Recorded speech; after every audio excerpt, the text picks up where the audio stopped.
nau mai ki te hui o te Social, Cultural and Economic Hearing Panel. Ai tēnei rā, tēnā whakamohio mai ki ao ki te tahi kai tohu manapori rānei mena ka wehe kao e ti hui a te hauroa ai te kao karaka 10:30 te kai timo o te ata.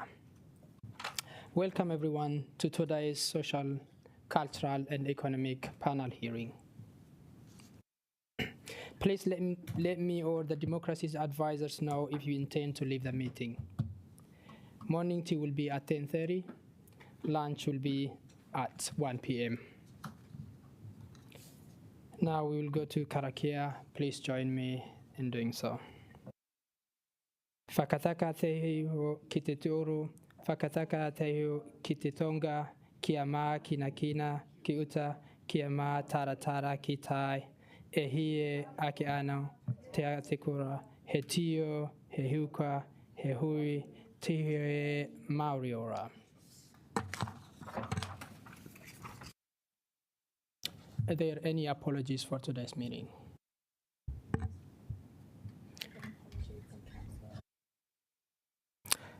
Councillor O'Neill for early departure.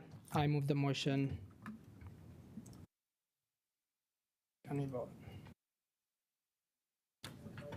Can someone second the motion? And Deputy Mayor Laurie Foon will second the motion for Councillor O'Neill's early departure. Oh, okay, Councillor Aponovich. That's cool. We need to talk about Island Bay. That's good.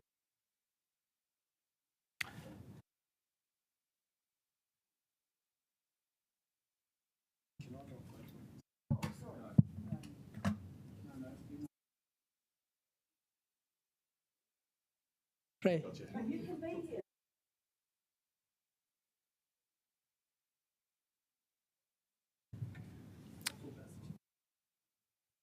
So, Councillor Chang, yes or?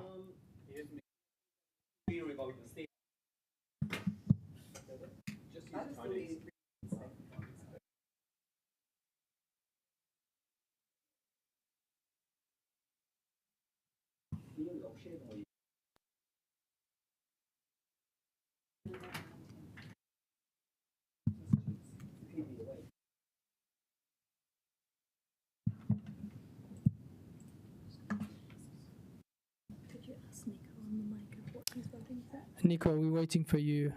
You're online.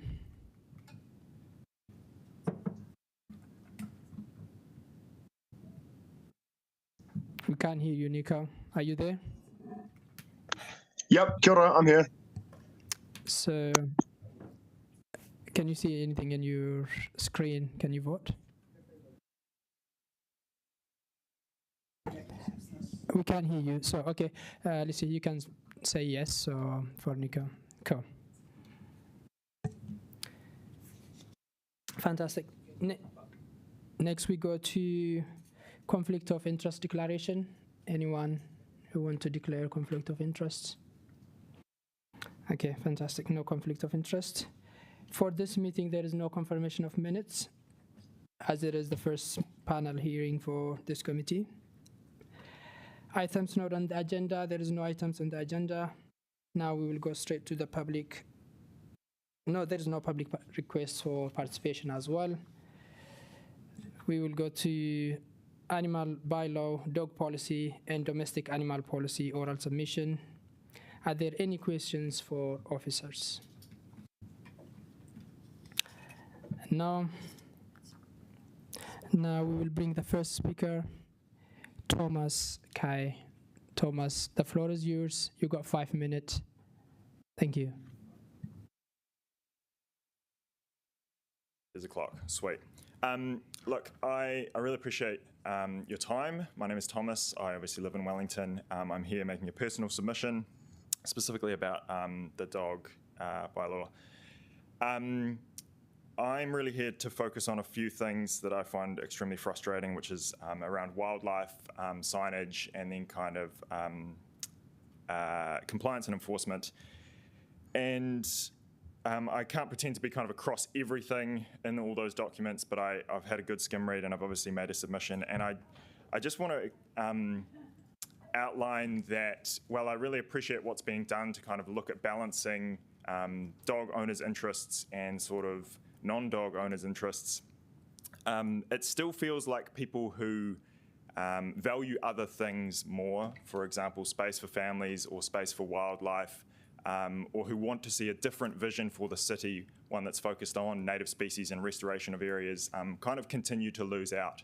So this idea of creating a dog-friendly city, well, lovely and fluffy and good for potentially some people's well-being and for dogs' well-being, runs completely contradictory to what I think we should be setting out for our city, which is a vision of, wildlife back on our beaches and in our native bush. And that's something that comes through with things like Capital Kiwi, where we talk about having wildlife kiwi in people's backyards. The perception of that, for me, as someone living in the city, means kiwi in my backyard towards the city, not just out at marketer. And that means not having dogs roaming around the city or even people's backyards. So creating a really dog-friendly city runs contradictory to that, and I find that enormously frustrating. We already have huge impacts of dogs on wildlife. Lyell Bay, for example, I go there and I see, well, it's wonderful to have people running around with their dogs. Half of the habitat on that beach is gone for things like oyster catchers and other native birds, which I think we forget would use that space if they had the ability to. And I think we also forget with places like Oriental Bay that even there as a manufactured beach, other species like seals come up and use that beach. So I'm extremely frustrated that we want to continue opening up areas like that for dog exercise because we are going to lose out with our native species.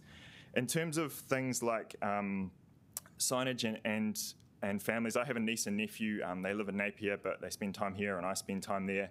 And I go out with them and they're not accustomed to dogs. We haven't grown up with dogs. They haven't grown up with dogs. Dogs run up to them playfully and they are terrified. They run away, and by running away, they encourage the dogs chasing them. And they, last summer ran into my arms, and then I couldn't find a dog owner that was meant to be attached to that dog in an area that was signed as being no dogs in summer. And I find it extremely frustrating that we seem to say, well, we'll just put up more signs or we'll put them in more obvious places. But we have people who either ignore those signs or just kind of continue on either through ignorance or through a sense of entitlement that they can do what they like with their dog. So while I think it's great that you're looking at signage and putting signage in more obvious places and improving the clarity of that, I actually think we need a much bigger focus on compliance and enforcement and education. And I say education, but I also really mean compliance and enforcement, because it's extremely intimidating to approach someone that has a dog, or even if you find a dog and no owner, it's quite a big thing to call the pound and say, hey, there's a dog, or to go up to a person and say, hey, have you seen the signs? This is an off-leash area. Because the response that you get anecdotally from when I've tried to do this with things like washing cars and the stormwater drains is generally what do you want me to do about it? Go away. And that's what I've heard from friends who have done that at Lyell Bay with dogs. So I really want to emphasise the need for that, particularly with rules like, I support the idea of people carrying waste bags. I think even if you can't necessarily enforce that everywhere, that you should still have that rule, much like we can't enforce seatbelts everywhere, but we still have the rule. But I do think it's critical that you actually look at compliance and enforcement actions. And finally, in the last 35 seconds or so, I think generally we need to kind of look at dogs a bit more like we look at cats. I really support what Wellington City Council is trying to do with cats, impact on wildlife, limiting ownership, trying to encourage responsible ownership. I think we need to be heading that way with dogs, really going, hey, look, these are wonderful things for people's well-being, but what is our future vision for our city? Is it kiwis in backyards or is it dogs in backyards? Because it can't be both of those things. I will give you the 10 seconds back. Thank you very much for your time.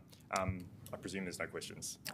Thank you, Thomas. And I'm going to be very strict on timing today. We got the whole day booked, but that's a good point. And next we will go to... Thank you, Thomas. Next we'll go to Trish Willer, who is online. Trish, you got 5 minutes. The floor is yours. Can you hear me? Can you hear me? Yes, go Trish. My name is Trish Wheeler. I have a companion dog called Tinty, who is a chocolate Labradoodle. Now, before I got him 3 years ago, I used to always catch public transport. But since I got him, I understood you couldn't take the dog on. I mainly use the train because I live right next to the Johnsonville line. Happy to do it off peak. Recently, I've heard that you can take them, but in one place it says they have to be in a box. Well, my dog wouldn't fit in a box, I don't think, and certainly not one that goes under the seat. But I'd be happy to tie him or stay with him in the bicycle carriage or anything like that, by a muzzle, not that he needs it. But then I saw the other day that there was a place that said, or on a leash. So if you can take them on the leash on the train, that would be perfect for me. And I understood you had to have them on a leash at all times in Wellington, unless you're actually in an off-leash area, and also carry bags, of course, for waste. So if he can go on a leash, I'd be really delighted to know that. But I'd want it to be clarified between all the people on the trains, because I don't know if it's sort of conflicting information on the website. And I just wanted to make sure that if I took my dog into town to the waterfront on the train, that we could get back, that the next train driver might say, well, actually, no, it has to be in a box. So that's really my main thing. I really am trying not to use the car and to use public transport. And this would be a great, great help to me. I think that's really all I've got to say, but I just would like that clarified if I could. Thank you, Trish. And officers will take a note of what you're saying, but we can't answer it now, but they can respond to no. email. But thank you for your time. And there will be. I think there's a lot of people in the same position as me as well. I think there's a lot of us who feel exactly the same way. That we would like to be able to take our dogs, because a lot of people, especially as we get older, they're sort of like our best friend, and we want to go with them. Yep. No, fair point. And couple of questions for you, Trish, if you can stay. And Iona, go ahead. Sure. Thank you. And great to hear that you're working really hard to use public transport. Just wondered if you'd had any conversations with Greater Wellington, who run the public transport system, about your concerns. I did speak at a meeting a year or maybe 18 months ago at Kandala Town Hall, and I have written in before. I just assumed this was all part of the same thing. Maybe not. So, look, even if you could send me your email, I'd be happy to just liaise with Regional Council over on that. Sure. So it's Iona Pannett. It's on the council website. Thank you. Iona Pannett. Yep. Cool. Thank you so much, Trish. Definitely, no worries. And Councillor Chang got one more question. Thanks very much, Trish. Just wanted to ask, sort of, how large is your dog? Because I've seen people take small dogs on trains, as long as they're in a cage or enclosed. So can you do that? No, well, the thing is that if I take my dog on the train down to Trilisic Park, say, or the waterfront, I don't know what I would do with the box. My dog is quite big. He's a Labradoodle, but his father's a standard poodle, so he's quite tall. He's way taller than 500 or whatever they're talking about in some places now. No, great, thanks. I'll work with Iona, so when you write with her, I'll certainly try and support your wish to take them on the trains. Thank you. And as I say, we'd be more than happy in the bicycle department or something. 99% of the time when I go on the train, there's hardly anyone on there anyway. Cool. Thanks so much, Trish. And next is Deborah. Thank you. Deborah East. Thank you, Trish. Thank you.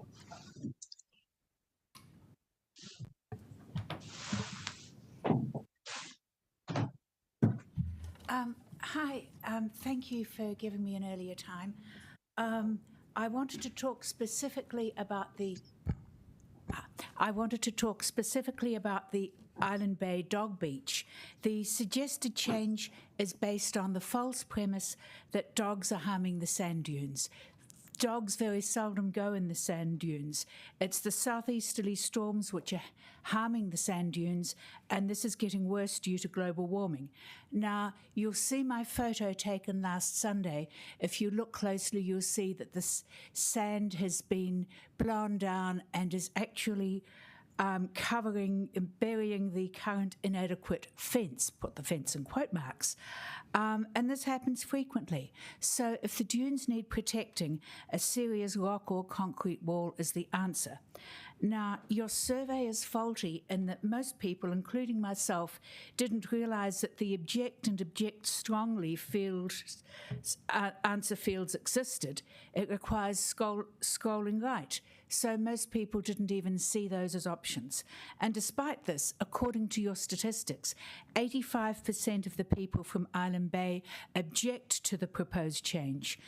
Opinions of those from other suburbs who don't come here and just think protecting dunes is a good idea without knowing the facts shouldn't be counted. That's not fair. The North Beach has a concrete wall protecting it from the prevailing northwest wind.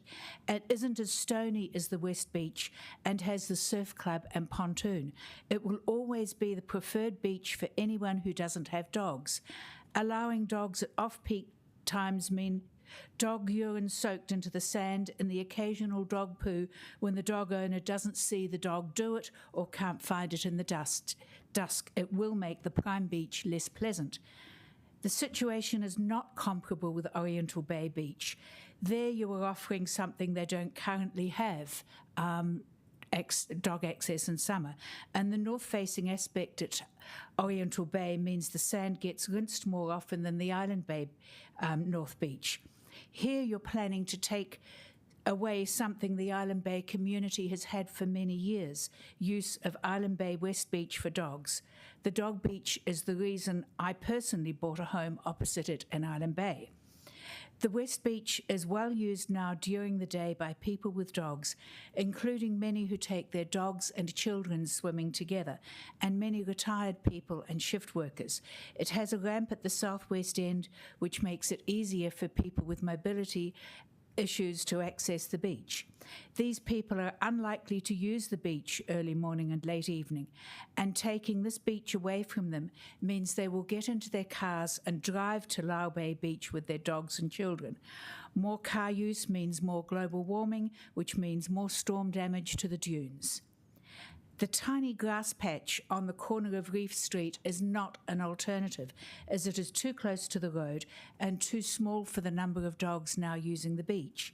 Fencing it would be a good start, but it is still just too small.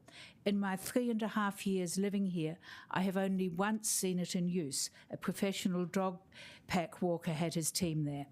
Houghton Bay Beach is also too small and extremely exposed in a southerly. We need to keep Island Bay West. So if the council pushes through with this unwanted change, Lyall Bay Beach will become even more crowded and its dunes will come under threat. More car use will result, which is contrary to the council's goals for the city, and the dunes at Island Bay West Beach will be just as vulnerable. Taking away daytime dog access to Island Beach will achieve nothing and should not go ahead. Thank you. Thank you, Deborah. We got a question from Deputy Mayor Fawn. Thank you for your submission, Deborah. Just a couple of quick questions. First one is, do you have a sense of how many users of the beach are local users and when the people coming from elsewhere might be coming? And the second question would be, how would you feel about summer hours on the west side of the beach as a way to just kind of calm the usage? I don't think summer hours will help. It'll be the same thing. We will just all get in our cars and go to Lyall Bay. I'm retired. I meet a lot of other people on the beach during business hours. I cannot take my dogs down without meeting at least 4 other dogs down there, whatever time during the day I go. It is a really well-used beach. Most of the people I've spoken to there have been local. Occasionally we'll have people down from Brooklyn or other nearby suburbs. And again, I lived in Brooklyn. It's that much further to drive to Lyall Bay, so Island Bay is a preference. Thank you. Cool. Thank you so much, Deborah, for your time. Your point noted. And I will invite the next speaker Thank to you. be Petra Jagerlitz.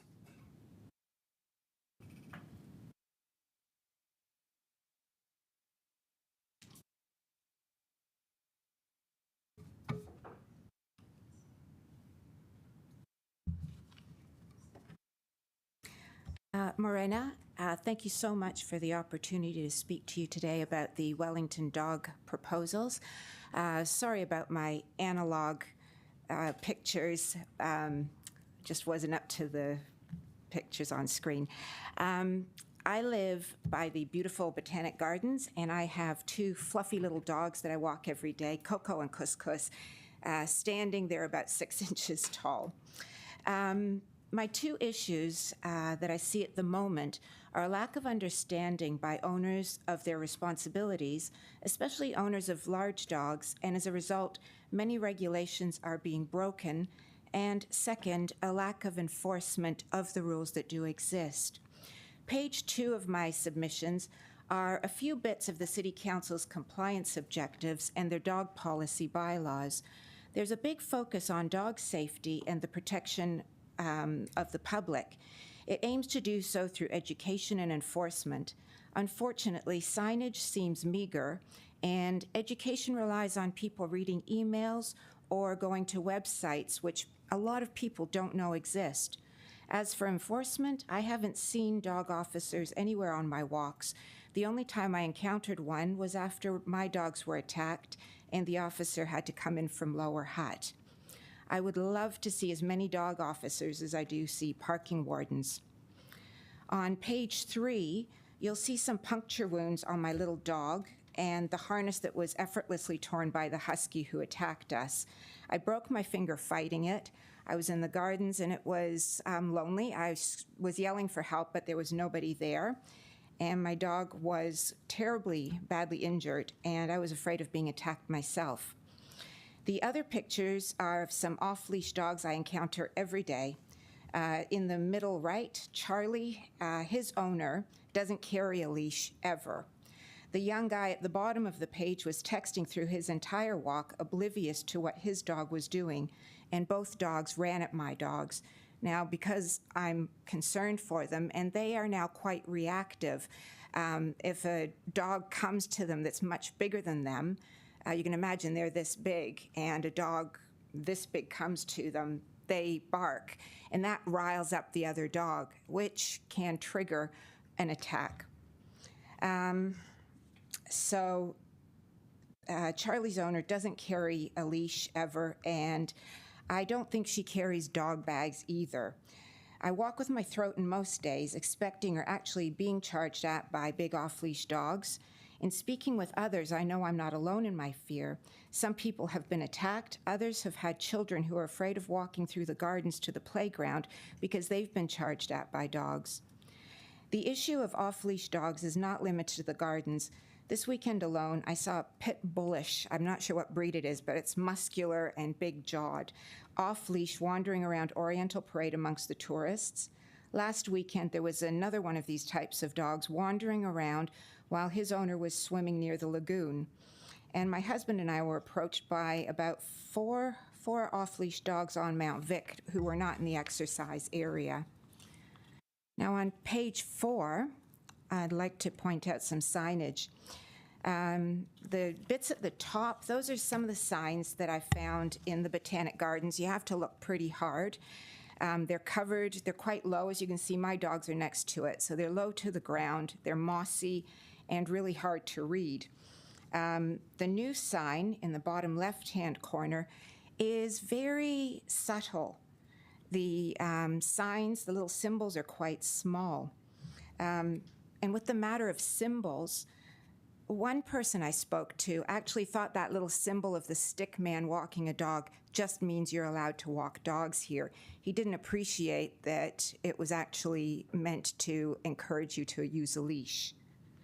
So on the right bottom side is a sign that I found when we were in Toronto, my home city, on holiday. The signs are about this big, and it very clearly says in words, Max is excited about his walk, but make sure he's on a leash in public. And at the bottom, there's a city council insignia, and that's quite important. The other signs don't say anything about bylaws or that you must do this. It just seems like a friendly suggestion.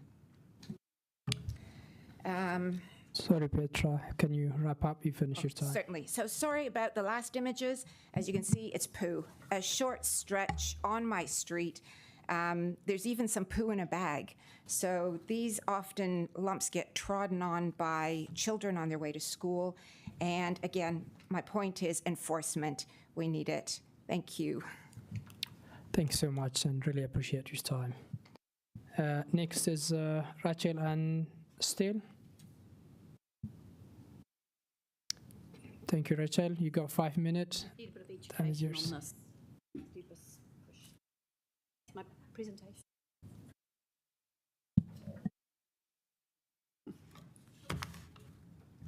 Tēnā koutou. This is Jess, our schnoodle, and Olive, who's now 7 years old. Jess has lived with us in Ōwhiro Bay since 2013, and at that time we could walk her off-leash from the information centre. It seems ideal with less cars and plenty of space, and was a big reason why we thought living here, where we do in Ōwhiro Bay, was perfect for us. It was a highly accessible place for the family, including the dog, to unwind straight after work. Then one summer, about 5 to 6 years ago, we saw a sign which asked all dog owners to put their dogs on a lead because there were birds nesting. We did this. There are now more permanent signs for all year round, and the line has been made quite clear that wherever you might like to decide to walk a dog from Island Bay and westward through Ōwhiro Bay and beyond, there are penalties for having your dog off leash. It needs to be noted that many locals from the Bay often need to remind visiting walkers along our coast that the place to let dogs off leash on the beach is not in our bay, but there's a great beach in Island Bay. We feel very strongly that by cutting the hours of access to Island Bay will have negative impact on Ōwhiro Bay, where more people will just break the rules and let their dogs off leash, especially beyond the information centre. We have huge respect for the working groups like Places for Penguins and what they have done to protect our resident birds, but confronting owners with their dogs off leash can often result in deliberate ignoring, a string of expletives, or even worse, threatening violence. Jess and her younger pup brother Dennis walk regularly with us on Island Bay Dog Beach, whatever the weather, whatever the time of day, whatever the season. We have watched the waves pounding against the dunes and the wind whipping sand into the grasses. The beach itself is uneven and sometimes piled with stones, and other times it's sandy. When walking along the beach, there's always a dog or two for hours to socialise with, mixed ages of dog owners, including people taking a well-being break and young mums with their kiddies eager to pat a dog or two. Without climbing into a car, which I have to do to get up to Tawa Tawa or Lyle Bay, having a dog beach 3,200 steps away is convenient summer and winter. As a keen swimmer, I've noted the east end of the beach is far safer for swimming and snorkelling because of the rip, so I'm surprised that the council is considering the swap. The east end of the beach on Monday, this week at 8:30 a.m. had about 5 swimmers. Sorry, they're a bit out of shot here. And the sea was just about hitting the wall. It would make walking dogs more awkward at the high tide. The beach is not as varied or as long as the current one. This picture was taken at the same time, and you can look at the string on the bollards, which you can see the consequence of weather events. The bollards have virtually disappeared under the gravel and sand caused by the waves and wind, not by dogs. While I understand the Sandhill Restoration Group's concerns, I believe dogs need more of a chance to learn not to head into the dunes to do their business. Better signs perhaps dangling on the ropes might help as a temporary fix, but also, if the dunes need protection, it's the waves that need to be stopped, not the dogs. I do see by closing the west end of the beach to dogs and opening the east end, there'll be much more competition between people and dogs in summer, which is why I guess there's an additional proposal to close the beach off to dogs during summer hours. If things remain as they are, there's far less competition as the sea is less safe and the dogs can cool off in the water without getting in others' way on the western end. It's less desirable for swimmers. Think rip, think drowning, and there's a lot more room on the western end, so no need to ban dogs in summer. To summarise my main points, Banning dogs from Island Bay in summer will create greater problems in Ōwhiro Bay, particularly past the information centre. The problem of erosion in Island Bay is not the dog's fault. The problem of dogs amongst the sandhills can be learnt by dogs and owners with better education. The problem of limiting beach access in summer can be forgotten if you can allow dogs to stay off leash where they are at present.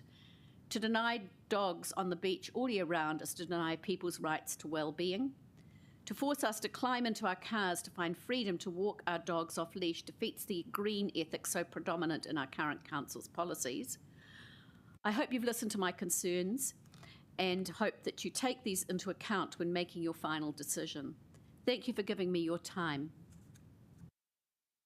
Thank you, Rochelle, and really appreciate, and your point is noted well. Thank you. And have a great day. Thank you. May I invite next Jane Abernethy, and it's online. You got 5 minutes, Jane. Floor is yours.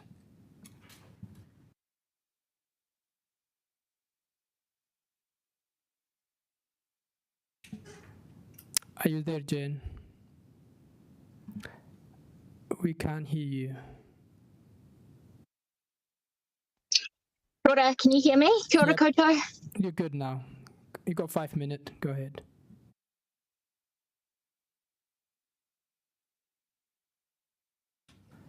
Okay, and while we wait, we will go to the next speaker, which is Jackie Lane. That's your line. Jackie, you got 5 minutes. Please. I think they were going to update me to 10. We'll be flexible, just go ahead. The lady at the front reception was going to update it to 10. Oh, hang on, you've got... Yeah, kia ora koutou. Sorry, I just had to go into the car because it's suddenly become quite windy. I'd actually planned to zoom in from the Island Bay beach with my dog, but we just have to do this from the car. So it's been interesting hearing everyone's viewpoints this morning, and I felt quite strongly about letting my voice be heard as a dog owner and also a mum of a young child about the dog laws in Wellington and the beach use especially. So the two beaches that I'd like to talk about are the proposed changes at Island Bay Beach. As many people have already said this morning, the dog use of the western end of the beach during the day is it's a well-loved beach by dog owners and young families and swimmers. And I think to make a change to this part of the beach would be a real loss for Wellington. It's an easily accessible place. It's got good parking. And I certainly feel quite safe coming here with my dog and letting him have a run around. And it also means that I can join in having a walk with him on the lead around the southern kind of walkways after he's had a bit of a run around and a swim. I think moving the beach to, the dog part of the beach to the other side won't make sense for the swimmers. It's a much nicer beach to swim at Island Bay on the other side, and also much nicer for young children because the current's not as strong. The second point I wanted to talk about was Oriental Bay. I don't think that those laws need to change at all. I think it's quite good that there's no dogs allowed on that beach during summer months. It's an extremely busy beach. We live in Mount Victoria and we are about 500 metres from Oriental Bay. We go there nearly every day. And we walk our dog on a lead along that waterfront. And I, as a mum, use that beach a lot with my child. And the last thing I want is to feel worried about his safety when he's playing, with a sandcastle and there's uncontrolled large dogs. I think people often underestimate the unpredictability of dogs. We have a beautiful golden retriever who I think most families and people would recognise as friendly. But I still wouldn't, he's still an animal. And if someone, there's always a chance that he could react in an unpredictable way. And the last thing I would want is for a young child to be harmed for life with a dog bite injury or another dog to be injured. So I think making sure that other members of our Wellington community, like smaller dog owners and small people, are kept safe by having some areas that are definitely for humans only and areas that are definitely just for dogs. Thank you. And Councillor Pinett got a question, if you can stay. Councillor Pinett. Thank you, Jen. I live in Mount Vic too, and thank you for being a responsible dog owner. The rules around Oriental Bay are before 10 a.m. and after 7 p.m, but you still have that concern. You still think children will be at the beach at those times? I do, because I think especially in summer, children are on summer holidays. And, you know, if we have beautiful nights like we did yesterday, there are still families out later in the evening, maybe not at 10 o'clock, but and same with early mornings. I think it's a busy beach, and there are some nights where it's extremely busy, especially, you know, with teenagers and young people. It's a real congregating area. To throw dogs in the mix just seems like a bit of chaos. Thank you so much, and point well noted, and have a good day. Next thank you. Thanks for having me. All good. Have a great day. Next we go to Bye. Jackie. You got 10 minutes, and if you want to answer any questions, make sure you leave some minute at the end. Now, time is yours. Thank you. Kia ora, tēnā koutou katoa. I'm Jackie. I'm lucky enough to have 2 horses, which I keep in Kingston. And I'd like to present in relation to both the stock policy that you've got and the dog policy. So firstly, quickly, because it's fairly popular, it seems, the proposal tabled for the Island Bay Beach. So in Wellington, where dogs are allowed on beaches, horses are too. I've had this confirmed actually just recently by Wayne Batty, the Animal Control Officer. And I'm grateful for that, because as are much of the general public who enjoy seeing the horses and like to stop us for a chat and a pat. Oh, is this going to work? No. How do I make my... Oh, there you go. So we get a little slideshow for you. I don't see any reason for this to change, but the tabled proposal for Island Bay will mean that as it takes considerable time for me to get the horses to Island Bay, from Kingston it's an hour's ride plus getting them ready, we're generally not going to make the beach outside of the prohibited times between November and April. So effectively we're going to be banned from going on that beach for most of the year. It's good for the horses to go on there for the same reasons it's good for people to go on the beaches. You know, we paddle, it's nice on a hot day to soak their feet and their hooves, bit of rest and relaxation. If the changes are for some reason accepted, and I know there's a lot of support for it from the results of the poll or the survey, and I think a lot of that stems from the fact that it was quite a weighted survey. People see protect the dunes and they're going to go, yep, absolutely. But people from outside of the area don't necessarily recognise the implications of the whole situation. So I'm requesting that in this case, horses are granted an exemption, essentially, and continue to be allowed on the western end that we currently use along with the dogs, because they're just not a threat to the dunes. We've never gone into the dunes. We never would go into the dunes. They're under our control all the time, and they just don't go near them. And I'm in full support of the rest of the, especially Island Bay dog owning community, and the many reasons they've got for opposing this change to swap the 2 beach ends. So I think the status quo for Island Bay should stay exactly as it is. Regarding the animal policy, the wider stock policy, it looks from this policy document that you're treating horses as stock, which is interesting. They are large, but they are a companion animal more than a cattle beast or a sheep that's being bred for the purposes of meat or wool. So there's a prohibition on keeping stock in residential areas. Now, as I've said, I keep my horses in Kingston. I forgot to forward, oh, there you go, there's some nice people patting our horses on the beach, and there's my 2 horses, and a dog, because we all cohabit happily. So I keep my horses in Kingston. And as you can see, we're next to the old Kingston School, which is now run as a Montessori primary school, preschool, and surrounded by houses. I don't know what this prohibition is going to mean for me. I keep my horses on old school playing field land that I obtained resource consent to graze, and it's surrounded by houses and it's in a residential area. So does that mean that I'll have to get rid of the horses? There's a few other local horses around in the Island Bay Marae, and the Tawatawa Reserve also got land at Houghton Bay, near the Houghton Bay Primary School. Would they have to be removed as well because they're residential areas? It's just not clear. My neighbours love having the horses there. These last two photos are pictures of my neighbours' kids that come and help me muck out or play with the horses or, come for a little sit while they're grazing. It would be devastating for all of us to lose this facility, for me, my horses, and all those who love to see them. You talk about manure. This is what the local kids like to do. They like to come and shovel bags of manure to give to other neighbours. It's good exercise, and it's good to just get out there and do stuff, isn't it, instead of being stuck on your computers and screens. It's not an issue. In fact, it's actually highly sought after.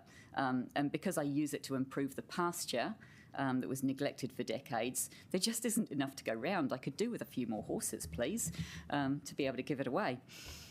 Animal welfare is a major issue, but I think it's probably better managed by MPI, SPCA and those other organisations. I'm not quite sure how the council would look at managing that. Horses need friends, they need freedom, and they need forage. A suitable cover can be sufficient for shelter in both sun and rain. The top photo, they've got their basically mesh summer covers on just to keep a bit of the UV off, keep them a little bit cool. And in the winter, they've got a three-sided shelter actually there to protect them from the prevailing winds, and they've got their waterproof covers to keep them dry. They actually generate heat by eating, but they can't cool themselves down. So as long as they've got somewhere they can go for the shade and they're not over-rugged, then they're happy. And if they've got enough food, they can eat and generate heat. One of the biggest problems these days is people thinking their horses need as many covers as they feel they need in clothing, and the horses actually can't cool themselves down, and they're too hot, and they just can't manage that. It's more dangerous for them. And then the last point is identification. No horse owner ever is going to agree to ear tag or put a collar on their horses.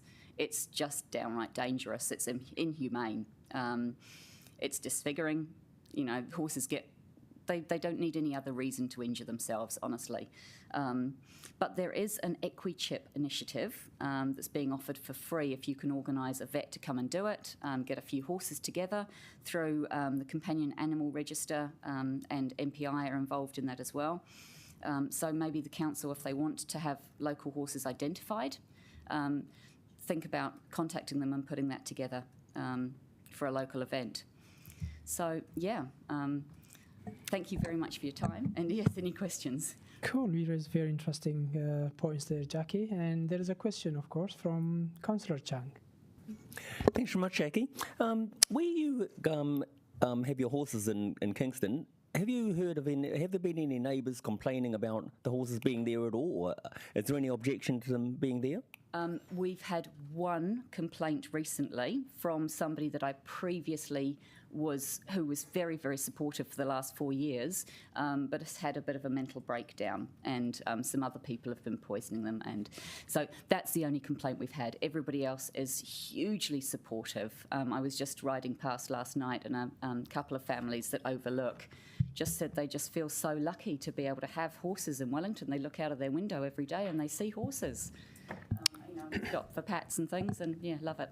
Great. Thank you very much. I'm very supportive of you. Thank you. Thank you, Jackie. And Councillor Aponovich, do you want to say anything? And as someone who loves horses as well. So, just a tip: I sell my horse poo for $1 a bag. Very, very lucrative. First bag free to councillors. Do you bring it in on your bicycle? But yeah, so I completely agree with horses on beaches. I know they're well looked after and maintained my daughter tends to go more up the coast because we're in the northern suburbs. But yeah, I agree. Lots of people like to come up and give them a pat. Yeah, they're quite a draw card, and it's if we've got the facilities there, why would we want to spend the time and the money and the energy and the emissions getting to another beach? Yeah. Cool.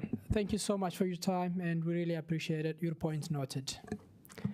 Next is Emma. I'm just checking if you are online, Emma.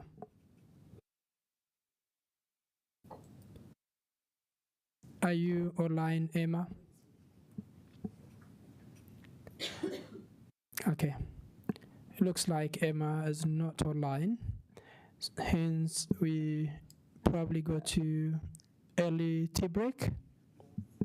Yep. We'll go for a tea break and come back in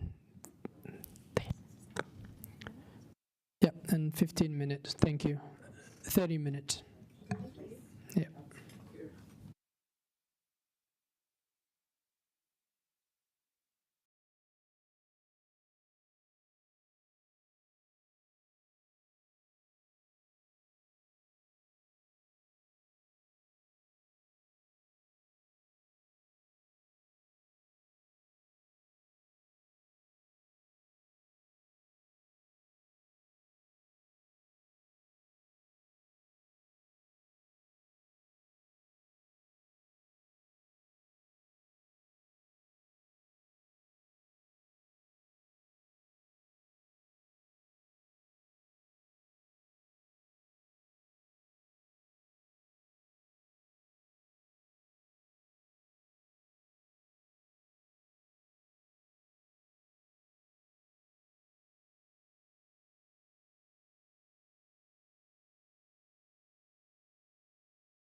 all the... Okay, lovely. That's no problem. Thank you, Fano. If you can come to the table, councillors. Next is David. Yep. Kura, David, you got 5 minutes. Floor is yours.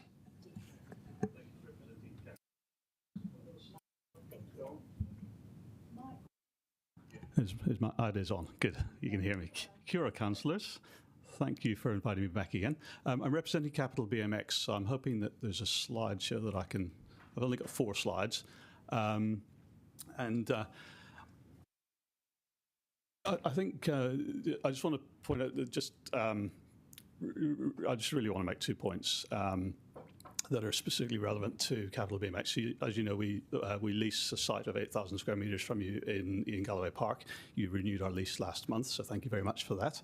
And we're right next door to a dog park there, and that's really what the essence of my points are. Is this thing clicking? Could I have the next slide, please? There we go.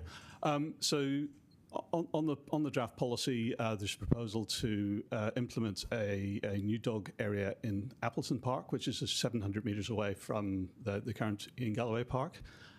So we strongly welcome that, thank you. But we would like you to go a step further and use that as a stepping stone to remove the existing Ian Galloway Dog Park and relocate it to Appleton Park. I think there are a lot of advantages to having a dog park in Appleton Park. It's a much bigger area, 8,000 square metres compared to 5,000. There's a lot more parking in that space, so that'll reduce the contention with BMXers, skaters, other park users. It's only 700 metres away, so if you aren't driving to exercise your dog, you can still walk there. It's easy to get a coffee. It's near Zealandia. And I think it removes some of the challenges that we face having dogs right next to the BMX track. Can I have the next slide, please? There we go. So I didn't... the first couple of these pictures actually been taken this week since I put in the submission. But what we found is there are a number of issues we have with dogs on the track. So we've had 3 instances of dogs crossing the track whilst we've had racing. And that's quite incredibly dangerous. You're travelling along at 40k an hour. If you hit a dog, you're over the bars. And that can cause some serious damage. What we typically find, though, is that dog owners treat the area around the place, so as soon as they're off the roads, so whether that's in the car park or whether that's when they enter the sports fields, as an off-leash area. So the dogs run ahead of them and often through the site. And our target audience is sort of the 5 to 10-year-olds and little kids riding bikes with sometimes big dogs is a challenge. We've had a number of instances of dog poo in places where you don't want to be, and getting it on your tires or on your feet is not nice.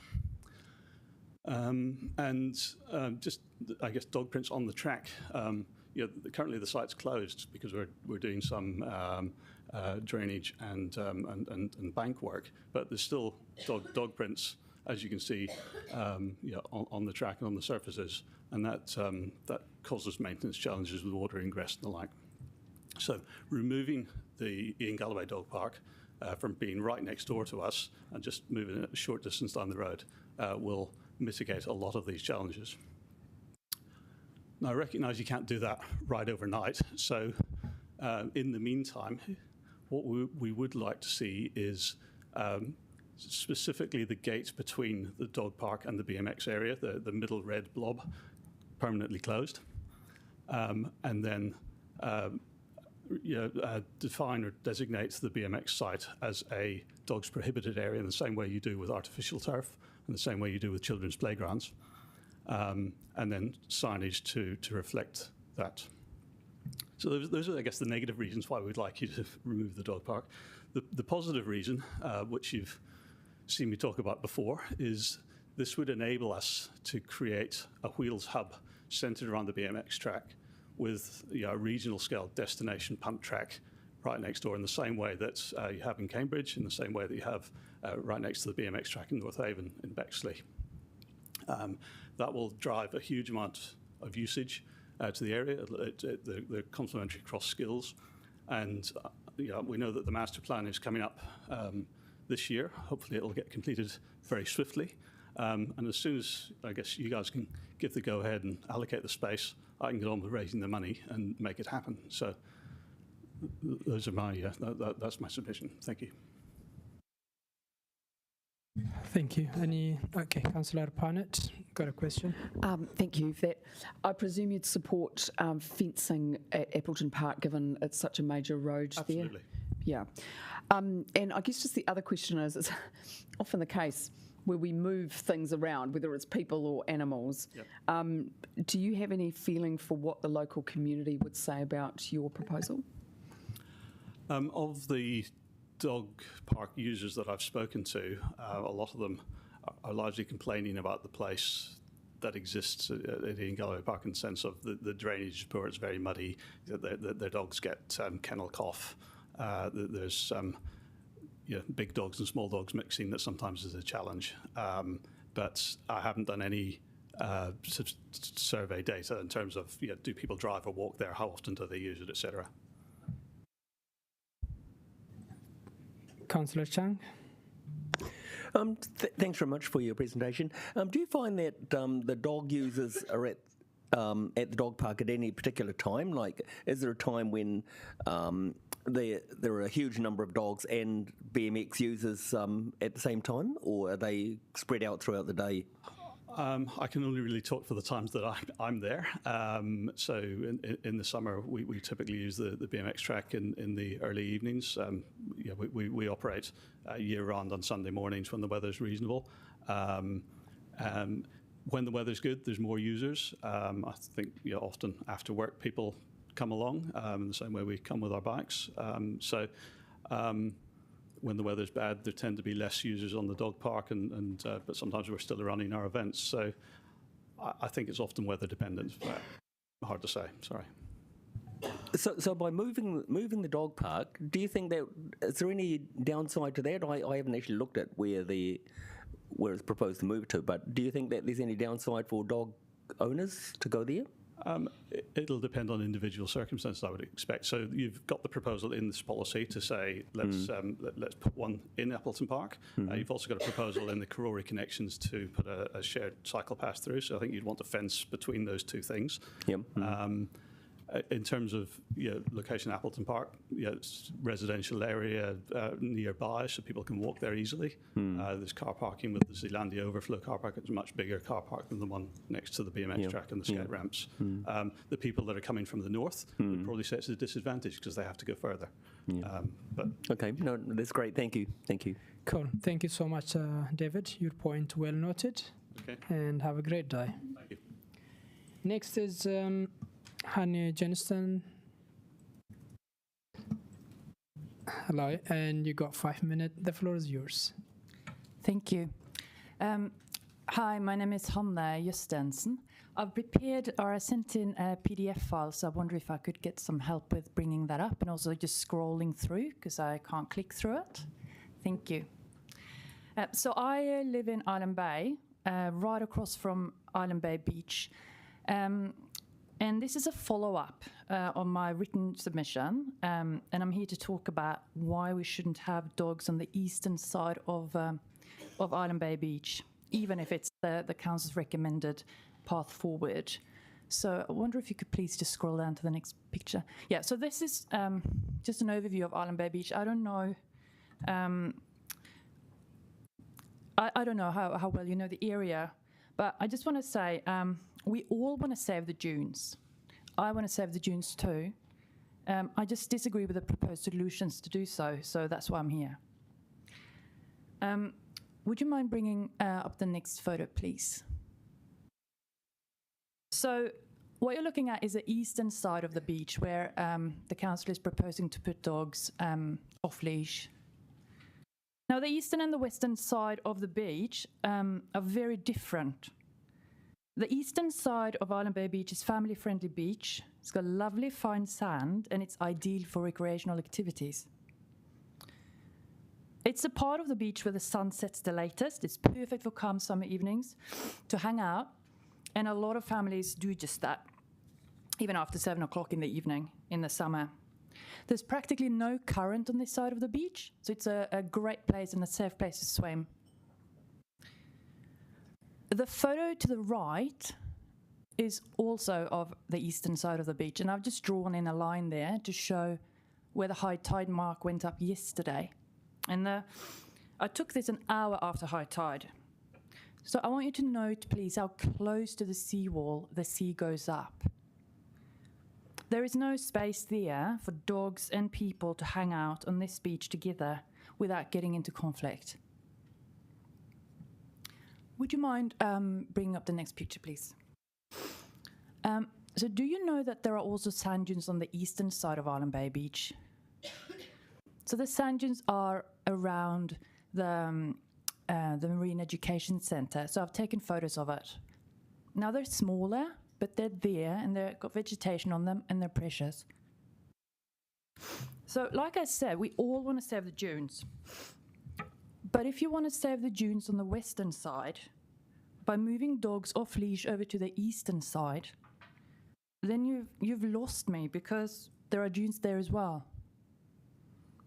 I'm not going to go into more detail about the hygiene and the safety factors with kids and dog poo, etc., with having the eastern side, having dogs off the beach in the summer between 10 o'clock and 7 o'clock, because kids do play on that beach and they dig in it. I've covered that in my written submission, as has many others. Would you mind putting up the last slide, please, for me? Thank you. So this shows the western side of the beach. I've just taken a photo here. This is where dogs are currently allowed off leash. It's way more rugged and it has stronger currents. It's less safe for swimming. And I've taken photos to show you how much rockier and rougher this western side of the beach is. It's a coastline as well as a sand. This western side is also less family friendly. So I maintain that it's the only part of the beach that should be considered for dogs, be it off leash or on leash. It's important that you understand that it's not a simple matter of swapping the current prohibited and the current off-leash areas around. As I've shown you, the eastern side can't safely or comfortably accommodate the general public and off-leash dogs. And you cannot offer the western side to people as a substitute for the eastern side. The two sides do not compare. So before I finish up, I just want you to know that I've got no doubt that you've gone about this consultation process in good faith. But I'm really concerned that a dog policy has been the vehicle for what I view as essentially a land use issue that impacts far beyond dogs and their owners. So it would be really good to understand how we ended up here so it doesn't happen again. So I'm going to close. Please do not allow dogs on the eastern side of Island Bay Beach. I see nothing but risks with this option, and I think there are far better options we can explore together. Thank you. Happy to take questions. Thank you so much for your time, and you used all the time, but your point well noted. Thank you so much for your time again. Cool. Next is online, Kit. Kit, you got 5 minutes. Are you there? Kia ora. Fantastic. Go ahead. Can you hear me? Yes, we do. Yeah. Kia ora koutou. My name is Kate McAvoy, and I would like to talk in more detail about my submission. So I believe that any dog park situated by a road should be fully fenced. Dog parks such as Hataitai and Morsa Bay, which are not fully fenced, are underutilised and pose a threat to people and dogs alike.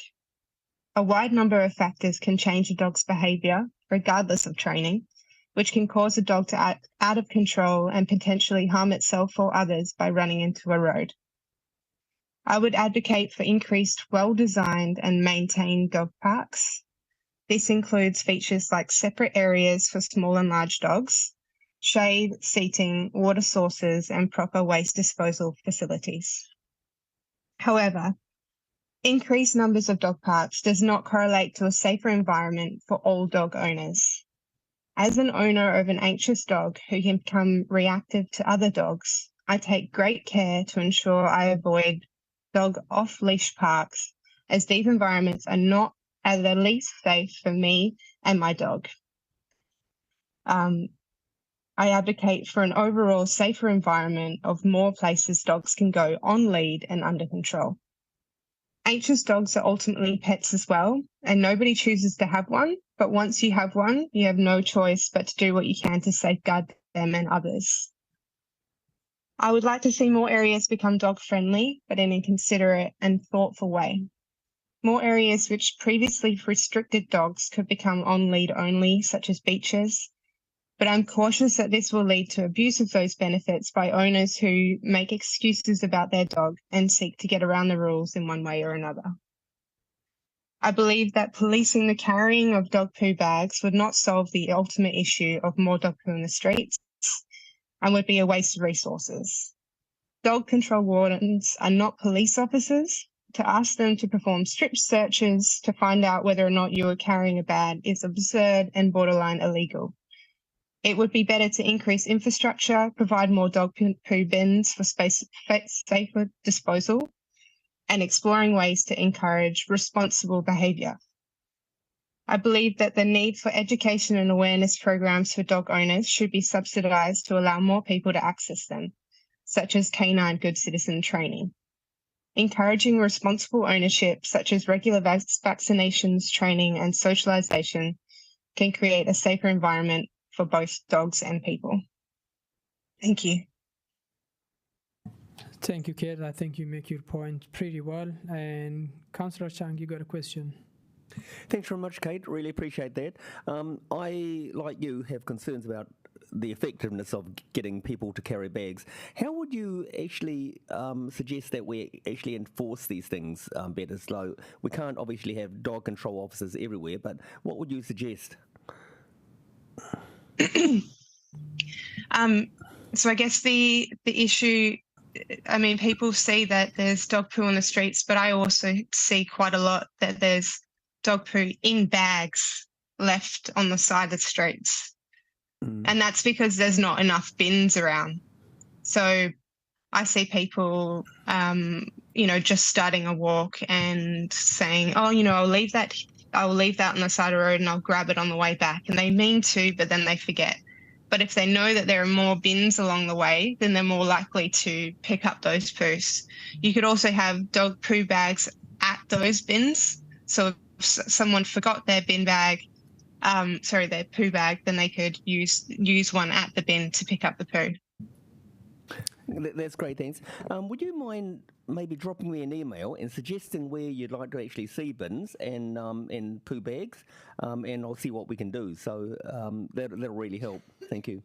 Yeah, and I believe that if we used bins that are specific for dog poo, so they have a smaller opening, then they wouldn't get filled up with general waste, and they wouldn't need to be changed as often.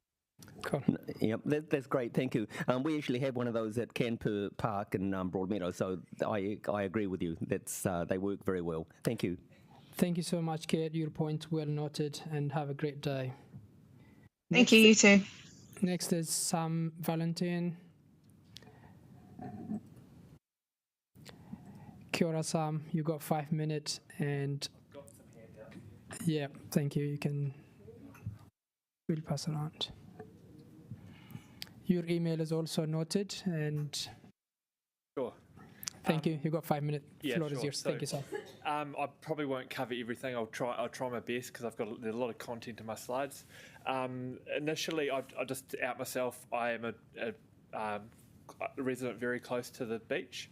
I walk my dog 2 or 3 times a day sometimes, and I really appreciate having a dog beach there.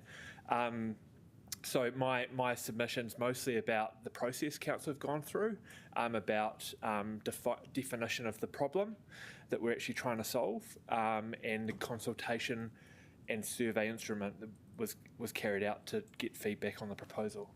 Next slide, please. Oh, there we go. So a bit of detail here. So just a little timeline in terms of when some of the key documentation that WCC has commissioned, some recommendations around a specific area which was commissioned by Tonkin and Taylor's, was not commissioned, was carried out by Tonkin and Taylor around how we can keep the restoration of the dune. The 2014, the seawall analysis that happened when there was the damage, it mentions the effects of climate change, and the photographs I've marked out with showing the recent erosion. So large amount of erosion, 5 to 10 metres in some places, but where the diagonal line goes up the dune face, that is probably the most vulnerable area of the dunes, and that is overwhelmingly being affected by storm surge. Dogs are such a minor factor in terms of entering the dunes at that point. I also want to sort of point out that there was a proposal to actually cut a boardwalk through the dunes at one point in time, and there's actually evidence that the work commenced on that, but obviously was pulled back. And then obviously 2016 there was actually this proposal to have this dog beach here, which works very well, and so this proposal rolls that back.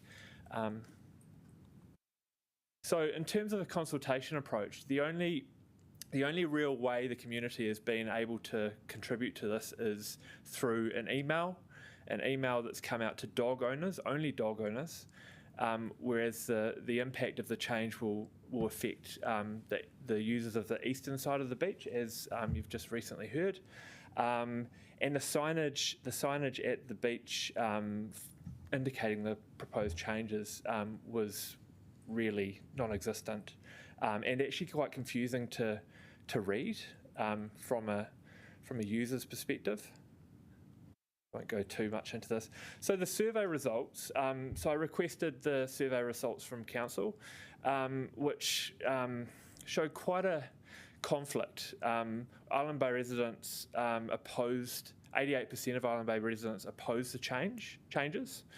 And actually, when you take into account the full sample of the survey, only 15% oppose the changes across the whole district.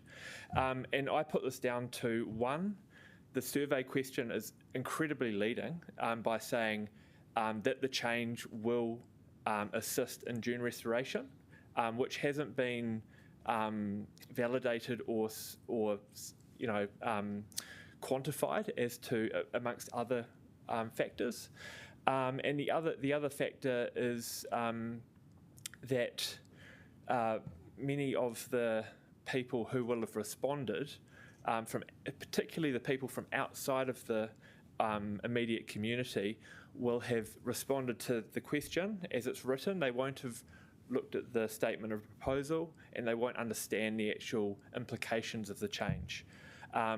I can only envisage that the remaining participants in the survey that did not support it, the majority of those would be surrounding suburbs of Island Bay, if the council did the analysis on that. And I would say most of the people who supported the proposal will have read the survey question and responded support on the basis that they support dune restoration. This just indicates the two signs that were indicated. The main entry sign was actually erected halfway through the consultation on my request, because there was actually no no signage on the main northern entrance and southern entrance of the beaches. So the general public had no way of knowing this change was going to occur. So there's nine entrances to the beach, which the public use. So my recommendations, just to acknowledge the limitations present in the council approach of engaging with Sam, if you can wrap it up, I gave you a bit of a way actually, time-wise. I'll leave it there and let anyone have any questions. Recommendations are in front of you.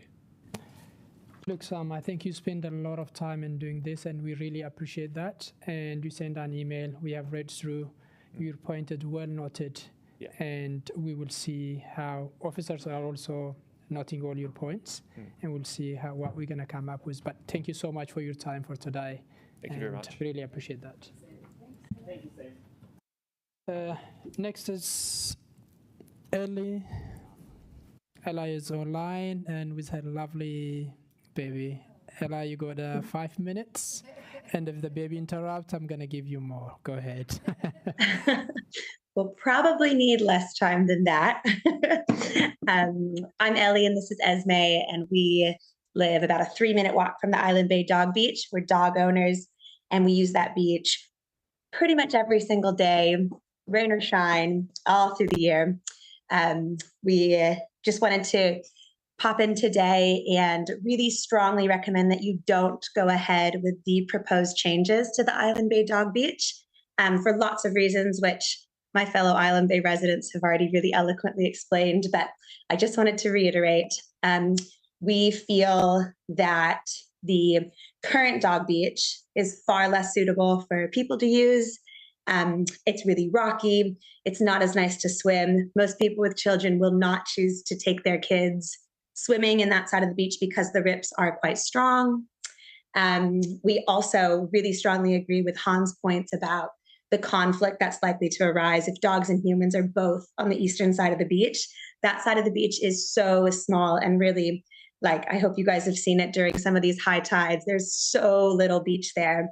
I can just imagine dogs spilling into the sidewalk, into the streets, and quite a few conflicts arising between families and dogs if they were to use that side of the beach together. I also just wanted to comment on the proposed hours that are being laid out for dog owners to be using the beach in summer. That would have a really huge impact on our day-to-day life. We are very rarely using the dog beach with our dog during those hours. It's usually at a different time, so more in the daytime. And so that would mean that our dog does not get to use the beach. The proposal of the nearby unfenced dog area as being a suitable alternative really isn't practically a suitable alternative because it is unfenced. We do use it occasionally, but we are really frequently the only dog users who are there. Most people don't trust their dog's recall quite enough, I think, to let their dog run around in a quite small unfenced dog park that's close to a busy road. And I just also wanted to lastly share my experience of how many times I've observed dog owners respecting the dunes when they're using the beach on the current side. I know that's what we do, and I know that we picked up that practice from observing other dog walkers as well. I very, very rarely personally see dogs going into the dunes, and when they do, which again is really rare, I see dog owners immediately recalling their dog so that they're not disturbing the plant life that's in those dunes. So those are the main points we wanted to make. Thank you guys very much for your time. We'll answer a question if you have one. But yeah, again, we really, really hope that the dog beach stays the same. And as much as we care about the dunes, we hope there's a different way that we can make that happen. Thank you so much, Alaya. There's a question from Councillor Free. Yes, thank you. We've heard very similar, pleas from local residents. What do you think could be done to address the actual problem that's driving this suggestion, which is to build back the dune? Do you have any ideas of ways in which maybe the community can be part of that, or what the I think that further education, like better signposting, for those who don't understand that particularly children, shouldn't be up there trampling the dunes. As I understand it, there's not currently any signage, and I have noticed some better signage around the Lyell Bay dog beach, sort of indicating and giving better reasoning as to why people need to stay off of those dunes. I also feel like a better seawall option could be explored because, like I said, we go to that beach every day, and the amount of erosion you see just from, the tides, rising sea levels, it's really remarkable. And by comparison, the impact on dogs appears so small. So I hope that those other options can be explored. Thank you. Cool. Thank you so much, and we really appreciate the babies still asleep. That's good, and have a good day. Thank you, guys. Next is Tracy Kent. Kia ora, Tracy. You got 5 minutes. The floor is yours. Thank you very much. I'm an Island Bay resident, and I'm also here to speak about the proposal to switch the beaches. Quite short. The proposal to switch the beaches in Island Bay. I'm at the beach or around the beach multiple times a day. I'm not a dog owner. Currently, as you know, the eastern side of the beach is prohibited from dogs. This is the safe space for families.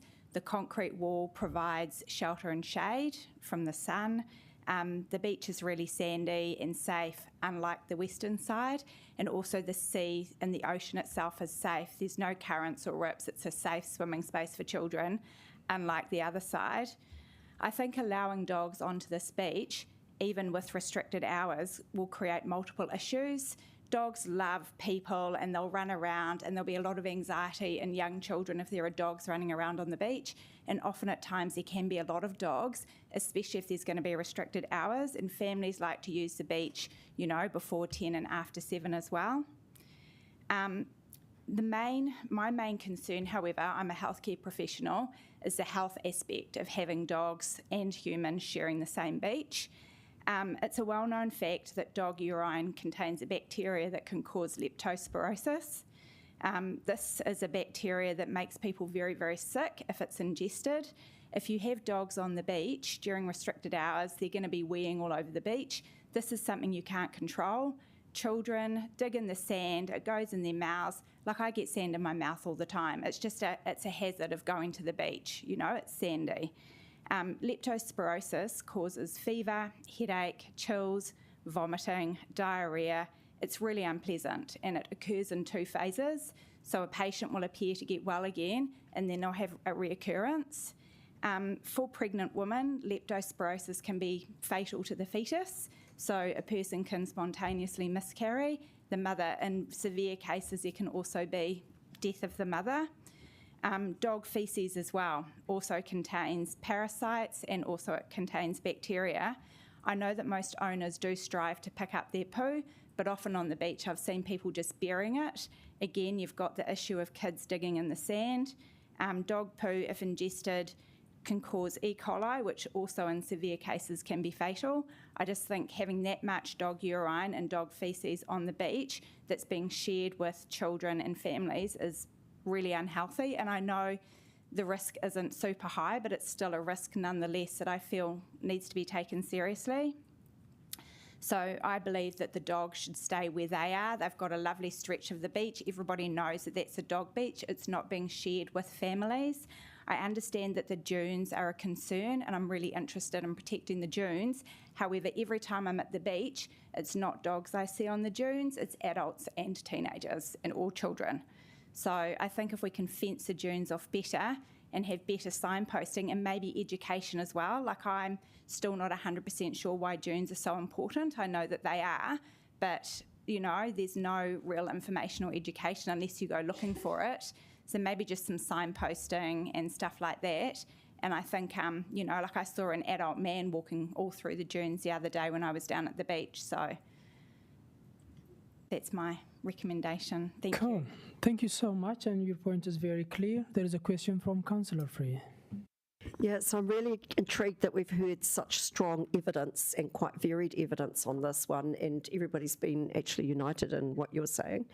I'm just wondering, have you all come absolutely as individuals? Because there just seems to be a very united story that we're hearing today?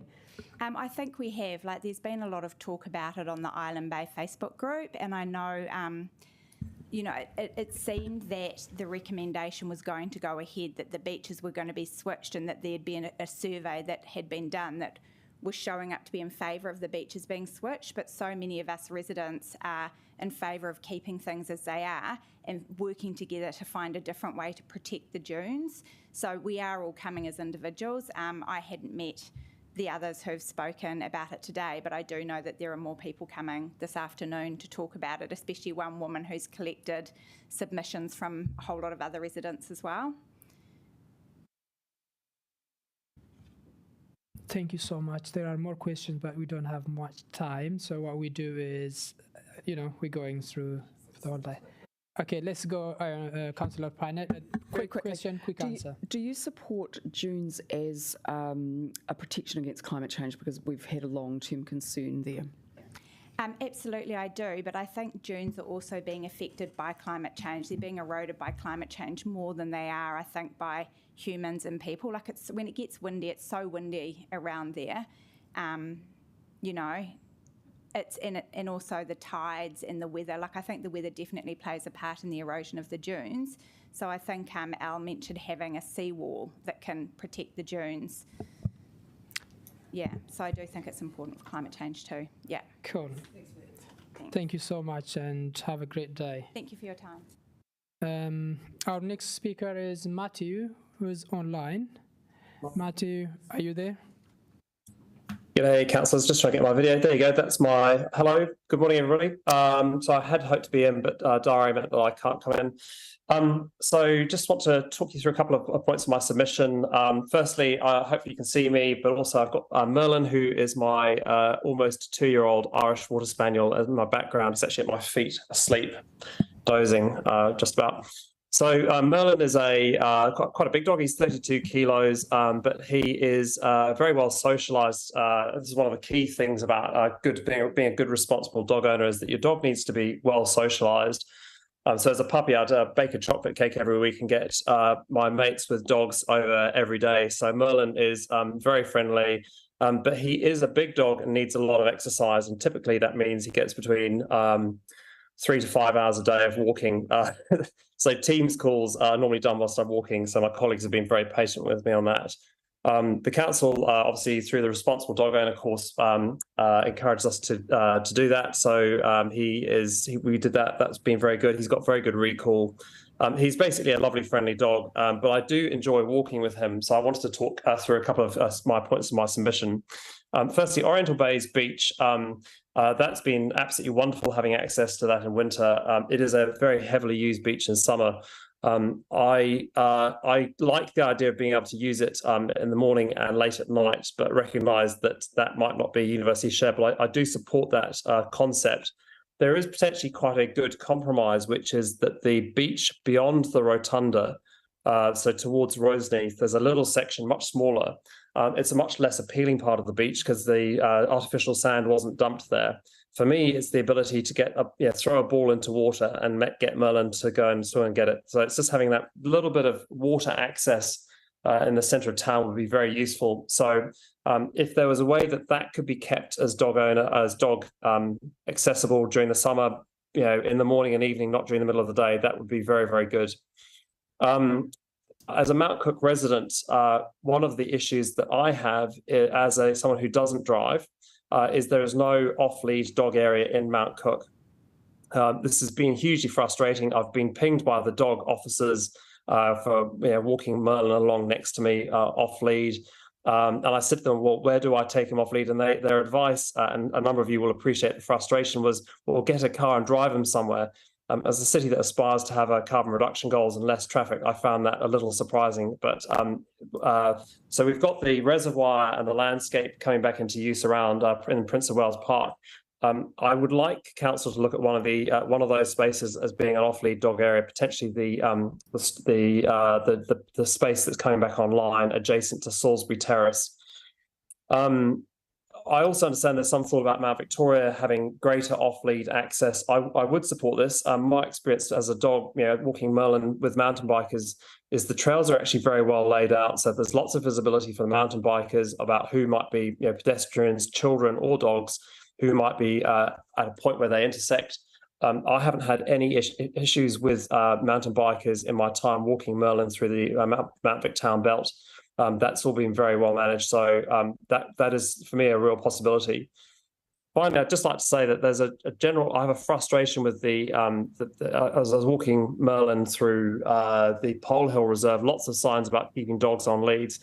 I find that a little frustrating because the real enemy to dogs are cats. And until you start requiring cats to be on leads and microchipped, telling the dog owners how that, dogs are not the enemy of birds. Really, it is cats. And the council really needs to crack down on cats roaming and before you start going after us responsible dog owners. And that's a very quick run through my submission. Cool, Matthew. I got a quick question for you. And I myself, when I grew up, we had a dog, but we never treat the dog the way people here treat it. And once I came here, I was just really in love because of my friend who had a dog, and she treated just like her family member. And then I just said, wow. And that changed my whole thing because of the perspective that I have for that person as well. I know the similar story, a bit of similar story in your family. I'm the chair. That's a good thing. So your mom became a bit dog lover because of that lovely dog behind you. Can you tell us a bit of that story? Well, I am allergic to dogs. I was scared of dogs when I'm little, so I'm very conscious that not everyone loves dogs. And I thought spaniels were particularly stupid-looking animals. So if you told me I'd have a large spaniel living with me as a 45-year-old man, I'd be a bit surprised. But I think it's the thing that's really been wonderful for me and Mum, Councillor Young, as dog owners, is having an animal who is well socialised and he's a very friendly animal.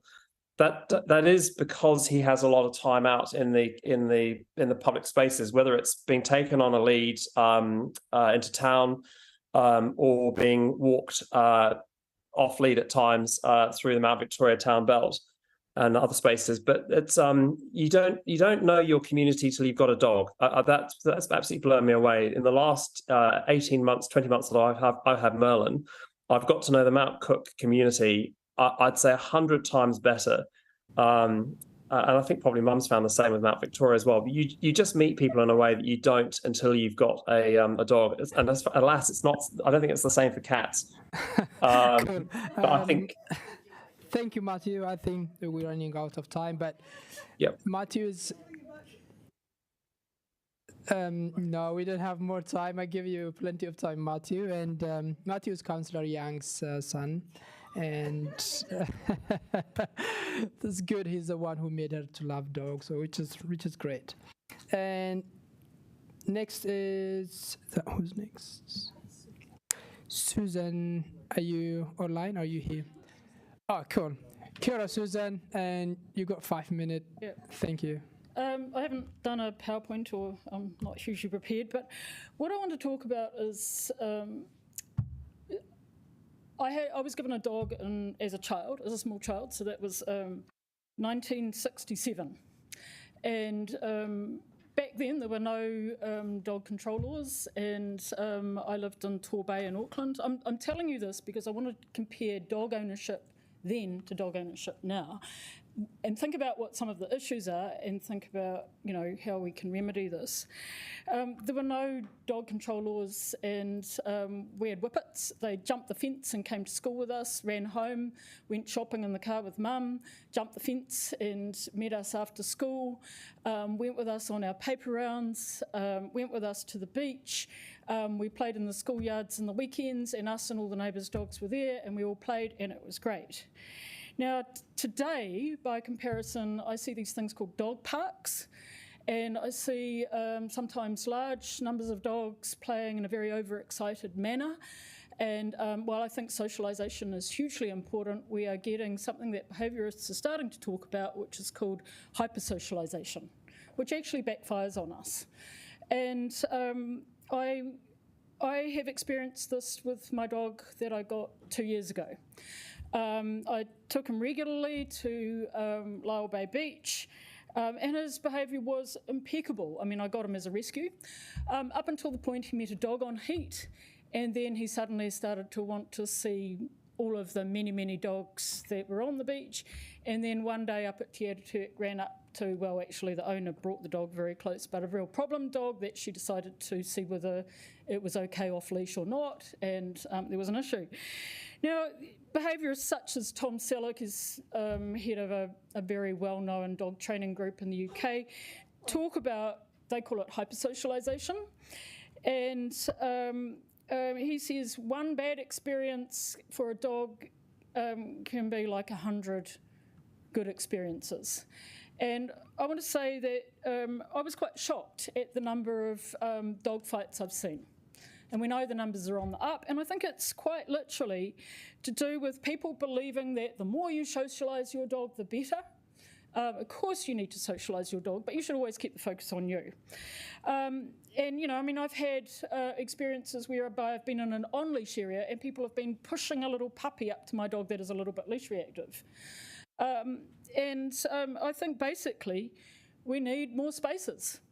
There is lots of vacant land all over Wellington, and we need spaces where dogs with reactivity issues, dogs that are in training, if you've ever trained a dog well, you will know that you need to train the dog in a no distraction area, a mid distraction area, and build it up until they will come regularly all the time. Dogs with injuries.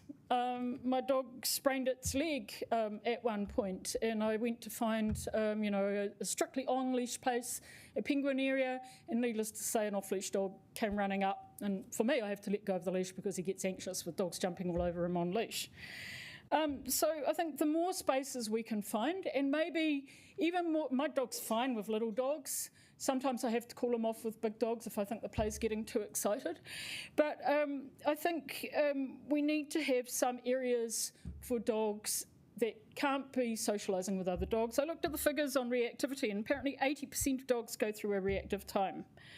Dogs on heat should not be mixing and playing with large numbers of dogs, chasing them around on beaches. I've already mentioned dogs in training, dogs with injuries. So there is apparently a one family at a time dog area in Plympton. It's a long way to go from central Wellington. The other thing I'm finding quite difficult is the number of cyclists on the footpath. If you walk through Kilburnie shops, you will sometimes have 3 e-scooters and 6 bicycles whiz past you on the footpath. It's not legal, but it seems to be a continual problem, and one time my dog got hit by a cyclist, which was extremely upsetting and will probably result in a very expensive surgery for him one day. I also think that there needs to be more education surrounding training, behaviour management, and other things. So those are the main points that I wanted to cover. More spaces for dogs, some spaces for reactive dogs, one family at a time, and also dogs like sighthounds. A lot of sighthounds need a huge sprint, can be risky with small fluffy ones. If you can wrap up. Yeah, Thank you. So my main argument is let's look at some of the space around Wellington. The mountain bike area in Mount Vic is often not used at all in wet weather, and in certain times of the day. So, let's mix this up a bit so that our dogs get a fair go and are safe. That's all I have to say. Fantastic. Thank you, Susan. You make your point, and we really appreciate your time. The next submitter is Ryan Reynolds-Phillips. Was that online? Are you there? Reese? Unmute, there I am. Cool. My councillors. I've been listening in for the last few minutes. I seem to think my submission probably repeats a lot of stuff that's already been said by some of the Island Bay residents. And as you are currently running behind time, I thought I might just answer some questions if the councillors have any. Oh, I think good on you. That's very generous of you. And of course, there is the first question is from Councillor Free. Yes, so I've been really interested by all the evidence, and I think quite rigorous evidence that's been presented by residents on this issue. What would you see as some of the solutions to the fundamental problem, which is the erosion of the dunes? I've already asked this of one other submitter, but I'm interested in your point of view. Yes, I heard that. That was Tracy Kent, who lives up the road from me, in fact. I know Tracy, our children play together. I actually was down at the beach a couple of nights ago, and something interesting occurred to me. There's actually a dune forming either side of the surf club down there. Not that it's a surf club, the building down there.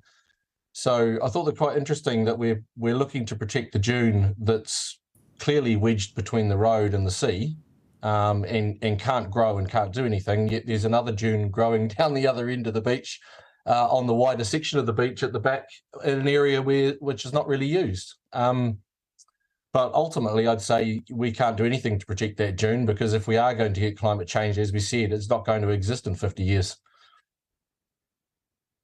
Okay. And thank you. Any more questions? I thought you might have somewhat more proactive suggestions than that, but thank you. No, I don't. I just don't think that, we might protect it in the short term, but it's not, given climate change, it's not a long-term goal to protect that. Okay. All right. Thanks. Cool. Thank you. And Councillor Chang and Councillor Hannett.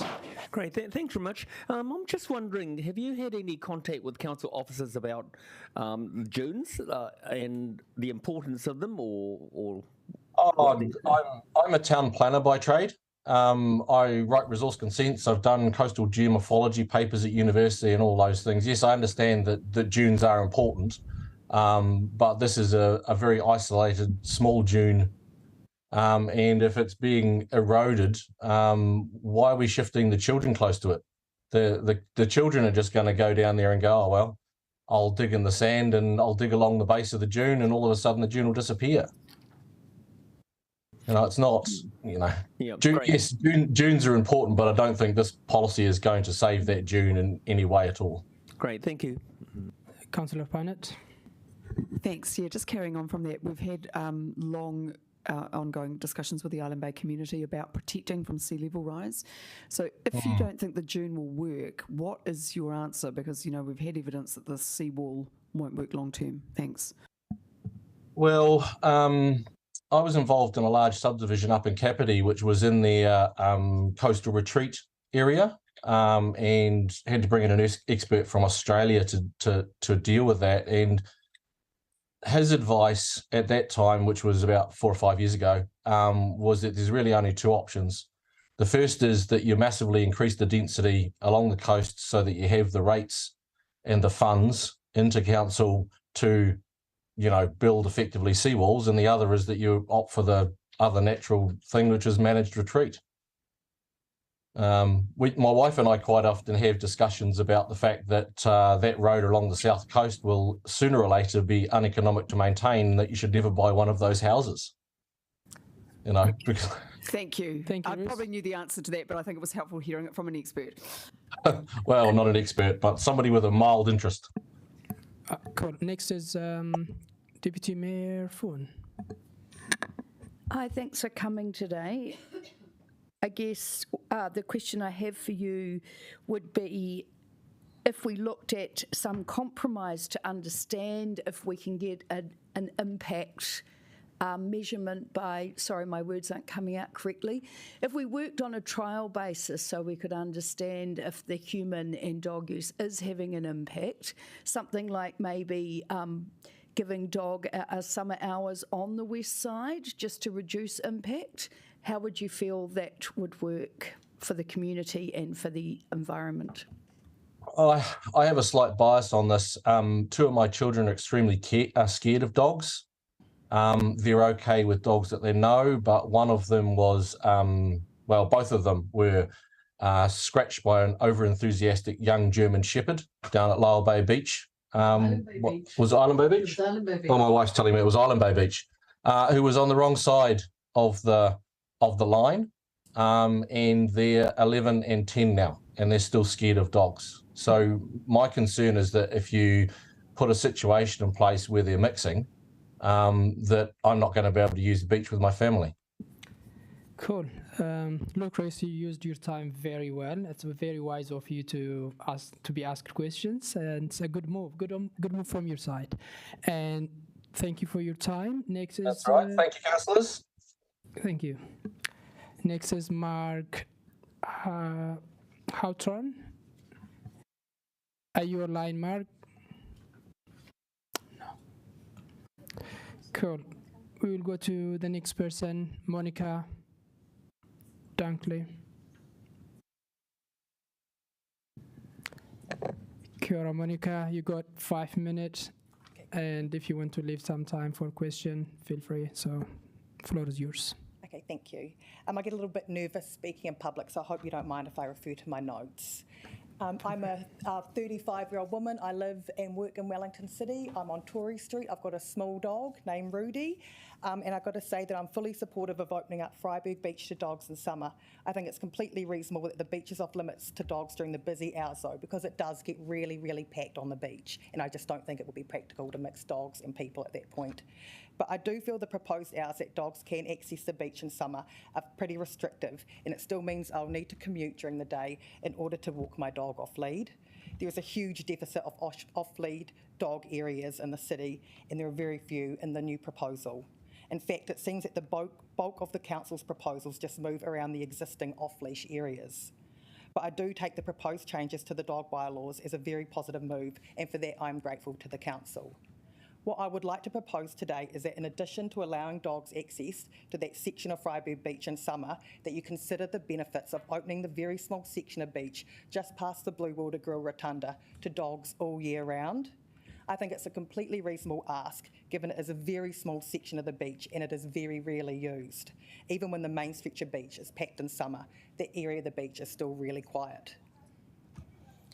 It would still also leave the rest of the beach for people to enjoy in summer. You can see how many people take their dogs to Oriental Beach in winter, as well as the support towards the proposal to open the beach to them in the summer. I think there would be a lot of grateful dogs and their owners that would also enjoy Oriental Bay during the summer days if they were able to access that small section of beach. By not forcing dog owners to commute to a different beach in summer, we're also contributing to a greener, more pedestrian-friendly city. I think a massive point that people are opposed to opening up of Oriental Bay to dogs fail to acknowledge is that there is a considerable stretch of Freiburg Beach that is always available and off limits to dogs. For that reason, I fail to see any merit in their arguments. It is a tough situation because I can see from a lot of responses to the submissions that there are a lot of negative attitudes towards dog owners. However, there are very few alternatives proposed. It was actually quite hard to read how easily dog owners are tarred by a few that flout the rules. I'm totally in support of greater enforcement of the bylaws, but it would be nice if more realistic alternatives were provided. I mean, it feels ridiculous to me that I'm walking my dog on a lead around the green belt where there are cats that are free to roam. Yeah, that was my submission. Thank you. Oh, that was good, Monica. There is a question from Councillor Panet. Thank you. I live near you and got 2 dogs. But I'm just wondering about the Oriental Bay Beach. Would you agree the priority should be for people, just given it belongs to everyone? Yes, especially in the city with the central beach. Yeah. And I know that there are other beaches that dogs can go to year round, but it is a pain driving, living, and having to go to the beach in summer. Okay, so you'd see that it would be reasonable that families and swimmers wouldn't be out so much before 10 o'clock in the morning and after 7 at night? Yes. Okay. And I think it's a good idea, but I think it should be accessible, that small section of beach. I don't see what the problem would be with that small section when it's very rarely used. The part beyond the band rotunda? There's like the sort of like the beach with the playground on it, and then you've got the main stretch, and then you get to that rotunda, and then there's that tiny little section off. Yeah, okay. That's what I'm referring to. So, yeah. Okay, thanks for that.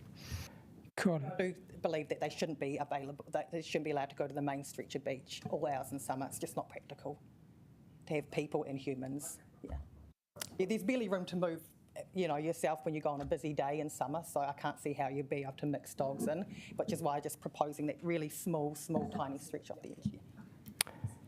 Thank you, Monica. Your point well noted, and thank you for your time. Thank you for your time, guys. Cheers. And before we go to break, I think we'll do two more. And Robin Lonergan.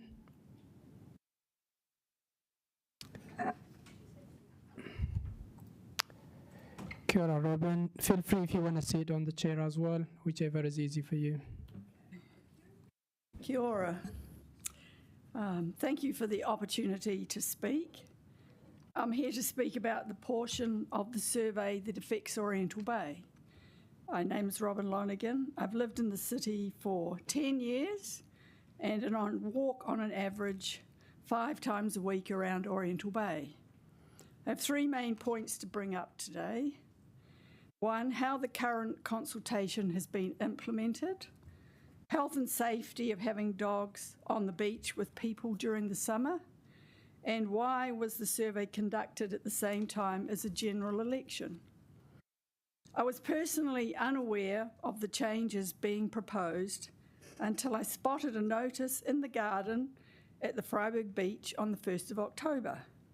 No other signs were evident on Oriental Bay. I took the survey and was quite dismayed about what was proposed for Oriental Bay. I emailed and spoke to the council to inquire where others could find out about the proposals. I did get replies, but no answers. I'm disappointed as a ratepayer and a resident of the area that insufficient consultation has taken place. Everyone I have spoken to or contacted has had no idea about the changes proposed. To health and safety. I would like to be able to go to Oriental Bay at any time during the summer with my whānau, especially grandchildren or friends, and not have to watch out for dogs or suffer from the health hazards from dog poo or urine. A lot of adults and children are nervous of dogs and should be able to relax and enjoy their time at the beach without constantly checking if dogs are nearby or likely to interfere with their enjoyment. I've noticed during the winter months, dogs are running everywhere, some controlled, some not. Some owners pick up the poo, some don't. Does the council have a policy on how the beach would be cleaned and controlled? Ironically, new clean sand has just been added to the beach. And number 3, why was the survey conducted during a general election when people were busy concentrating on other issues? It does appear that the survey timing was such that very few people would know about it. In summary, Oriental Bay is a wonderful city beach, the showcase for Wellington, and a beach for people to enjoy. Dogs are very lucky to be able to use it during the winter months, but during the summer it should be for the people, not a dog park that allows people on it. All right, thank you. Cool. And first of all, thank you for sharing your views, and we really appreciate. And your point about your disappointment is noted, and we will see how we can improve it. Now I'll go to the question. First, Councillor Chang. Next, Councillor Panet. Great, thank you very much. You would have heard the previous speaker, Monitor, speak about... I only just came because I wasn't due to speak till 12:10, so I didn't really hear the... Oh, okay. Monica was talking about using the area round past the Ban Rotunda for dog exercise. Do you know the area at all? Okay. Yeah. So do you think that's a good idea? Yes and no, if they were on a leash. I noted that you said no families came to the beach before 10. I live around there, often on the beach at 8, even 7. And there's lots of kids, especially little ones, who go there and then go after the sun gets too hot. They would go home at 10:30 to have their rest and be out of the sun. So that little piece would work, but I do think they should be leashed. Great, thank you. Thank you, Councillor Panet. Fantastic. Thank you so much, and your point noted. Have a good day. Next is Mary Wotton. Kia ora, Mary, and if you want to sit on the chair or there. I'll stand, I'm fine, thanks. You got 5 minutes. Yep. I've sort of got 3 points too. The first one is around the consultation process. I thought it was inequitable and insufficient. The signage was very scarce, as Robin has just talked about. Currently, you've got another project, the Frederick Street Park project, and I've seen posters all around town, and none were around the dog policy. Not even on the Oriental Bay Beach, where it was actually proposed that the changes were made. So I think there are people who swim every morning down at the beach. There's the washing machines, a group of people who swim down there, and I think they needed to be more directly consulted on this, the people who are actually there. The other thing I was concerned about was, there was a link in your Wellington City Council newsletter, which was great. However, the topic was, it's raining cats and dogs policies. We're reviewing our dog policy, animal bylaw and domestic animal policy. We want to hear your thoughts. Now, for me, reading that, I thought I would be interested in reading that probably if I was a dog owner. I didn't realise the significance of everything that was in that survey. Which brings me to the other part, that I was surprised that in that survey I was asked to comment about Kandala, about Tawa, about Island Bay. I think it should be that I could only comment about Oriental Bay, where I'm a ratepayer and where I live. So, for instance, if I went on to that survey and I was a dog hater or a dog lover, I could totally skew that data by saying no, no, no, no, no, or yes, yes, yes, yes, yes. So I think that me commenting on a situation in Kandala when I live in Oriental Bay is not accurate.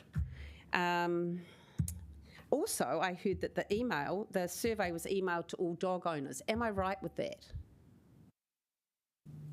Yes. Yes. So therefore, that's another way that it could possibly be skewed. If all dog owners were sent an email and non-dog owners weren't, it would be obvious, I would have thought, that dog owners would probably agree with most of the things that were in that survey, and therefore the non-dog owners didn't get an opportunity to do that. So many wouldn't have had an interest in Oriental Bay at all. Many people drive to Oriental Bay. I walk around there often also, and they arrive in their car with their dog and sometimes with their whānau, sometimes not. But I basically think that if they're going to hop in a car anyway, they could go to the Woof Woof Beach, which is just around the corner at Oriental Bay. And actually around the lighthouse, there's an area now, especially at low tide, where dogs can swim and dogs can play. I don't know what the restrictions are there currently. I think that the timing, 10 a.m. to 7 p.m. is not a good timing if it was to be put in place. I think a lot of young families go before 10 because children wake up often at 5 or 6 o'clock in the morning and will go to the beach earlier. So I don't agree with that. And also the sun and the skin damage that's caused by the sun.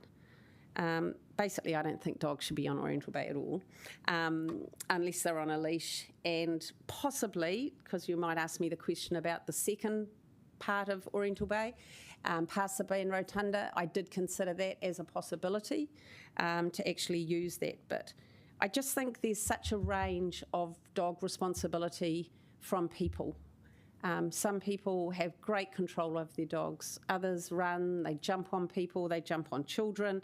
And, you know, if I ever hear another dog owner say, oh, but my dog doesn't bite, yet, I would say, you know, like there's this huge assumption that their dog is not going to. And I know that my little granddaughter is very likely to poke that dog in the eye with a stick if they're, you know, because they're none the wiser.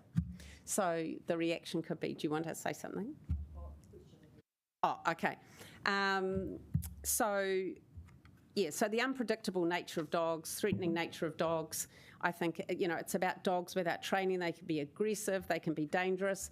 I was imagining some people who were down there recently with alcohol, actually, who were quite aggressive people, and I thought to myself, imagine if they had their pit bull with them. Am I going to go up and say, you know, that dog's not meant to be on the beach, or that dog's meant to be restrained in some way? So that concerned me as well. The other thing I've got so I did wonder about 8 to 8 being a reasonable time, 8 at night to 8 in the morning. So if people wanted to bring their dogs down for a swim or late at night, that's a possibility. But I still believe that they should be on a leash. the other picture I've got there on the handout that you've got is of Anderson Park, which is up by the Botanical Gardens. And I was surprised to read there that dogs had to be on a leash in Anderson Park. And my wondering was, on a leash, interesting, in a park where there's lots of space, whereas on a packed Oriental Bay with children If you can wrap it up, you finish your 5 minute. But Yep. And I just put another little picture there with what Hutt City Council do, which I thought was very clear and very concise. I'm finished. really appreciate your time and thank you. That's all right. You made your point. Thank you and have a great day. Okay, no questions? We don't have time for that. Oh, okay. Sorry about that. You can stick around, so we are going for a break now, and councillors, they can ask any question if they want. They will be, So councillors, we are going for a break now for 20 minutes, and we will be back 12:20.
Are they online?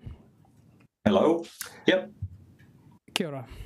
You've got 5 minutes and we can hear you. Go ahead. Cool.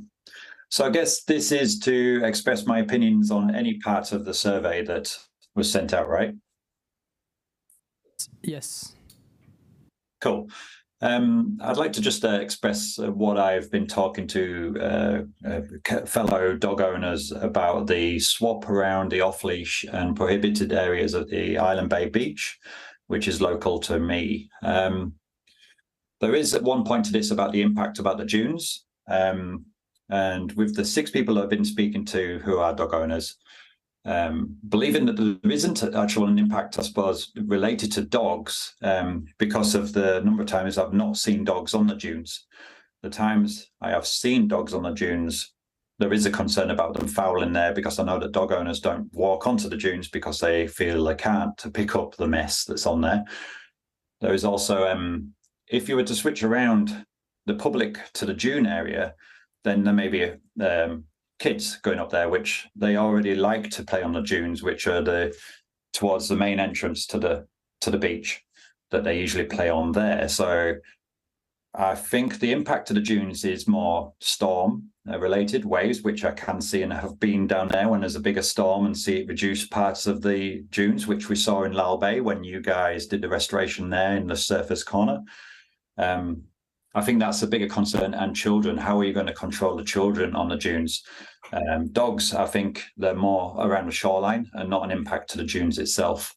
If you were to switch around the dogs and the public side as well, there are fear from the 6 people who the dog owners I spoke to that dogs are more easily be able to get out through the access areas on the beach that side, because the ground is more level to those entrance points. And the dogs will fearfully run out onto the road, because I suppose it's a slimmer part of the beach too. And it's just a fear of theirs. That's it, really. Oh, and I suppose dogs should be socialised when younger. I'd like to just say that, I suppose. But even when you're on Island Bay, you see those kind of breeds, the staffies and things that are ones, generally a tricky kind of dog, but ones to avoid anyway. Anyway. That's all I have to say. Thank you. Thank you. Your points noted. Any question, councillors? Cool. There is no question, and thank you for your time again. Have a great day. Can I just call now? Next speaker is Ellen Blake. Kia ora, Ellen.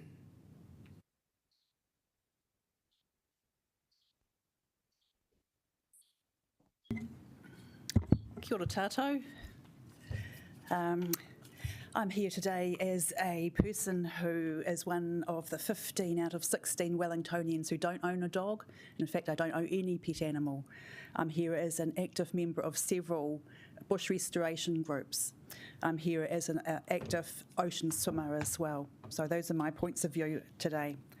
So I just want you to imagine walking up some steps to your local park. It's a lovely day. Just thinking about going up to the park, and somebody you sort of know is walking down, and you give them a little nod, and the next thing you know, oomph, the dog's got your arm. So I had to rip my arm away from this dog. So this was only a few weeks ago. You think, oh, this is unusual. No, it's not unusual. I do a lot of work on Mount Victoria as a bush restorer, and I frequently have issues with dogs, and so do our other volunteers.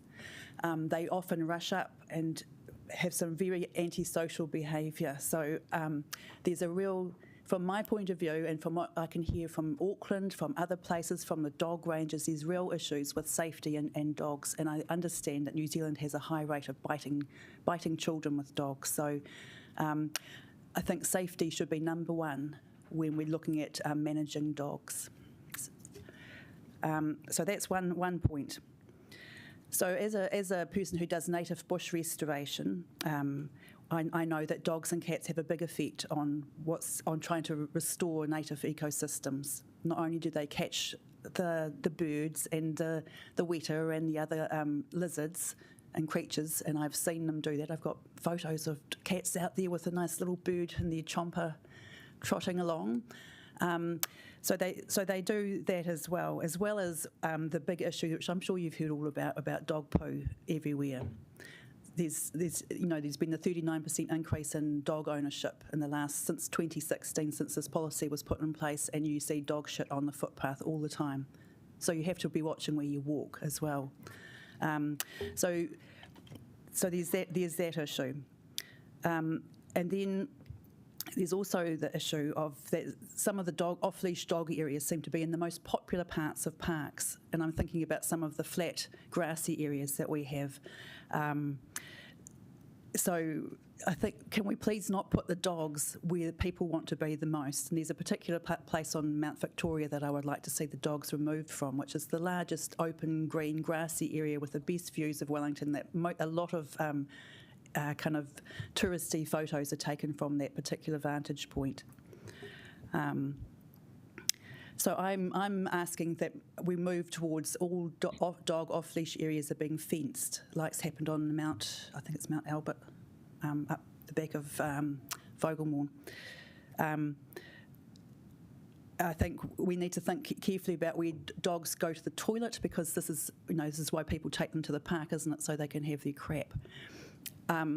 So it's, if you're going to have dogs, we have to address this seriously. People aren't allowed to use parks and gardens for toilets. There's a big gap in this consultation about inner city toileting of dogs. And I'm not just thinking about pet animals, I'm thinking about service dogs. There's somebody who uses the gardens in Cuba Mall as their dog toilet because there is nowhere else. So please think about where dogs go to the toilet in the city. So I'm also suggesting not only do we go towards fencing, but we think about capping the number of pet animals, and particularly dogs, that we have in the city. Dogs have a carbon footprint, so we need to address that. The other thing I was just thinking as well as a swimmer, a surfer was telling me the other day that that sometimes when you're surfing on Lyell Bay, it smells like dog wee when you're out in the surf. I don't know. I don't notice that at Oriental Bay where I swim so much, but perhaps it is an issue. So I'd like to make sure that we keep all children's play areas dog-free. I've had an issue with them in Freiburg Beach. I'd like to move most off-leash areas into off-popular areas like Molla Meadow off Palliser Street and into I've got a suggestion for one off Palliser Road that could be fenced. I'd like to see more fenced areas for dogs. And I'd like to see that dogs stay on a lead when they're in the reserves as they're supposed to. And I'd particularly like to keep Oriental Bay Beach completely dog-free over summer. There's an alternative place that they could go on a little grassy area that nobody much uses, not far from the wishing well and the changing rooms. So just to summarise, I think that this consultation has targeted dog owners and asked them what they want. We're a small, only 1 in 16 people percentage of all Wellington people, and asking the councillors to please make a decision for all of Wellingtonian people, for people that don't have pets as well. I think that was my points. Thank you so much, and you used all your time. So probably. Well, it's only 5 minutes. It's if I can just make a comment that this consultation has targeted dog owners, and people who don't own pets have not had a fair shot at saying what they think about things. So I think it's 5 minutes to try and suggest a whole lot of other extra, much better solutions is too short. I think fair point there. And just to clarify, you are right, email was sent only to dog owners. The reason for that is a legislative requirement. The government required us to send an email when we made a change according to the information I got from officers. And it will be responded in the report. But thank you for your point. That's well noted. Next is Debbie Bidlake. And online. Are you there, Debbie? I'm good, thank you. Can you see me? No. Okay. It says that the host has stopped my video. Here we go. Now we do. Hi, everyone. Cool. You got 5 minutes. Go for it, Debbie. All right, starting now. Okay, so disclosure, I'm a dog lover. I'm a cat tolerator. I coordinate a large-scale restoration project along Skyline above Karori. And the council invests quite a lot of money in that by supplying equipment to us and plants. We regularly see cats in the reserve, and these are collared cats, i.e. domestic, and stray cats. And I would have to say that they're not there sunbathing. They're there catching some of our endemic species. I also have cats visiting my section that I don't own them. They visit, causes me great frustration because I'm trying to create habitat for our threatened and at-risk species. I guess the reason that I wanted to speak today is in New Zealand we have a high degree of cat ownership. And I think we do need to have some more mature conversations about responsible cat ownership and what that means, given that we have a biodiversity crisis. A huge amount of our native creatures are endemic. They're found nowhere else. And a key driver of their decline, one of the key drivers is introduced predators and browsers, of which cats are one.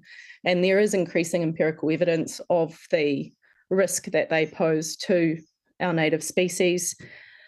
And I think that in this context, the current regulatory settings are madness. And I do appreciate that as a local authority, your ability to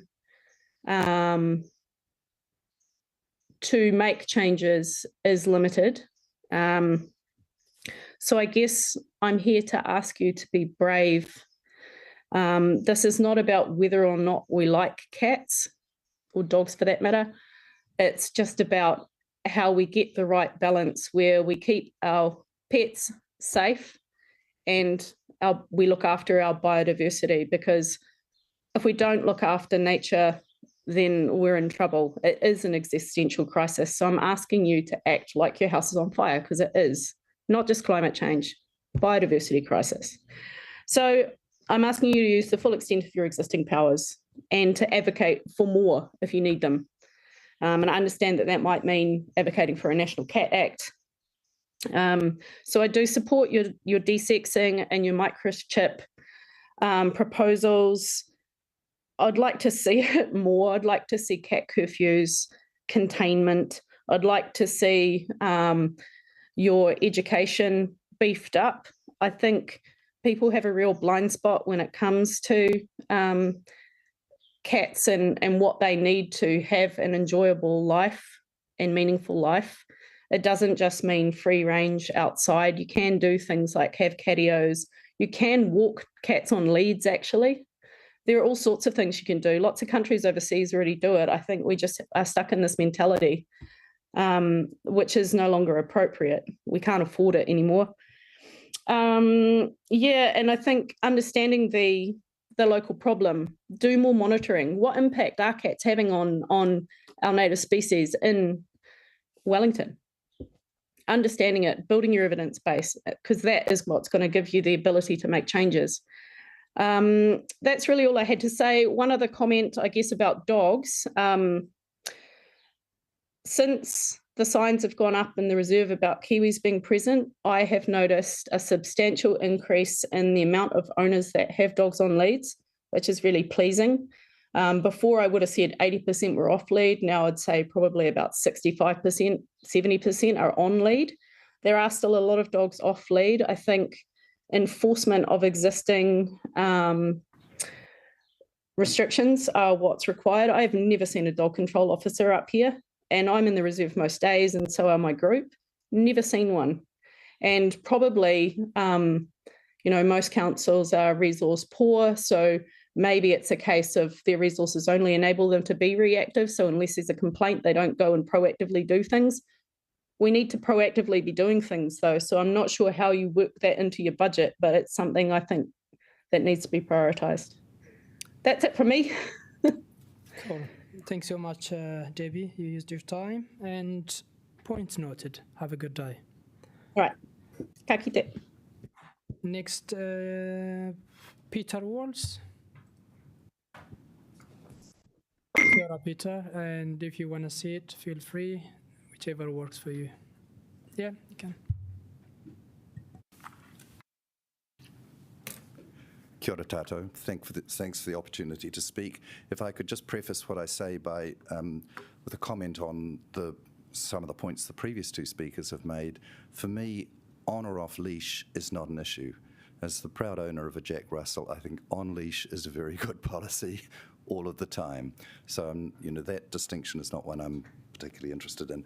But why take it's the beaches I want to talk about. Why take a dog to a beach? Well, to exercise the dog, obviously, and perhaps to exercise the responsible dog owner as well. But can I suggest a different perspective? I mean, the council's policy seems to relate very well to those needs to exercise the dog and possibly its owners. But I just want to suggest a different perspective here. So, to allow responsible dog owners to swim without having to leave the dog at home where it's going to be frustrated, lonely, and who would know, but possibly barking, and related to that, to be part of a family picnic without having to leave the dog at home. It was a shock when we acquired our puppy 2 years ago to realise that we were effectively banned from all our favourite beaches during the summer months. So here's the list, the council on the left, the beaches you can take dogs to, and on the right, the beaches that you definitely can't. You'll note that at the top of the not permitted list on the right are 3 of the best swimming beaches in Te Whanganui-a-Tara. And on the left, there are in fact beaches that are not open to dog owners in the summer. So the image I've put up from the interactive map shows Princess Bay, another beautiful swimming beach, with dogs prohibited. But let's take a look at a couple of the beaches listed on the left, dog-friendly beaches. I won't ask you to put up your hands and say if you know where Whiringa-ā-rangi Bay is, but I'll come to that in a minute. Here's Keogh Bay Beach, as it's described on the website, Keogh Bay. So moving from left to right, you can see that there is no beach. The dog exercise path has a man walking on it. The footpath has a couple walking a dog. And, dare I say it, the cycle lane is empty, but nevertheless ensures that anyone wanting to walk their dog could not get a park anywhere nearby. Here's Whiringa-ā-rangi Bay Beach. You can see that George, our dog, is getting plenty of exercise. I just got wet shoes. And just around the corner is Ballina Bay, which is, of course, a marvellous swimming beach. But to list Whiringa-ā-rangi Bay Beach as a sort of dog-friendly exercise area is a bit of a farce, I think. And I do accept, by the way, that Ballina Bay might have to remain off limits because there are little penguins nesting there, I understand. And here are both George and I at Scorching Bay, probably the most beautiful swimming beach in all of Wellington, and the best picnic spot, beach picnic spot. And dogs are so emphatically not allowed that you get the text on the notice and the little icon showing the cross through the dog. Seatoon Beach. So it's a great stretch of sand. It's a very long beach, and the swimming there is quite reasonable. But when you look at the interactive dog map, you've got a long green section there, but restrictions apply, and you can't take a dog there during the summer, except before 10 a.m. or after 7 p.m. Island Bay, and I note the discussion about shifting the dog-friendly area to the other side of the beach, but currently I would say it's the best available swimming beach for dog owners, but it is very exposed to the winds and it's perishingly cold. Colder for reasons that I don't even understand than the beautiful Princess Bay just around the corner. And thank you for opening up Oriental Bay to families with dogs. It will get very crowded if it remains sort of essentially the only one that you could actually swim. So, I suppose what I want to be able to find are areas where you can take the family, take the grandkids, take the dog, and everyone is happy. And if that's on a leash, that's just fine by me. So really, to conclude, how to take a dog to a popular swimming beach in the summer, well, first of all, I would love the council to recognise that swimmers and families don't want to leave their dogs at home, because that creates problems anyway for people in the area, or might. I would love to see more separate dog allowed areas on beaches such as Seatoon, even, dare I say it, Scorching Bay. Perhaps that's too much to hope for. Allow access to more beaches, provided the dogs are on a leash or tethered. As I've said, that's fine by me. And the last one, require a dog on a beach to be accompanied by an active carer, one member of the whānau. So, picking up on that figure, only one person in 16 owns a dog, but how many households does that represent? So if you've got your family going to the beach, I mean, even if it's just a couple, I'm perfectly happy to sit on the beach with the dog. You finish your time. Oh, yes, while my wife goes for a swim. Thank you very much. Thank you. Your point well noted. Next is Nolin Holt. Kia ora, Nolin. Feel free to have a seat or whichever works. Okay. These bloody cycleways and not being able to get my bike onto it because there's no dropped curbs. Anyway, that's another matter. I just want to say that I found out by accident through our little local neighbourhood group that this was going to be including cats. So I was disappointed that I had to. So you might not get too many people with cats if you're only sending it out to dogs. Okay, I think that straight to the point, desexing should be 3 months. That really is, they're starting to get sexually active there slightly prior to 6 months, so 3 months for sure. I don't know how that's paid for or managed. It annoyed the hell out of me when one of the major cat protection funders there, supporters there, when we took a street cat, said, oh, put it back on the street, because it's a street cat. We found a home for it, thank goodness. The other thing is generally speaking, there, responsible cat and dog owners there don't need to be legislated.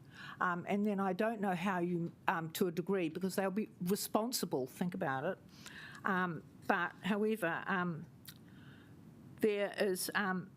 there are other ways of doing it. Now, what concerns me is I felt there were leading questions there. How are you going to manage this? How are you going to fund it? And I'll go straight to the Barcelona solution, is that their council runs no-kill shelters. They have 13, by the way, we're talking the Ajuntament de Barcelona, which has 1.6 million people. It does extend out to an equivalent of Wairarapa and Kapiti. They have 13 official groups, and they are funded by the council. Yes, it's not perfect, and people do live in multiple apartment blocks, so a lot of those animals don't even end up going down to the street. But until we make some sense, like for example, we have a one-way cat door. How simple is that? And the cats stay in at night. They all stay in at night. If we're out and the cat comes in, they stay in. And so that's an easy solution. Type of litter there, you might want to encourage what they use. And the other thing is that walking a dog, you would be able to, with cars being limited now, encouraging people to dog walk, because in Barcelona there, they have a combination. They have the dog walkers, they have the carers, which are all voluntary, then they have the official 13 groups. They also have cat colonies that they manage. That's how my son got his 2 cats. They've been reducing the colonies through desexing, but they have a really good system in place. Once again, imperfect, but it is actually managed. You want these rules, you make these rules, but for example there, I think they encourage people there to have their, register their cat with a companion animal register, but you've got no policy about desexing. You're relying, if you look online on your website, it just says, I'll take it to the SPCA. We leave that to other people to manage. No, if you want it done, council manages that. And also there may actually work out ways of how they support people to do that, because the mental well-being of an animal, the dog or cat, is well known. The other thing is they combine the parks down there with fenced-off dog exercise areas with play parks for kids, and then the areas around it chatting. They have a lot more play parks. I think for a dog there you need an undercover one as well. But cats, I'm coming back to cats because we really are cat owners and we love them. And I think that you really need to look at other solutions in other major cities about how they manage that, manage colony cats. And remember too, wild cats I'm really concerned and alarmed about because their life is rotten. But feral cats, dumped cats, they deserve a chance because they were owned once. So. And my sister in New Plymouth there, when she was managing colony cats, the bird life actually got stronger. Fortunately, the mouse life too got stronger as well. So once again, a balancing act. So therefore, I suppose in summary, one, I found out by accident that this was going on. You can't legislate for stupidity. I think that you should look at perhaps. There must be other cities in the world that have the solution. Ironically, they started this in 2008 but didn't get rid of bullfighting until 2010. So that was a sort of a bit of a back-to-front situation.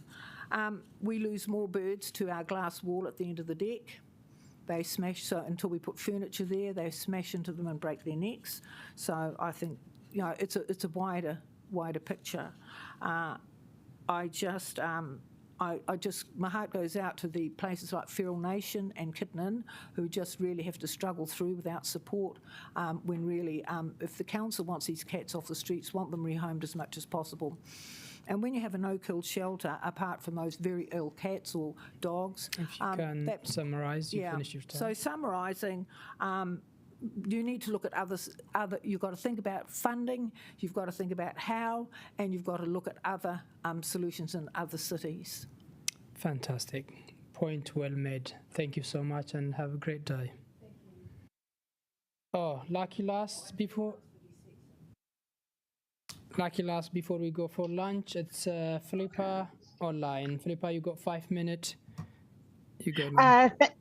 Thank you very much. So I do quite a bit of voluntary work restoring native habitats in some of the reserves around Wellington. I live in Karori on the edge of Burrows Reserve, and I was inspired to submit after hearing from my neighbour about their video footage of the number of cats they saw going into the reserve one night. I think it was about 10 different cats. I think if Wellington wants to achieve our biodiversity goals, we need to do a much better job of controlling our cats. I fully support the forest and bird submissions, so we should be desexing our cats, and I applaud the council for taking that step, but the age should be slightly earlier. It should be 4 months when cats are reaching sexual maturity. We should also be microchipping all cats and registering them. There's no reason not to be doing that. And there should be a 2 cat per household limit. This helps stop things like people with hoarding tendencies, having too many animals and neglecting them. And it also just helps reduce the overall population burden. We know that cats do extraordinary damage to our environment, both killing birds, as well as the invertebrate population of skinks and geckos and lizards and the like. And I think over time we should be moving more towards treating cats like dogs. So they should have to be limited to a property. They shouldn't be allowed to roam outside a property. Owners may achieve that through different ways, such as having catios, rollers on their fences, just keeping them inside. But they should really be on a leash at all times when outside an owner's property. So I'd really like to see the proposal strengthened, and particularly moving the age of desexing down to 4 months. And I would strongly commend Forest and Birds proposals to the council, and would encourage you to implement those rather than the relatively weak source proposal that you have before you. Thank you. Thank you, Philippa. And I don't see any question. Go for it, Councillor Panet. Thank you, Philippa. I've been involved in this issue for quite a long time. So in terms of the cats, like the dogs, would you expect that the ratepayer would pay for some of the system of the registration and then it would be the cat guardian? I prefer that to owner. I am not super familiar with the dog registration system. I don't know to what extent it is paid for by the owners. I understand there is a fee and to what extent it is picked up by ratepayers. I would be in favour of some degree of cost sharing. But yeah, I mean, there is already a system for registering animals, so I don't think it would be that hard to add cats to the system. And I do think that cat owners should be paying a fee to register them. So you'd also support a government change, because the reason we have a regime is because there's the Dog Control Act. So you'd have a Cat Control Act. Is that ultimately what you want? Ultimately, yes. However, I would have thought that under local government's general powers of competence, you would be able to charge to register cats. Cool. Point noted. Thank you so much for your time. Have a great day. Okay. Thank you very much. Now we go for a break, lunch break, and we will be back 1:35.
Otari Wilton Bush Trust, yeah. Cool. Can I just please invite Carol West from Otari Wilton Bush Trust? You got 10 minutes. Feel free to have a seat or standing, whichever works for you.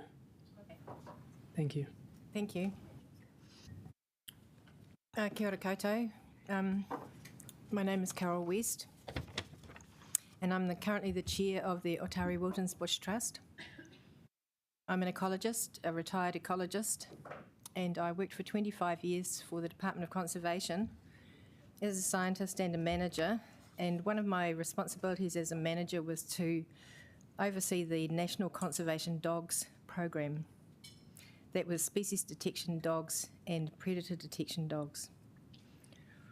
So with Otari Wilton's Bush, the current policies allow for dogs on leads, and there are no commercial dog walkers permitted. However, the context at Otari is changing, and you'll probably be well aware that kiwi, released onto the peninsula, are moving towards Otari and are probably there now. We also have a lot more birds fledging. Kaka are very vulnerable when they're fledging. This time of year, they can be down on the ground for several days. And again, they're vulnerable to dogs. Another part of the context is with kiwi now in the Wellington area, kiwi aversion training is available for dogs. So owners can find out about that and book their dogs in for aversion training. It usually lasts for about a year, and then they have to be retrialled and recertificated. So we've got the current situation, we've got the context which is changing. Our request in relation to these is that we maintain the current policies at Otari, where dogs should be on short leads. We continue having no commercial dog walkers, and we encourage owners to have their dogs go through the kiwi aversion training course. But there's one key consideration with putting dogs through the kiwi aversion training: it's no substitute for having dogs on leads. So you may have seen footage on the television of conservation dogs at work. They have their little orange coats on. They are always muzzled. So those dogs are trained to detect either predators or a specific species. They often have kiwi aversion training when they have been, they're working in areas that kiwi are present, but they are nonetheless muzzled, because at the end of the day, a dog is a dog. And in the heat of the moment, accidents can happen really quickly. So even these highly trained conservation dogs are muzzled as an extra precaution. So we're really requesting that there be, good signage, good understanding that aversion training is no substitute for still having your dog on a short lead, so that the owner can be in control of a dog at all times. We have one issue at Otari at the moment, and that is a degree of non-compliance with the current regulations. People can be found walking their dogs, sometimes 2 or 3 dogs, on no leads. Often we might say to them, are you aware that you could incur a fine for not having your dog on a lead? And we recently had an incident where some people from Makara said, but our dogs have got kiwi aversion training, so they don't need to be on a lead. So we've got some evidence that people seem to think that having one means you don't have to do the other, despite the fact that it's one of the rules. So summing up all of that, our request is that, as I said, we maintain the current policies with dogs on short leads, that there be clear signage at Otari, clear notices on City Council websites and other forms of communication, that patrols by dog rangers are increased, especially at this time of the year when birds are fledging and are most vulnerable. And that information is provided to people about how quickly a kiwi can be killed by a dog. They've got very weak rib cages because they have no flight muscles because they don't fly. And even a soft-mouthed dog could kill a kiwi accidentally. They're that vulnerable to dogs. So that's the end of our submission, and I'm happy to take questions. Cool. Councillor Panet and then Councillor Free. Thank you, and that's an incredibly important submission. I'm just curious, I am a dog owner, but I also care about biodiversity. So would it even be the best thing is not to allow dogs in there so that it's a real sanctuary for the kiwi and other birds?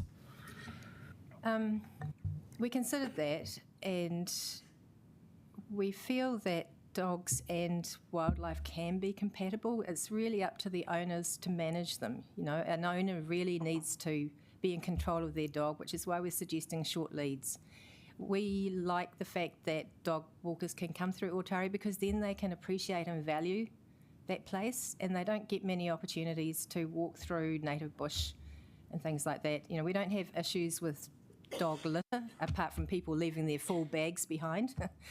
So that, you know, generally it should work, but it's the compliance really with the rules that's the key thing. Ask a supplementary. So we've had some conservationists saying, look, dogs just don't have a place so much in the city, or they have to be severely restrained. But your perspective is, as an ecologist, that we can make sure that the birds are unharmed by our dogs as long as owners are responsible. That's right. My question was actually about that messaging about short leads and whether that can be potentially confusing to people. Do you think the short is, is it clearer to just say your dog must be on a lead rather than emphasise short leads or just have symbols of people with leads? I think it might need to be specified because, there are those leads that the dog can run out a long way. They can wrap themselves around a tree and get up to all sorts of mischief. And so the idea with a short lead is that basically, they're there beside your side. And I think that's also useful because occasionally there are issues with people and other dogs interacting with each other. And particularly if there are small kids or people that are scared of dogs. If the dog's on a longer lead and can run towards people, then and on narrow paths and there's nowhere to go into the river or off the bank or something, it's better to just have something where you can control them. And when they pull, you're right there holding them. I guess I still want to ask the question, is our signage clear enough and unambiguous enough? Probably not. No, so I think there would need to be more specification around that. Okay. What's meant. Yeah. Thank you. Oh, thank you so much, and that's very clear and loud, and officers will take a note and we will see how that's going to be reflected in the report. Thank you so much for your time. Great, thank you. Next is Lisa Snow from Island Bay Dog Beach Users Group. You've got 10 minutes, Lisa. The floor is yours. Great. Hi, so I'm Lisa Snow representing the Island Bay Beach Dog Users Group, and we represent about 70 plus dog owners from the Island Bay and immediate area. We were just an informal group put together when this proposed changes came up to put together our thoughts on it. And we feel that access to the beach has been hard fought for many, many years, and it was only in the last review that we were actually given access off-leash to the beach year-round, to part of the beach year-round. And it seems to me that there haven't been many problems there. I'm also an admin on the Island Bay local Facebook page, and if there were issues there, they would be discussed at length on the page, and they haven't been. So you know where I'm coming from. We don't really understand the reason for the change being suggested. We also note Wellington is trying to promote itself as a dog-friendly city, which is awesome, but we also think this kind of flies in the face of that. And we've got some concerns about the survey that was done as part of this and the way the figures are being looked at. For example, 88% of people from Island Bay oppose this change, but because 15% of people from everywhere else who it doesn't affect don't care about it, it sort of looks like about 20-something% of people oppose the change if you amalgamate the figures. One of our members, Sam Valentine, spoke about this morning, so I won't go over it again, but I'll just say we agree with them. Don't know how to get this to go. Well, maybe it doesn't. Oh, there we go. I think it's important that we're seen as a recreation group. Oh, we've gone. We know that people travel to visit the beach in Island Bay. I've come across people from the Hut and people from out of town. We also know that people come to the beach who don't have dogs because they like seeing them running around. But I think what's important is that Wellington City Council in the past has often come across as believing that providing recreation areas for dog owners to be with their dogs is providing areas for dogs, but that's not the case. It's like suggesting that soccer fields are for soccer balls when actually they're for people who want to kick the ball around. So I think it's important that we're seen as a proper recreation group. And also, it's not just dogs exercising there. The people in the photo that I saw on the beach a couple of weeks ago with their dog Ava, they were there for a few hours, and the woman told me she likes to swim every day at the beach year round, which I thought was a bit crazy. But and if the hours of being able to use the beach are limited, then that won't be something that she'll be able to do. There's a number of benefits of dog ownership. There's the reducing stress and anxiety to people, and over the last few years that's become even more important. One of the people I met on the beach, he lost his job during lockdown, then there's been deaths in the family, and now he works from home alone. He comes to the beach every day with his dog just to see people. And so I think that's an important thing. It obviously promotes exercise, and the interaction with other people is really important. We know that that's a predictor for people living a long and happy life. And if people were to go up to someone just sunbathing on the beach to have a chat to them, it would be creepy. But if you're there with a dog, someone will come in and say, oh, he's having a nice time. So it does encourage interaction between people, which is great. The proposal to limit the dog access to the beach during the summer hours before 10 o'clock and after 7 p.m, we oppose this strongly. It's not actually a very inclusive way of doing things. There's a lot of people who don't work 9 to 5 and who can't go to the beach because their hours of work mean that they're sleeping or at work in those times that people could be on the beach. Also, we have parents within our group who say that after school they like to pick up the kids, pick up the dog, go to the beach and give everyone a good airing, and that would prevent that happening in the summer as well. It'll also put more pressure on other beaches like Lyell Bay and Petone, and we understand that part of the reason for this is there's concern around the sand dunes, but both of those beaches have sand dunes too. Lyell Bay is already completely crowded most of the time, and so putting more pressure on that we don't think is a good idea. And also we know that if you give people, recreation groups, a place to go, they'll go to them, like skateboard parks and mountain bikes, and if you don't, they'll just go rogue and go anywhere. And so there's a big concern from the people of Ōwhiro Bay that dog owners who can't use the Island Bay beach if the hours are limited will end up around Ōwhiro Bay. A lot of it is away from main roads, so they won't be seen to be pinged by animal control anyway.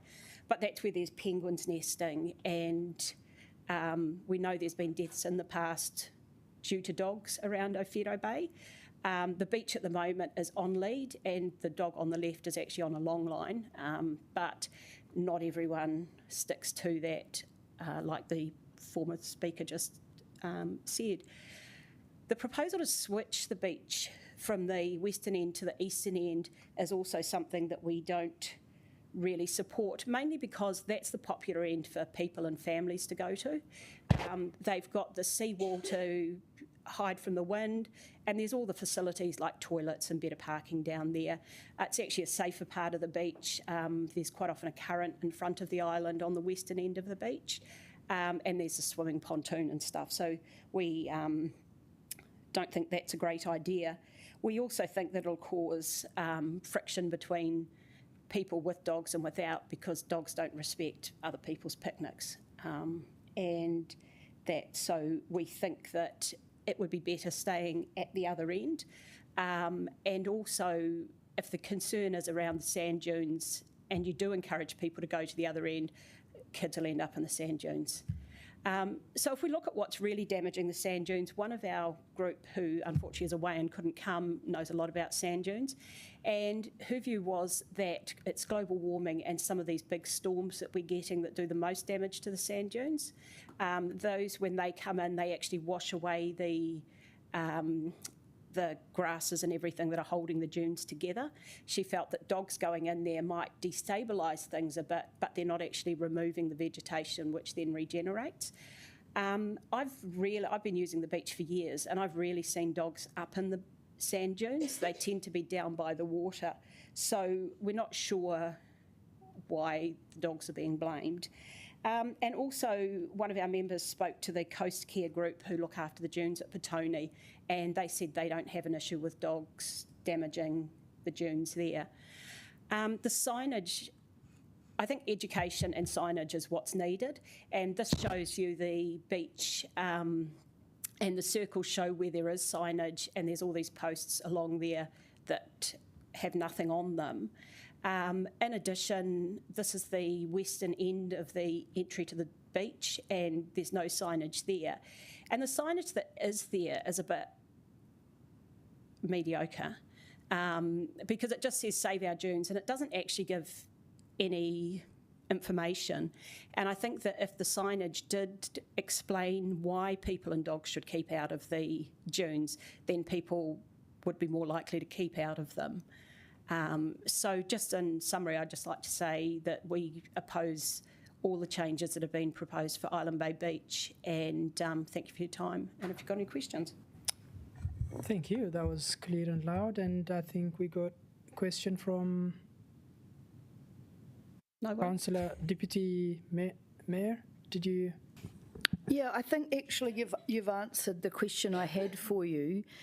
I guess another way to understand it is proposing a trial period or maybe a softer intervention to understand. Do you have any ideas on how we could propose a trial or something that the community could get behind? I don't really know what you mean by a trial. I guess not a permanent well, it's not a permanent change with regards to hours, because it's just during the summer months, but they're of course the most popular months for people, except for that one crazy person who swims in the winter, to go. So yeah, I mean, I think that because so few people have ever seen dogs in the dunes, we do wonder if it's one person. We don't even really understand what the background is, other than somebody heard a rumour that there'd been a dog turd found in the dunes and that had caused the problem. And so yeah, but I think that what would be more important is actually looking at the dunes and what is affecting them. And if it's found to be dogs, then it's found to be dogs, but it's understood that it's more likely to be climate change, which not much can be done about. Thank you, Lisa. I think that's very clear, and thank you so much for your time, and we really appreciate it. Have a great day. Thank you. Next online is Fiona Drummond. Fiona, you got 5 minutes. Feel free to have a seat or whatever works for you, and the floor is yours. Okay, I'm a resident of Tawa and dog owner and a regular user of the Willowbank Reserve, which is under review by the Wellington City Council, and I wish to express my disagreement and disapproval of the proposed change 6 as it applies to Willowbank. The current dog off-lead area, there's 2 parts there that make up the off-leash area. I've always found this to be more than adequate, and very few people, I haven't found many people in that reserve at the times that I tend to walk my dog, which is throughout the day or could be any time. As a dog user, I think it is probably a satisfactory size for Tawa dog owners community and needn't be extended to the 2,000 square metres as indicated in the statement. There is within 5 to 10 minutes walking of Willowbank Reserve a fenced dog park, the Taylor Dog Park, and this offers off-leash dog area for owners to meet socially and for dogs to run free without inconveniencing other members of the public.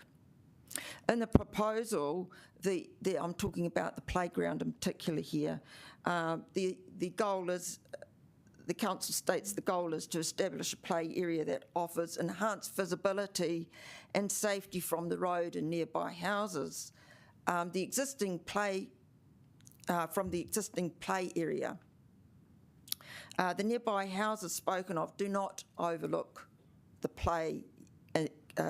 proposed play area. They actually look directly into the motel opposite on Boscobel Lane. There's a small grassed area that does overlook the proposed new area, but there's no homes on this. So I think this shows that very little thought has actually been given to this proposal. Besides the proposed new area is a car park with unrestrained access to that for children. Also, it's the main access to the motel. So I think that proposes some issues. Also, there's unrestricted access to a culvert at the far end near Outlet City, and also the area is sloping down to the Porirua stream, which has a fall of about 1.2 metres running along there. And so this area does not offer adequate space for children to play, and which the current site does. This demonstrates, again, as I said, a lack of thought to where the placement of the new playground is to be. This proposal demonstrates to me that we are trying to corral our children into a fenced area while giving priority to dogs to run free in other areas, and at what cost to the ratepayers. Council also says it recognises the significant role that outdoor spaces offer in the lives of children and young people. The current playground space is a focal point of Willowbank Reserve and has a natural aesthetic ambience appreciated by the users. The current area offers a much larger flat area for games and a safe access to water. It also offers the existing picnic tables and canopies, which are proposed to remain within the dog walking area, off-leash area, are used a great deal during the summer months and winter months for shelter and relaxing and enjoying the natural environment. This large flat area is often used by schools, children and various other community groups to come together and enjoy activities. The proposed new area does not offer adequate safe space for these activities. This area is also used by people walking to the railway station, the Tekapu railway station. It's on the cyclists' main pathway to Porirua. It's used by people accessing Countdown Supermarket in the south end of Taylor Terrace.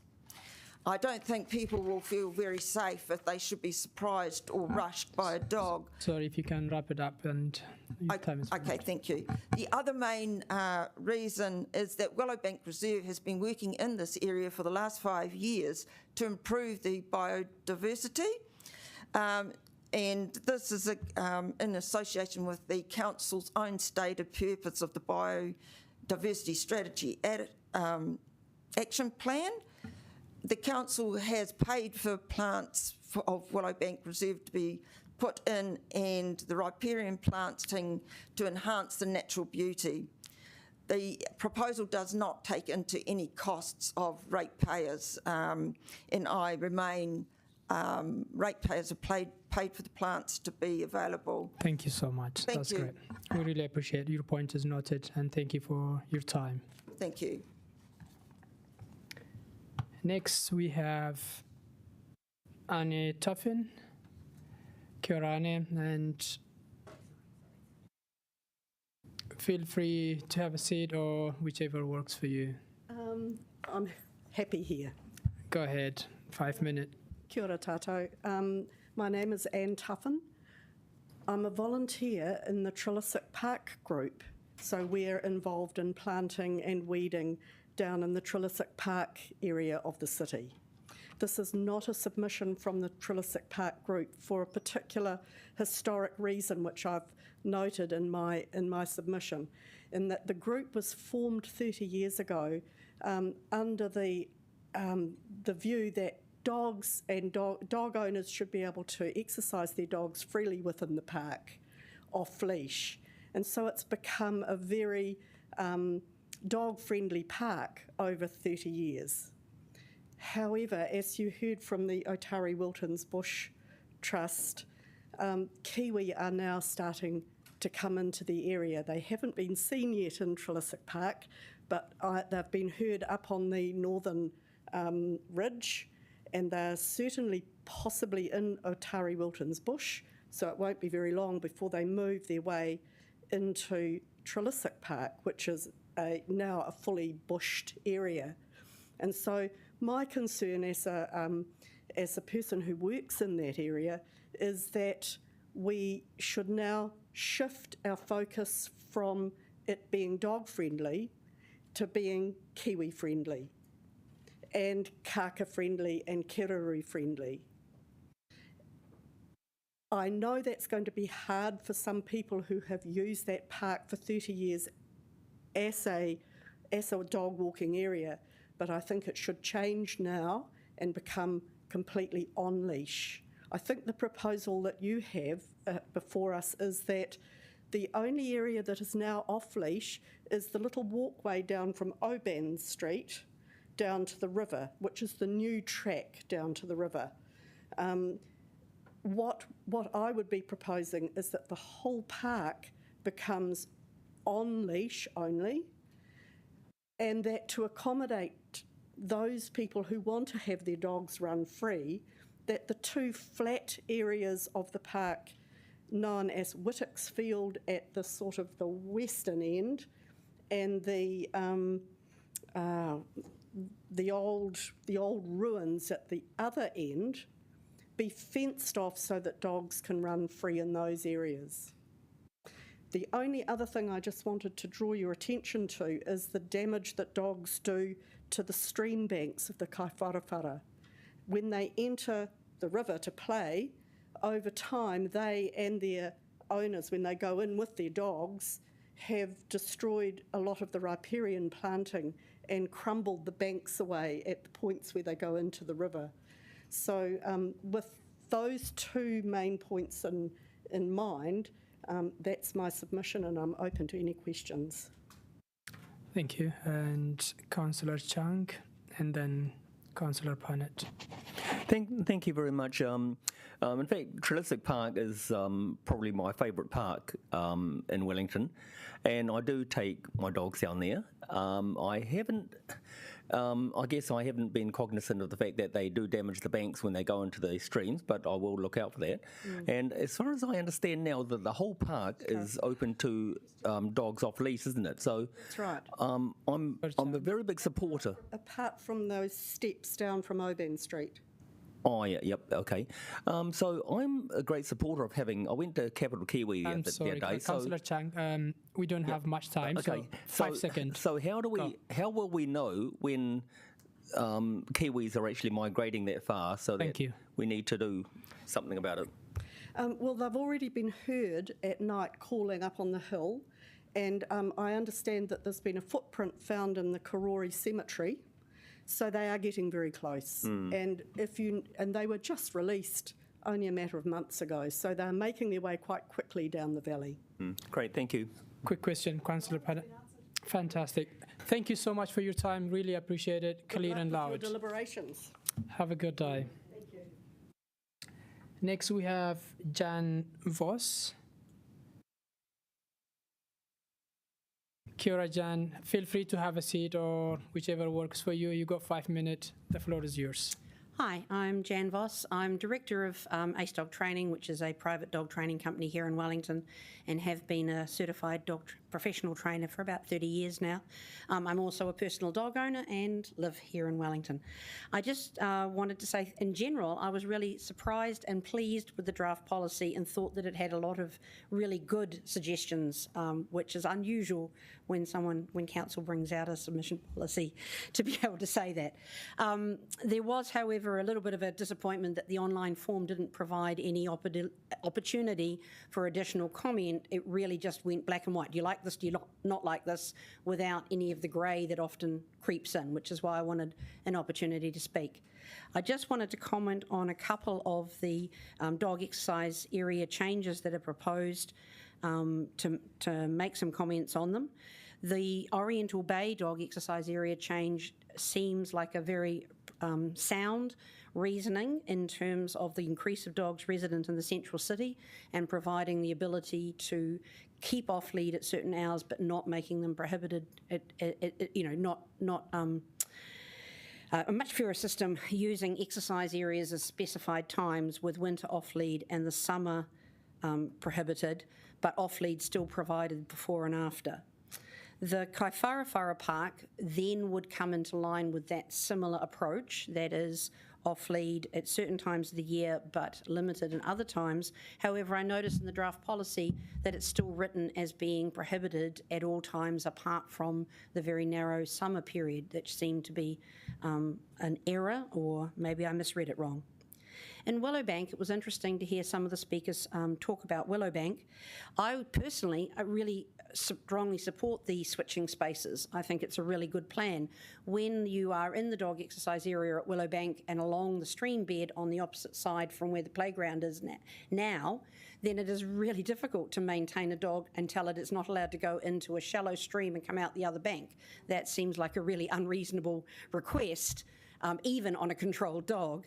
And the logic that was presented in the proposal that the current playground is a little bit more hidden away and that moving it would provide more visibility and safety also puts it in line with being next to the toilets and the other facilities that are available. So that also seems to be a really sound and logical approach. It also provides a balance of having walk and open space within the park. Because the two things are separated at the moment, then I feel that the area that is designated as an open off-lead area, which is the one next to the toilets, is actually underutilised. And people inadvertently or intentionally treat the area that is being proposed as an off-lead area as such, even though under the legality they shouldn't be doing so. If there is any concern about a conflict of interest because school groups might be using it and things, then perhaps the council might review the timing and say that the area that is currently for the playground had limited hours, or in some way adjust it in that direction. The last one that I wanted to mention, last two I wanted to mention. One is Appleton Park and Haitaitai Park. These would only be sensible if there is parallel parking to the busy roadside, and that is the roadside along the road that goes to Karori and also Ruahine Street. What seemed to be missing from those, though, is designated parking or parking spaces within the current car parks that were for dog owners. Both of them get used quite a lot. The badminton hall is often used by the taxi companies as a place to hang out and stay, as well as having events. And the Zealandia overflow is often used for Zealandia. But if those two spaces became semi-destination dog areas because they have a fenced line, then that would be something that would be worth doing, is having parking. Last one is Mount Albert. I'd like council to review the design and ask for an additional gate on the current fenced area so that it's possible to access from there up into the proposed walkways. It is certainly a strong, I really contend that being able to walk the dog and have them explore and investigate and sniff, not into the bush, but along the tracks, and having a number of those areas now being walking off-lead rather than just small spaces that are off-lead is a really sound, valid idea, and I've run out of time. Thank you. You did very well. It's on time, and we really appreciate your time, and have a good day. Okay, thank you. Our next speaker is Peter, who is online. Peter, you got 5 minutes. You can go. Oh, hi. My name is Pete, and I am a resident of Brooklyn, and I am a regular walker of. I take my dog down to Tower, and that's my regular place. And I would like to request that there is like painted car parking lines, because sometimes I go down to the dog park. It's like there could be 3 more cars parked in there, and it's like all the cars are parked in a way where it's quite inconvenient. So when there are dog parks and there's parking, to have clear parking lines would be a good place to draw etiquette and increase capacity for people to use the parking facilities. And I would really appreciate as well, like I totally agree with all the new dog parks opening, but one of my doggy sensors come up on and says that it would be really nice to have bins, rubbish bins at these dog parks, because to have the waste being left there would be just a shame that the dog owners and it would be put a blight on the dog owners, because there's some of the other dog owners who are slightly lazier than others wouldn't pick up their waste because there are no bins there. And yeah, so that's the request. But if you can also put waste bins there, it's like waste bags, it would be good. But I think most dog owners carry their own waste bags anyway. So that's my 3 requests and my 3 ideas, and that's basically it. And I'm really happy with the council increasing the dog parks and trying to listen to what the community needs to say. And I've talked to the other dog owners at Tower, and they have the same idea. It's mainly bins. Bins are the main thing. So thank you for the opportunity to talk. Yeah. Thank you, Peter. That's a good suggestion. Any question, councillors? Cool. It's really good, and we really appreciate your time, and have a great day. You too. Thank you. Next online is Tanya.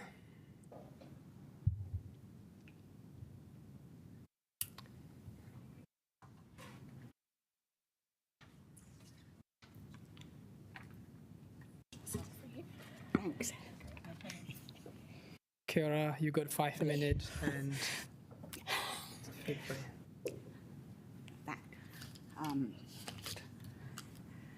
Okay. Right. I read it. The council is proposing a policy to their new animal bylaws, which here in Island Bay is totally contradictory to their desired dog-friendly approach. Why? They didn't even allow the mayor to take her dog into their council, in the council buildings. It's actually causing a lot of stress and angst within our community. It is a fallacy to say that dogs running up onto the dunes to do their poo are eroding the dunes. It is unquestionably climate change, with the increase of big high tides, massive sea swells. I should know because I've lived across the road from Island Bay Beach for almost 60 years. Until the 1980s, the sand would continuously blow up on the pavement outside my house, like a snowdrift. A pity it wasn't. The council helpfully erected a low wall, which was able to stop the sand from building up. But in the 1990s, someone had the mad idea of building a boardwalk round the coast and started to flatten the dunes in preparation to lay it.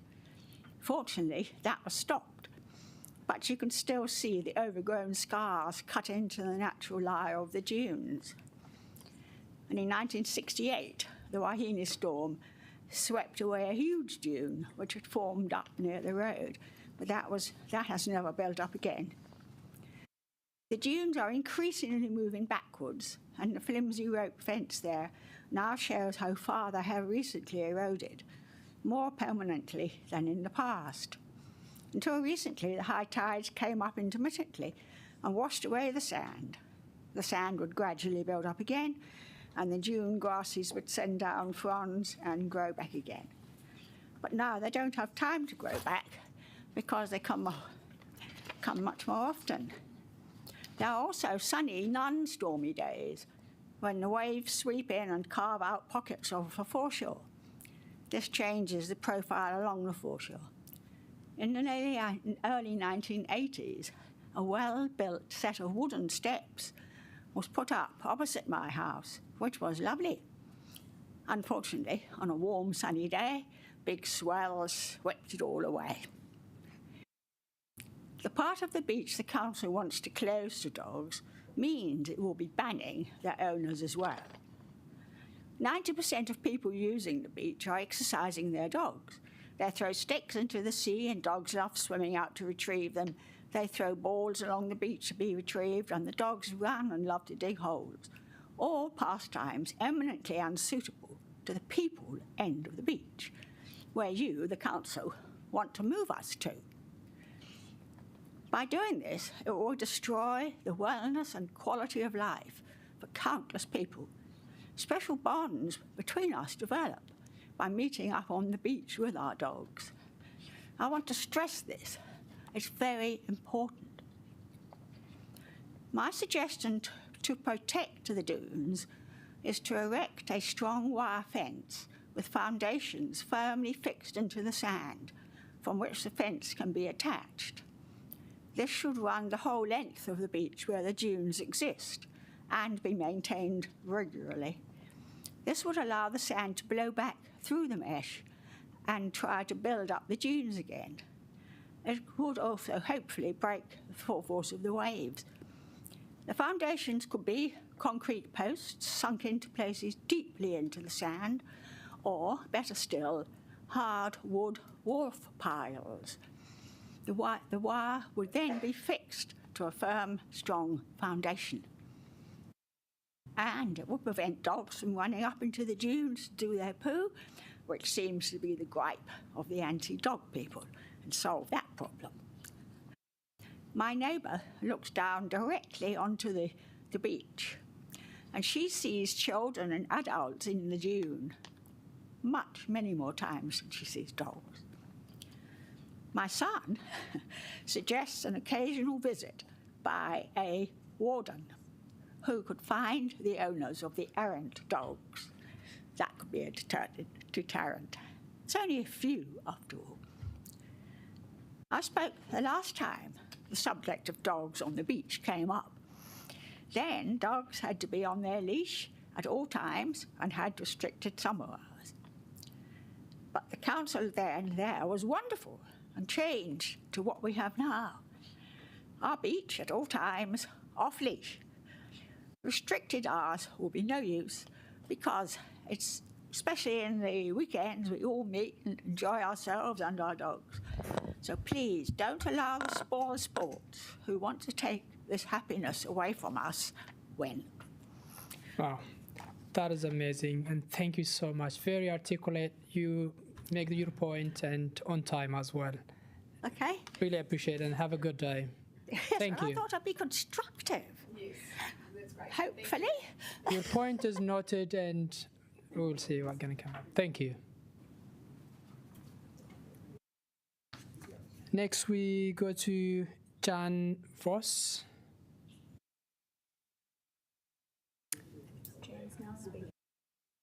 On behalf of Central Albridge Dog Training now, before you spoke as individual, now as an organization. Yes, I'm wearing two hats, sorry. Go ahead. So have my oral presentation available for the councillors and for the meeting. So Central Albridge Dog Training School, or Cadets as we tend to call it, is a not-for-profit club with a long history of support for the council goals of actively encouraging responsible dog ownership. We were established in 1962 and we've been operating on our current site at Ian Galloway Park next to Atari Wilton Bush since 2019. We have a strong and growing membership. According to our records, there are 179 currently financial members at this time. Each school term, Cadets conducts between 4 and 6 classes specifically for RDO certification, and so is responsible for helping more than 150 dog owners in this regard annually. Dog clubs are still the backbone of the dog training available to Wellington dog owners. I stress that the club is a volunteer-based organisation. With the rapid increase in dog ownership post-COVID, we continually struggle to keep up with demand, and bringing in additional instructors of sufficient standard to deliver our programs is a continual work in progress. We'd like to bring to your attention two issues that arise related to the proposed policy regarding changes to RDO as posted on the website as part of this consultation process. The first is the reduction in value placed on undertaking practical obedience training with a dog, and the second is the definition of training classes within the policy that is making the delivery of these education programs financially and practically more difficult for us and others. The first point, a stated intention of the draft dog policy, as listed in 3.1 under the responsibilities for the council, is encourage the use of approved education and obedience courses for dogs.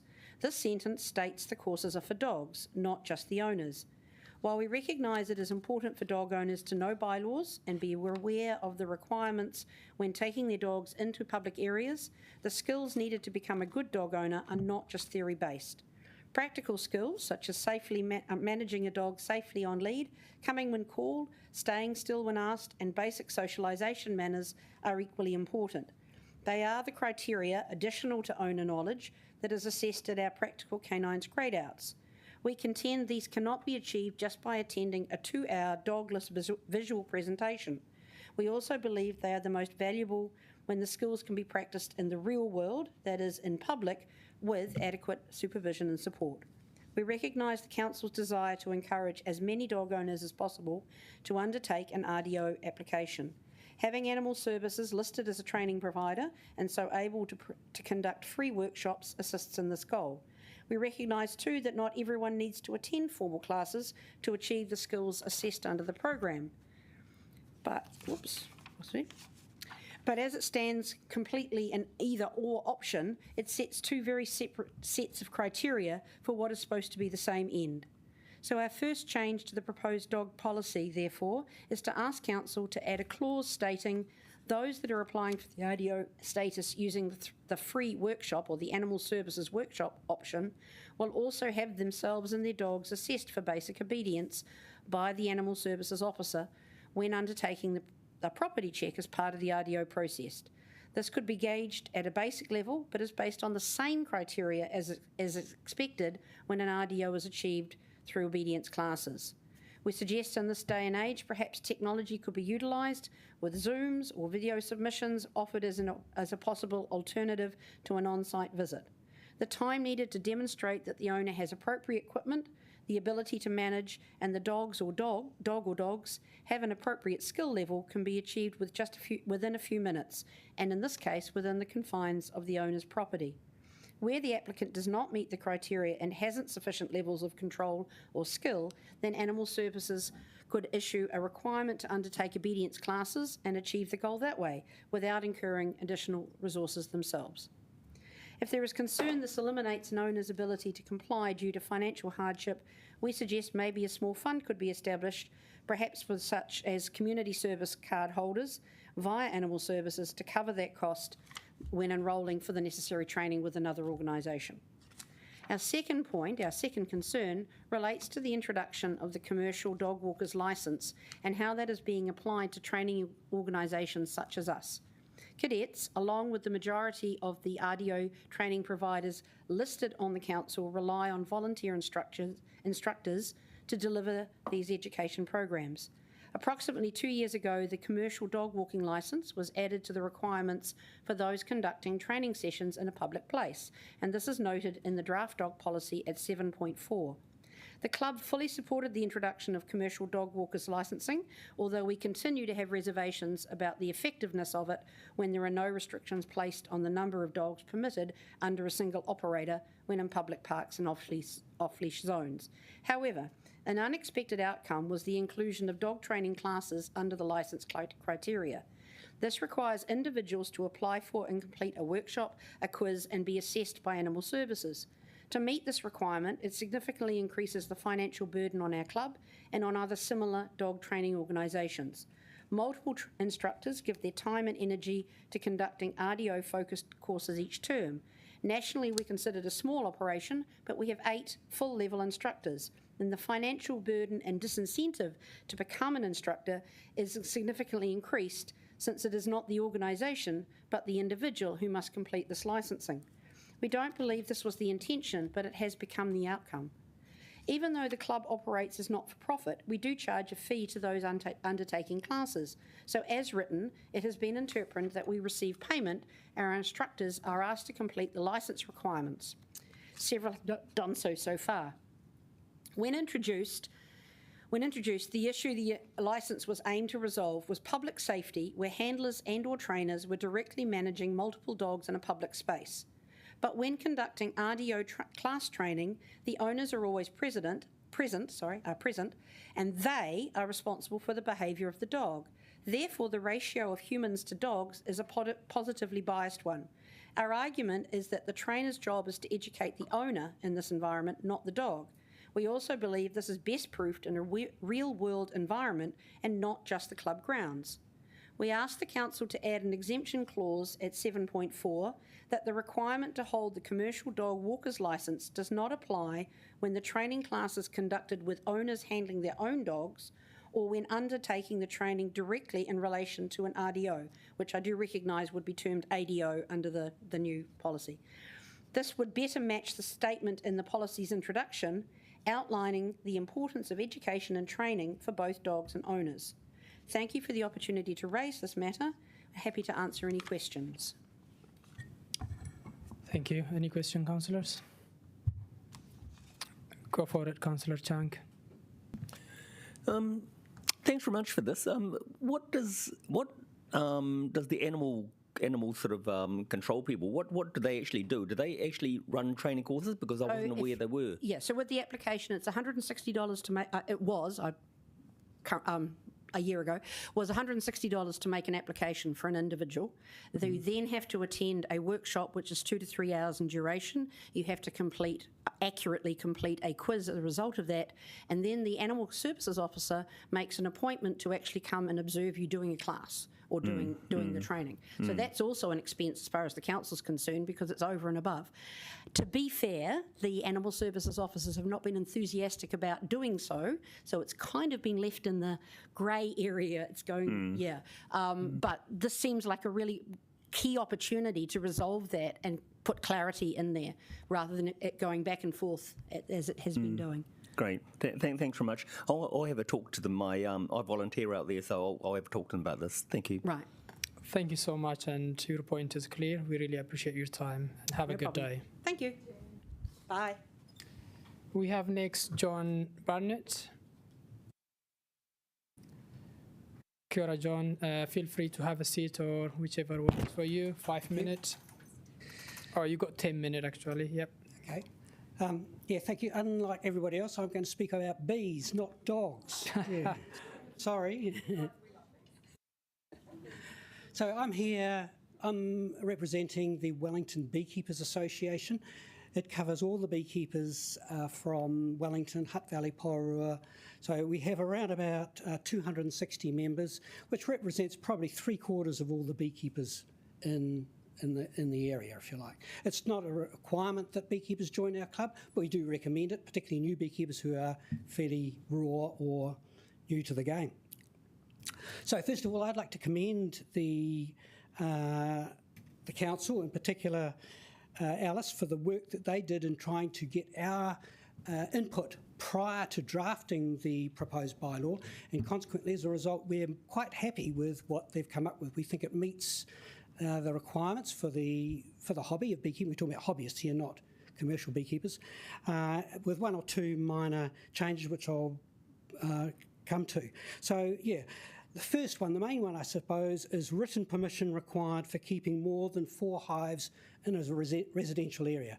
Now I know that there are some beekeepers that would like to keep more, some are quite happy with 2.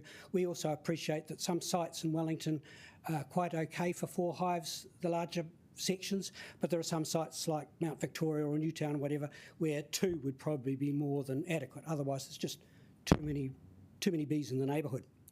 So yeah, agreed, a figure has to be reached, and we feel that 4 is an ideal, an optimum number. Now I should draw attention to the fact that at this time of the year swarms of bees are quite common. It's a natural occurrence. A new queen is produced by the hive. It takes off with perhaps quarter, half even, of the hive inhabitants looking for a new home. And a good beekeeper should be trying to prevent that, but if he doesn't, beekeepers are often on the lookout for swarming bees, and they often then capture that swarm, take it back to their apiary site, their back garden or whatever. Suddenly you've got an extra hive. So this figure of 4 might be fine for 90% of the year, but there could be a period throughout the summer or up late spring, early summer, where you might have 1 or 2 or 3 extra, what we call nucleus colonies or splits, which means suddenly you've exceeded the figure of 4. So I suggest the bylaw could be changed slightly to reflect that change, if you like. And it could be also said too that, or should remind people that a good beekeeper often takes a split off his hive in the spring to deliberately prevent swarming occurring. So suddenly he's got an extra hive. It might only just be a small one, it might only be 1 or 2 boxes, but again, he's now got an extra hive which might cause him to exceed the council requirement. Rural zoned areas, I just wanted to make sure that rural zoned areas should not be subject to the same restrictions as urban environments. I mean, clearly a rural property, a lifestyle property, can support more than 4 hives. In most cases, the nearest house is probably some distance away, and therefore a limit of 4 hives may not be applicable. But again, maybe this has to be, a figure needs to be worked out, or some optimum solution determined. And the only other main issue I was going to raise was the fact of the definition of the word nuisance. A lot of people consider that bees crapping on a window is a nuisance. It's very subjective. How many bee spots on a window is determined as excessive and therefore create a problem. What's acceptable, what isn't? And I have had cases where people have even complained about bee poo on a roof. And I'm thinking, how far do you go? I mean, so I think it would be a good idea if the council could possibly look at defining the word nuisance so that excessive bee poo may be an issue, and of course the council to ask somebody to remove their hives. But again, if it's just 1 or 2 spots in a square metre of glass, what's acceptable? In some cases too, the word nuisance could be redefined by the word hazardous. I mean, if there's injurious to health, it's a different story to being a nuisance, and maybe some of the definitions within the bylaw could review the use of that word. Overall, as I said, I'm more than happy with what the council produced. You've got our submission in front of you, the written one from the club, and Apiculture New Zealand, our industry body, have also submitted an application, and I understand they're reasonably comfortable with what's being proposed. So yes, we're delighted with what's come out of this. Happy to take any questions. Thank you. That's really cool. Any question, councillors? Go for it, Councillor O'Neill. Kia ora, John. Good to see you again. I just wanted to chat to you around to prevent swarming and taking splits off a hive. In terms of the education that's out there for beekeepers or work that your organisation does, is there kind of best practice for preventing swarming and splitting, or how to split hives responsibly? Yes, it's something the club does. We actively promote taking a split, preventing swarming, but it's not always successful, and some new members in particular find it rather difficult to understand the process. But yes, it's an ongoing educational aspect of our club. Yeah. Cool. Awesome. Councillor Punnett. Thank you. Look, as we densify and people want to become more sustainable, is there much capacity to have bees in urban areas? Yes, yeah. It can be managed without lots of... I've had complaints about bee poo too, on windows. Yeah, I must admit, yes, the denser the population becomes, it does become more difficult, hence the fact we're saying, yes, 4 hives is fine in a normal urban environment, but there are a lot of properties now that could struggle to support 2. And more we're trying to find properties, or people, should I say, who are offering to host a hive for members who might live in an apartment or a townhouse in the city. So that remote beekeeping is becoming more and more common. But you could have 1 or 2 hives in a standard backyard in a suburban house without... Easily, yes, yes. Thank you so much. That's clear and loud, and we really appreciate your time. Have a good day. Thank you. Next is Barbara Phil. Kia ora, Barbara. Phil. Kia ora Toto. I'm Barbara Phil. I have a Master's in Environmental Planning, and for the last 20 years I've been involved with the replanting of the dune at Island Bay. And for those who don't understand the dune plants, I bought some just to show you. There's some pingao and spinifex there, the 2 types, and this is what happens when it gets broken off, when it's walked on or dug out. It's a bit ad-lib today because I've just actually arrived off a plane, so I'm feeling a bit jet-lagged.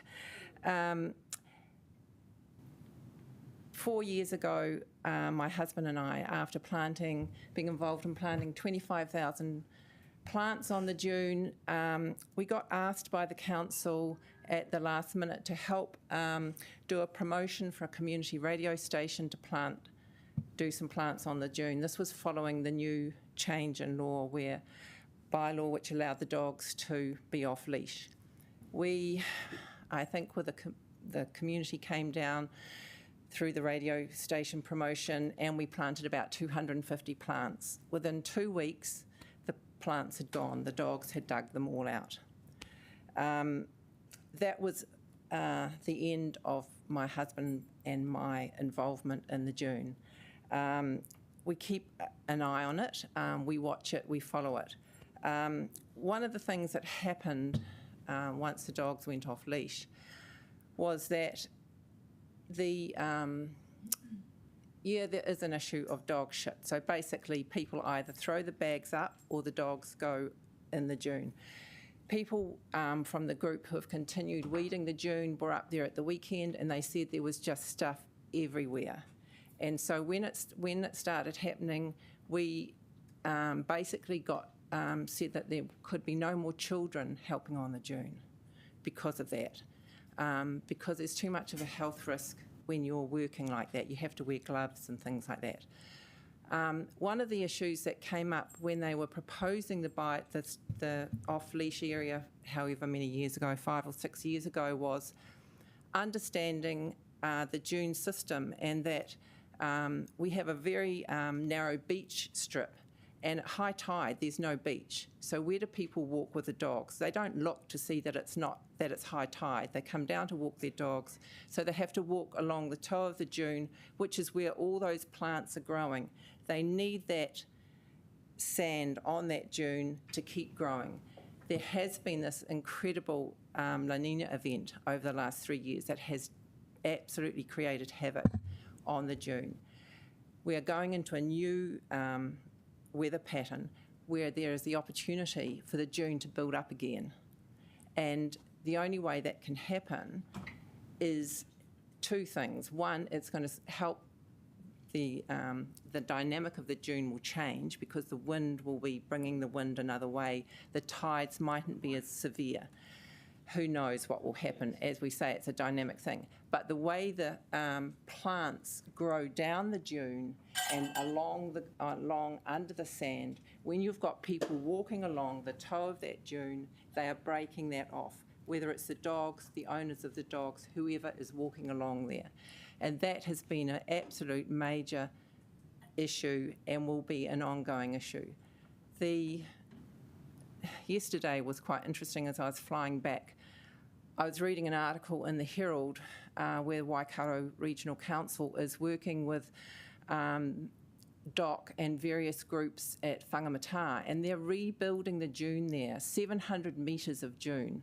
They've got consent to recontour the whole dune area, and they're seeing it as a key thing in terms of protecting a natural protection instead of seawalls, because we all know that seawalls cause massive erosion and there will be no beach there if you have to build a seawall there. So we have this conflict. Of course we love dogs. I've had a dog for 17 years, so I know what it's like to have a dog on the beach. When we had the old rules, it was dogs on leads. I know people have got used to having dogs off leads. We have a dog off lead area over the road from the beach. There are other areas where they can go. When the council bulldozed that dune 20 years ago, that was the last pingao bed on the beach, and we got that back. And that's what you're going to lose. Cool, thank you so much. And quick question, since you are speaking on the Island Bay one, right? Yeah. 88% of the local community from the report that we have seems to be in different side of what you're saying. What do you say to those community members? Well, I think it's actually a balance, and it's like, what do we value? What are we valuing? We're actually here. Are we here just about dogs, or are we here for our environment? Are we here for our children? Are we here for our children's children? Are we here to protect? I mean, I've seen all the oyster catchers, families of oyster catchers that used to live there gone. There used to be dotterels on the end of the beach. They have gone. So we have lost a whole ecosystem. This sand dune is part of the marine reserve. I mean, Island Bay is a marine reserve. We have this unique opportunity. This dune won national awards.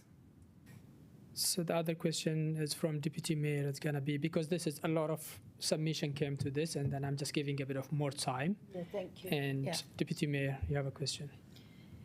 Thanks, Barb, and thanks for your contribution on this. The question I have is, do you think a trial opportunity, you've talked about the weather patterns, do you think that a compromise situation, so you've talked about dogs on leads or dogs being there during the summer, just trying to calm the amount of usage, do you think something like that would help over a period of time just to even measure if we can improve the situation? Well, when they were on leads, we didn't have the issue that we've got now. It's as simple as that. And since COVID, the amount of dogs has increased exponentially. I mean, it's just a natural thing. People got dogs. People had one dog, then they got two dogs. People discovered the beach as it being a place to bring their dogs. I'm not going to go into the kind of side effects of it becoming a beach where now it's seen if you don't have a dog and you have an issue with walking along the beach and, dogs are sort of scraping around you and nipping at your things. I don't want to go there because I'm actually more concerned with the environmental side of it. And I think that those are the issues that, as a city, we have to really address. And all I would say is that if the dune keeps eroding, because it's a very fragile dune system, it's a very narrow toe of the dune, that if this goes, you are going to have to start budgeting in your CapEx budget for a massive seawall along there. Cool. Thank you so much, and we really appreciate it. I know a lot of councillors, they want to talk to you. If you can stick around for another, after 5 minutes, we will be having a break. So if they want to chat with you later on, you can say the back. So next is going to be, Fano, we'll be having after this a break, but we will have one more. Is that Gary Beecroft? Is Gary here? Yep. Kia ora, Gary. We got 5 minutes if you want to sit. Well, I think I've got 10. Oh, you got 10, as in you're going to, yeah, you're right. Go for it. Thanks. This is a little earlier than I expected. So thank you very much for inviting me to, or making available for me to speak here. It's a privilege to be able to come and speak to the council. It's a privilege for you also, though, because you are in the position of making decisions for the society that we live in. But those decisions really need to be the right decisions. And notwithstanding the direct correlation between elections and popularity, sometimes those decisions don't have to be the most popular decisions. They may have to be the right decisions for society. Now, I'm making this presentation on behalf of the Friends of the Tawa Bush Reserve, who have a role as katiaki, protection and maintenance of all the parks and reserves and parks and reserves areas in the Tawa Basin. Friends of the Tawa Bush Reserve are not anti-dog. I own 2 dogs. Coming from a rural and urban background, I've had dogs all my life. My dogs are fenced at home and they're always on the leash. So we're not anti-dogs, we love dogs, like many other people. I've written a 9-page submission. This presentation will be relatively short and simple. In the submission, there are 18 references to dog behaviour and dogs. These 18 references all say the same thing, and there are hundreds of other references that also say the same thing. What do the scientific papers say and journalistic reports say? So what are dogs? They're apex predators, and in New Zealand, they are the apex predator, capable of killing all other species, including humans. And dog owners in New Zealand, not all dog owners in New Zealand, especially urban dog owners, are capable of controlling dogs off the leash. This is a significant and very important point. What's the impact of off-leash dogs? Well, scientific papers have proven that both in New Zealand and overseas, that dogs have a devastating effect on the environment. And so I would ask you, would you let Zealandia be part of an off-leash dog area? I think you'd say, of course not. But Zealandia isn't an island, it's a hub from which is going to radiate, is currently radiating New Zealand native faunal species that go into the parks and reserves that surround Wellington, especially in places like the Outer Greenbelt Management. Free-roaming dogs will destroy that environment for native species, but more than that, all the parks and reserves have got tracks on it, and they're multi-purpose. It's not just the environment, but people walk those tracks, families walk those tracks, people cycle those tracks, and people take dogs for walks on leads on those tracks. Some free-roaming dogs will destroy the environment and they will attack people. That's a given. You don't need to believe me, you just have to read the scientific papers to see that that is a given. If we allow free-roaming dogs to not only roam through our parks and reserves, but also in our other public areas, we're condemning the destruction of the environment. Dogs attack people. Again, scientific and journalistic reports show that thousands of dogs attack New Zealanders every year, and even in Wellington there are hundreds of dog attacks. Many of these dog attacks are against children. If we allow free-roaming dogs, it is already proven that you'll be condemning some children to be mauled by dogs, some irreparably. Now that will be your responsibility if you extend this free-roaming dog policy.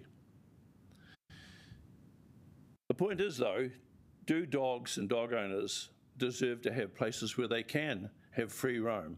And the answer is yes. There are many places in Tawa alone that have areas that are not fenced but are unused as parks and reserves that could be fenced and be free roaming areas for dogs. Is the current policy of the council working? No, it's totally broken, both in terms of budgets and planning.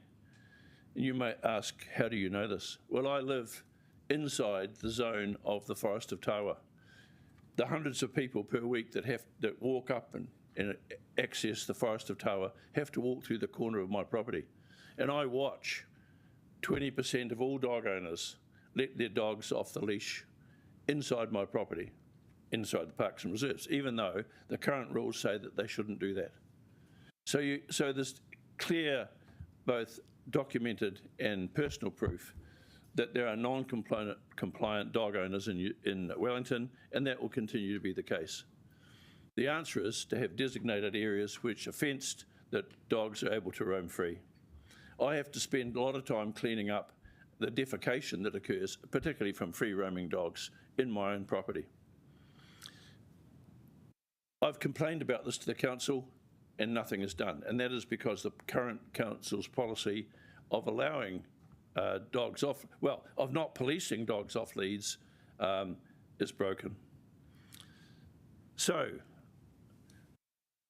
are the right decisions simple? Yes, they are very simple. Wellington City Council and Regional Council need to protect the environment, particularly in its parks and reserves. They need to have all dogs on leashes in public, and they need to make more dog roam-free fenced areas available for dogs and dog owners. In the end, that policy will be cheaper, because if you willingly allow more dogs to roam free, then the potential for litigation is there, in the sense that people that are mauled by dogs may have a case to show compliance with the council. I'm happy to answer any questions. Thank you. Any questions, councillors? Well, it seems very clear and loud, so thank you. So, thanks very much. Yep, fantastic. Councillors, we will be going to break, but before we do, we need to vote on extending the time for the fact that we're going to go beyond 6 hours. So I'm going to move to extend the meeting past 6 hours. Can I get someone to second it? Well, Councillor O'Neill, can we vote?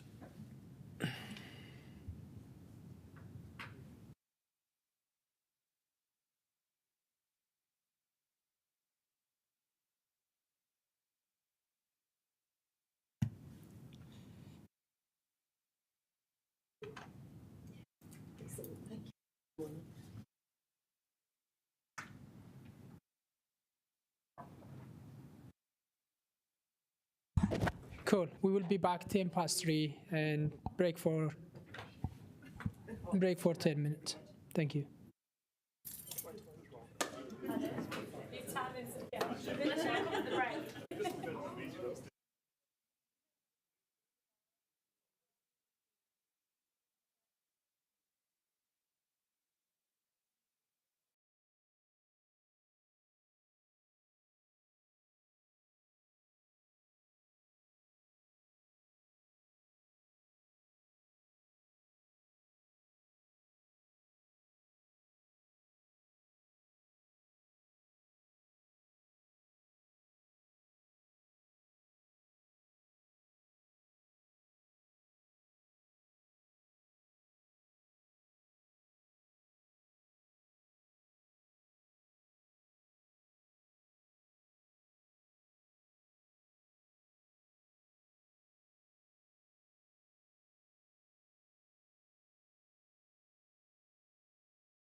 Our next speaker is my funny Hill.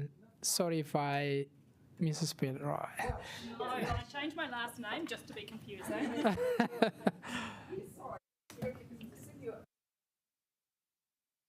So my friend is just speaking on behalf of Urban Wildlife Trust, and you got 10 minutes. Feel free to leave some time at the end for question. The floor is yours. Yep, no, and I absolutely will. I'll just start with a quick, I guess, what the Urban Wildlife Trust is for those that may not be aware of what we do. We've been around for probably over 5 years now, so we're a not-for-profit, and our aim is to connect people with nature in urban environments and largely through the use of technology or innovation. So some of our big recent projects have been putting feather-friendly stickers all over the cable car, if anyone has seen that with all the dots over it, because there was a lot of bird strikes happening. We also run a series of live cams across the country. So we've got one on a korora, little penguin nest over in Evans Bay, and then other ones around the place. Run Kiriri Discovery, so those sorts of initiatives. So we've got a really clear mandate around helping to restore, sustain and enhance the Māori of urban nature. So obviously these kinds of issues are ones that are near and dear to our heart. Most of us do live in Wellington, even though we're a national organisation. So fellow trustees are Amber Bill, who used to work here, Tony Stoddard, who's Kiriri Discovery, Stephen Hartley, who's the director of the Centre of Biodiversity and Restoration Ecology up at the university, Matt Robertson, ex-park ranger, so on and so forth. So all kind of professionals who work in that space. I will touch on a few key points and leave lots of time, hopefully, for questions. So the Urban Wildlife Trust in general supports all of the initiatives to enable domestic pets to live in and around Indigenous biodiversity in an urban environment. We also want to make sure that where that happens, it doesn't significantly conflict with wildlife. So we believe that the two things can, as I say, can coexist. So we support the provision around the dog stuff for the improved off-leash exercise areas, but we also recognise that we need to ensure that that actually comes with increased enforcement of dogs in those other high biodiversity areas that are currently on leash. So we have a concern there's going to be a loosening of restrictions around that, and that there isn't going to be a subsequent increase around some of the enforcement. And I know with my previous involvement with Wellington City that often the reactive stuff within that team takes over and the proactive patrols do tend to drop off. So we definitely would like to flag that we would like to see an increase in the number of animal control officers, and ideally positions that are dedicated to the proactive patrols within our parks and reserves network. We also support around that, particularly enforcement around the coastal areas also. So obviously we've got a keen interest in the korora, so a lot of korora are getting killed around the Wellington coast by dogs. And as you'll all be aware, so projects like Capital Kiwi, we've now had 2 kiwi seen in Makara Peak. There was a kiwi retrieved from the back of the skyline above Parkvale, so the kiwi are also spreading. So that's another project, and where some of the councillors went on a field trip out there recently, because I was talking to Paul this morning. Some of the changes around the RDO criteria. So we also, just again with the loosening of restrictions, want to make sure that if there aren't those sort of strong drivers around having an RDO, that it's easy to lose. So would say not even a written warning, but actually if you're just caught, a verbal warning should be enough to lose your RDO status. Again, easy come, easy go. Or else go back to making it harder to get. So, in the olden days, you used to have to actually train your dog, not just train the owner to get a responsible dog ownership, or whatever the new licence term is. Around cats, we support additional restrictions in whatever way, shape or form they take. Ideally, as a trust, we actually support the Australian model around cat containment, understanding we're probably not quite ready for that to happen here yet, but that would be something for the council to strive towards. And we also support a restriction on numbers. We'd also like to see, in terms of future funding, ensuring that the making sure the policy is operational.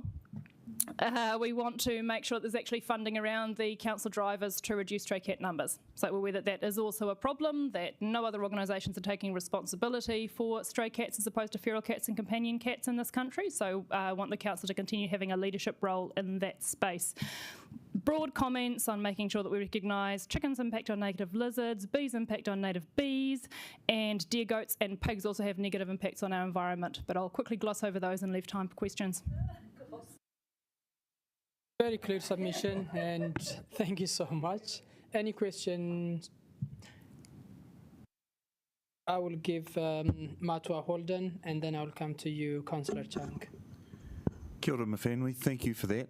Just a quick one around a comment that was made in one of the submissions this morning, that you can either have kiwi in your backyard or dogs in your backyard. What's your kind of response to that? What's your thoughts on that sort of? Yeah, and I'm sort of trying to put on my Urban Wildlife Trust that I'm here to represent hat with that one for sure. I do believe that you can have both. I mean, we've had with Capital Kiwi, there's Kiwi aversion training. There's places where that is, very successful, where the kiwi actually are literally in your backyard. And also by making sure that dogs are on lead, under control in the parks and reserves where kiwi are found, you can still do that also, but that comes along with the need to have people enforcing it. And also the great work that's been done about making sure you've got a whole lot of really good off-leash areas where there is none of that conflict with wildlife. So you can't just say put your dog on leash everywhere, you've got to provide some suitable spaces. So it's a bit of a kind of combination of approaches. But I think you just look at places like Northland and you go, well, actually you've got lots of hunting, lots of pig dogs, all going through Dock Estate, and actually if you put all the right measures in place, it can work. Councillor Chang, and then Councillor Free. Thanks very much. I keep hearing about cats being out there and being the predators and catching wildlife and birds, but is there any empirical data that states this? Because I find that cats go out and they catch rats and mice as well. So what's the balance in that? What do you think we should actually do with cats? Well, I will be, actually I don't really have to be overly diplomatic anymore, do I? I would say that you can contain cats. I'd say that it's a bit of a misnomer to say that they control a lot of the other predators, therefore they should be roaming. You just look at predator-free Wellington, I say put a trap in your backyard, that will actually control those pest species far more efficiently if you have a trap and a bait station than you would by letting cats roam. There's lots of data, lots of studies in this country and others about the impact of cats on native wildlife, and we've done a lot of work in the past with wild base, so that's the Massey University Wildlife Hospital, and with the Nest around animals they've had come in and actually sent them for autopsies and confirmed that they are killed by cats. Plus we've got lots of more anecdotal data of people where we've found robins in freezers and cats coming in with kakariki, so on and so forth, impacts on native lizards. So there's no debate, there's no argument in this country around the research that cats have a huge impact. But one of the things around me talking about funding our stray cat population issue, because that's actually the vast majority. Feral cats live far away from human habitation. There's control you can do under the Regional Pest Management Plan, not a problem. Companion cats, let's just say they're well fed, looked after, entertained, there's things you can do. We've got an enormous stray cat population in this city that nobody has responsibility for. So actually, if we can reduce and eliminate those stray cats, we'd be having a huge impact, and actually that's without having any impact on people and their companion cats. So that really, I feel, is where the focus needs to be. Great, thank you. Yep, thank you. Mawhenui, thank you very much. We have had someone say today that they think that the aversion training, Kiwi aversion training, has led people to believe that they can just leave their dogs off leash. How would you respond? Is there a need to make that messaging more clear? Yeah, and I agree, and that's actually a concern I raised at a recent Kiwi aversion training thing we ran in Karori, where I had a different hat on again. So I think we do need to make that message really clear. I think the message needs to be really clear that the default position is your dog is on leash unless you've seen a sign saying that it can be off. And to be honest, I think a lot of dog owners take the piss. They know what the rules are. You just do. And I think the other thing with Kiwi aversion training is I think it works really well in rural properties. I think it works really well where your dog has, free access to a large piece of land that Kiwi might wander across, but actually in a more urbanised environment. Another thing I'd like to see the council stepping up around would be actually funding some of our local dog clubs, something like that, to do recall training and to do walking nicely on leash training so that people can walk their dogs in the areas on leash, because I think that's one of the drivers behind them letting them off leash. And actually if they do that and then they keep them on leash in the areas they're meant to, we should have less issues. So Kiwi aversion training is not the answer. The other challenge we have in the city is we have kakariki on the ground, we have tieki on the ground, we have kakachiks on the ground. This is not just about Kiwi. And so people need to realise that Kiwi aversion training is not everything aversion training, and in most of our reserves we've got a multitude of species that are vulnerable to dogs. Okay, thank you. Cool, thank you so much. That was clear and loud, and thank you so much for your time, and have a good day. No problem at all. Thank you. Submit all the time. Next we have Rachel Allen. You got 5 minutes. Either you can join us on the chair or whatever works for you. Welcome. Kia ora. Thank you for giving me the opportunity to speak today. My name is Rachel Allen, and some of you may know me as I'm a member of the Tawa Community Board, but I'm here to speak to you in a personal capacity. There are several points I wish to briefly touch on, and I will start by saying that a dog-friendly city does not necessarily mean a dogs off-the-leash city. Firstly, the Western Hills of Tawa are home to an exquisite range of birdlife, piwakawaka, ruru, kiruru, tui, to name but a few. We are also privileged to have native geckos and lizards living in the bush and in our backyards. Allowing off-leash access in these hills would be extremely detrimental to this environment. Additionally, as you know, kiwi have been released not far from Tawa in Makara, and the Tawa Hills are part of the Capital Kiwi project area. And according to DOC, the biggest threat to adult kiwi is dogs. Just as a note, since 2022 in the far north, over 90 kiwi have been killed, mostly by roaming dogs. Your information map for Tawa was confusing as parts of the existing tracks were not shown and my emails weren't responded to, but please don't allow dogs off-leash in the Spicer Forest area, the Tinahiri o Tawa track or any Western Hills of Wellington. I'm not anti-dog, but like many others, I have been attacked by a dog as a child. This was a vicious and unprovoked attack, and I was extremely lucky not to have suffered more serious injury. Whilst the physical scars healed, the emotional ones are still with me today. Being confronted by an off-leash dog when walking in the Tawa bush, or walking anywhere in fact, is actually quite frightening, even as an adult. I have no way of knowing who it belongs to, where it has come from, and what it's going to do next. Usually, particularly in the bush, the dog is nowhere near its owner, and not all the dogs or owners are friendly. I can only imagine how much scarier it must be for a child or an elderly person, because I'm not that old yet. A quick Google today tells me there is around 25,000 dog-related injuries recorded each year in New Zealand, leaving hundreds of people in hospital, and the victims are often children. Please spend the money and enforce the on-leash rules you already have, rather than just allowing more dogs to be off-leash. And that brings me to Willowbank Park and the proposal to turn it into a dog-free area. Willowbank Park is a beautiful, sheltered area used by many schools, churches, community groups and families for picnics and other outdoor activities. When my children were younger, we spent many an hour at Willowbank, picnicking, playing chasing and ball games, splashing in the creek and looking for eels. This is the sort of childhood we want all children to have, and Tawa residents are so privileged to have such a great facility in Willowbank. Please don't prioritise dogs over children. But I do strongly believe that more off-leash dog areas should be provided, and these should be fully fenced. In Tawa, we have one facility by the badminton hall, which is fully fenced. Further facilities could be built in areas that are more suitable than using the beautiful Willowbank Reserve. One facility that is lacking, though, is a small or nervous dog enclosure. Correspondence from council officers indicates that they won't convert part of the existing park, the fenced park, to a small dog enclosure due to perceived land size restrictions. However, Pororua have successfully implemented a small nervous dog enclosure, which is a much smaller area than Wellington City Council would consider. Perhaps further investigation needs to be done to allow all dog owners the ability to exercise their dogs in local enclosed areas, whilst allowing others to go about their day without being accosted by free-ranging dogs. Thank you for your time. Wow, that's really cool, Rachel, and very good submission. Any question, councillors? No. It looks very clear, and thank you so much. We really appreciate your time. Next, we have Kate Litton.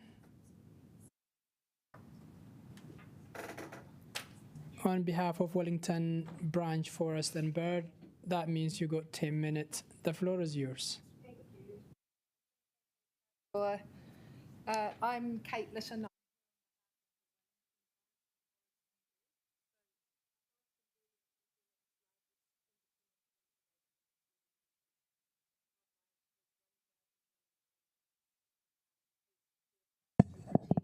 Can you put your speaker, please? Sorry. For online. Is that better? Yeah. Press the button. Is that It's on? Okay, green. good. Is that all right? Awesome. So I'm here on behalf of the Wellington Branch of Forest and Bird. We have over 1,000 Wellingtonians who support us to protect wildlife and their habitats in the Wellington area. So firstly, thank you very much for having me along today. We were really pleased to see the bylaw and associated policies that were proposed. These are a key part to being able to have responsible pet ownership in the city. So I wanted to first of all say that we believe that cats and dogs can be part of a sustainable eco-city, which we know is one of the strategic goals for Wellington. I just wanted to address three core concerns that are covered in our submission. Firstly, it's around setting a limit of 2 cats per household. Secondly, it's regarding support for and an offer to help further, for Forest and Bird to help further with enforcement of the policy and bylaws, which we don't believe will be effective as they're proposed without this additional support. And thirdly, it's to propose an additional restriction around the western end of Houghton Bay for dogs because of penguins and penguin nesting sites in that area. So you'll see I don't have my colleague Kerry with me today. Kerry is, in fact, working with the council right now and the New Zealand Penguin Initiative to protect the penguins around the Evans Bay Marina development. So I'm a volunteer for Forest and Bird. I'm not an employee, and as I said, along with many other Wellingtonians, am a member of Forest and Bird. So firstly, on the cat limit. So setting a limit on cats, you'll be aware many New Zealanders or most New Zealanders support setting limits on cats, and communities see setting a limit on cats as a way of addressing their concerns when cats cause a nuisance in neighbourhoods. We see, most local authorities around New Zealand set limits on cats. It's the most common form of regulation. Normally, or the most common number is 3, but there are councils introducing a limit of 2 per household. We support a limit of 2 per household, and we believe that Wellington should introduce this. We think that it will provide better direction to animal control officers when they are having to deal with complaints of nuisance cats in Wellington. The second area that I wanted to raise was the better support for enforcement of the rules, the new proposed areas.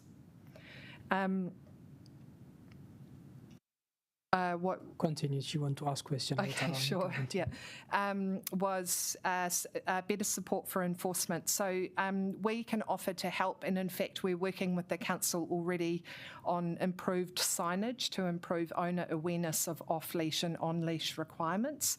We think that the enforcement program, as indicated, but without much support in the proposals, needs to be broader and address all the requirements of behaviour change. So that's not just awareness, it's things like desire to change and understanding of the reasons for change and ensuring that it endures. We also think that it's not fair to be holding the, or having the public responsible for reporting complaints about dogs. Often people can feel threatened. They're in isolated areas, and it's really confrontational when you're attacked by a dog or your dog is attacked by a dog. We think that there could be more support for that, for example, through a hotline or including it in Wellington's Fix It app. The third thing I just wanted to comment on briefly was regarding Houghton Bay. Our Places for Penguins project monitors penguins, so korora, the little blue penguins in Wellington, in case you're not aware. They're genetically distinct New Zealand version, if you like, of the little blue penguins. along with other penguins up north. They face a range of threats, for example, reduced food, and then they need to come ashore and they face threats there with dogs and with human disturbance. We support all of the off-leash proposals that have been presented, but we would like the council to consider looking at the western end of Houghton Bay near to the Princess Bay beach, where detector dogs have indicated nesting sites and also found active penguins on the nest. And we are also monitoring penguin nesting sites there this nesting season. So the current off-leash area in Houghton Bay was put in place in 2016, and we know since then that we have penguins active in that area. So we would like the council to consider restricting dogs either through a prohibition further along from Princess Bay Beach, so just a continuation of that, or alternatively a dogs on leash requirement. So that's all that I wanted to highlight for you today, and I wanted to leave some time for questions if there are any. Thank you. Cool. There is one from Councillor Parnett and followed by Deputy Mayor. Thank you, very useful. 2 quick questions. Do many households have more than 2 cats? I wouldn't have thought that was that common. Of course, I'm going to say the details in our submission. The point that we wanted to make was we're not necessarily talking about going around and ensuring that every house only has 2 cats. This is giving the council a tool to control a situation where there is a problem with cats, so they can come in and say the limit is 2 cats. And that's then used to control the number of cats in that situation. That's not an available tool at the moment. Okay. Yeah. And just the other quick question, have you got any issues with dogs being off-lead on Oriental Bay Beach in terms of wildlife? No. So, my colleague here with the places for places for penguins wasn't able to come along today. We can provide more information on nesting sites if you wish it, but we don't like telling everyone where the penguins nest because people tend to go and try and find them. Not you, but other people listening. So no, apparently Oriental Bay is okay. Thank you. Yep. Councillor, Deputy Mayor, and then Councillor Free. Thank you. Just wanted to get clarity on Houghton. So when you were saying the west side of Houghton, or were you saying maybe the whole of Houghton Bay Beach to become? No, so the penguins are nesting in the riprap or revetment that comes around from Princess Bay, actually. Oh, okay, okay. Yeah. So more the west of Princess Bay, that area there. Yep. Okay. So, but then the greater question really is, are we up to date with places for penguins, understanding where penguins are, and that our council information has the same? Like, are we aligned in our understanding of where penguins are around the whole of Wellington coastline? That's a great question. So, is that something we could better work on? So there's always room to improve, but we do work really well with we get really good support from the council ecologists and parks and services. Right. Yeah. I didn't mention that at the start, but they're absolutely fantastic, and we get really good support from rangers with our projects. There's really good information sharing. DOC is another key partner, obviously, for penguins. Yeah, our issue really is with planning and development, and when that doesn't go well, you'll be aware or may be aware that there were penguins crushed in Te Ara Tupua, for example. So there have been 6 penguin deaths over the length of that development. And the most recent dog attack on penguins was in fact just over Labour weekend, and that was a death confirmed by post-mortem examination at the zoo. So they do face really very real threats. Yeah. Okay, thank you. Okay. Sad news. Yes, we've just had one of our submitters talking about Island Bay as well, and the change from only allowing dogs on leash to allowing them off leash. And her local observations are that that's had detrimental effect on some of the bird populations, shore bird populations. Do you have any information, or does your organisation have any information about that? She said, what are they called? Dotterels and other, little birds. Yeah. So So two things is dogs and owners would undeniably be having an impact on birds when dogs are walking past nesting coastal birds. However, the view of our branch in approaching this policy has been, and we need to find a balance. So Mawhenui referred to it before, actually, we need to find a balance between people being able to have dogs in a vibrant city and having them in a place that's safe for the dogs and protecting our wildlife, and in conversation about that spot in both in Oriental Bay but Island Bay was the same. They're really well used as dog areas, so you know how we handle the conflict in that area.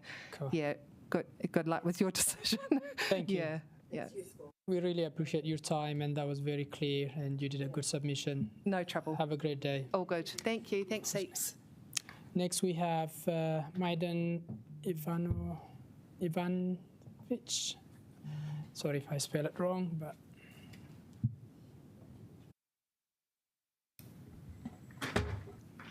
you got 5 minutes, and if you want to leave some time at the end for question, I'll try. Can you hear me? Yeah. Good afternoon. My name is Mladen Ivancic. I'm a long-term resident of Haitaitai, 40-odd years. My wife and I are keen recreational swimmers, and in recent years we have, like growing numbers of Wellingtonians, continued swimming in Wellington Harbour through the winter months, predominantly at Haitaitai Beach, but if the wind is from the south, also at Oriental Bay. So the submission I provided focused primarily on dogs and dogs on swimming beaches. So just to make it clear, I like dogs, but I don't believe they should have unlimited access to public spaces, particularly popular swimming beaches. As noted in my submission, I'm strongly against any further liberalisation of the council bylaws relating to the rights of dog owners to exercise their dogs at popular swimming beaches. I have 3 key points to support my position. 1, hygiene. Dog feces are a recognised health issue. They contain bacteria and parasites which cause illness in humans. The proposed change to allow dogs on beaches until 10 a.m. in the summer increases health risks for people using the beach in the hours after 10 a.m. 2, dog owners. Not all dog owners are responsible. Not all dog owners collect up their dog feces. Not all dog owners observe existing signage in Oriental Bay banning dogs in the summer months. This antisocial behaviour has no observable negative consequences. 3, not all Wellingtonians like dogs. What about the rights of those people to relax and exercise in a dog-free environment? And finally, I'm somewhat confused as to why Wellington wants to promote itself as a dog-friendly city. I would have thought an eco-friendly city focusing on native wildlife would be a better position to take. So my suggestions are, 1, ban dogs from the most popular swimming and child-friendly beaches such as Oriental Bay all year round. Designate a certain number of less well-frequented beaches as dog-friendly. This will allow people who don't want to be around dogs the ability to choose a dog-free beach. 2, increase the number of dog exercise parks, such as the one at Greta Point. This will reduce the need of dog owners to exercise dogs on beaches. 3, keep the bylaws as simple as possible. The 10 a.m. curfew proposal will confuse many dog owners. And 4, and I'm really reiterating what I've heard from earlier submitters, enforce the bylaws and fine dog owners who breach them. So thank you for the opportunity to present my views. Thank you for your submission. Any questions, councillors? Councillor Barnett. Thanks for your point, and I hear you. I'm just wondering, swimmers don't swim all the time in the sea, so is there some way of sharing space? Well, what I refer to is a trend in the last few years for increasing numbers of swimmers to swim all year round. So at Haitaitai Beach, there are groups of people who, on any half-decent day, will come down to the beach June, July, August, September, and swim at Haitaitai Beach. So I can tell you that because I'm occasionally part of that group. So the old notion that people swam in the summer and stayed at home at the winter is no longer the case. So my point is that popular swimming beaches, I'm not talking about every beach in the Wellington area, but popular swimming beaches are frequented 12 months around by swimmers, more and more so. And I think that's going to be a long-term trend. So there is this conflict between dogs having the space on those beaches in winter months and swimmers being there. So it seems to me the simplest solution would be to separate a handful of the most popular swimming beaches, carve them out, and give dog owners other beaches where people don't swim. Okay. Thank you. Thank you. Thank you for your time and have a great day. Thank you. Next we have Joanne online, and Joanne, you got 5 minutes. Go for it.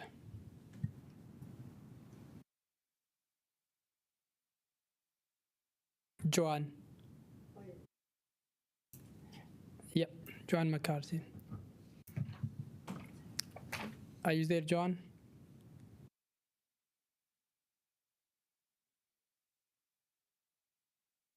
See you online.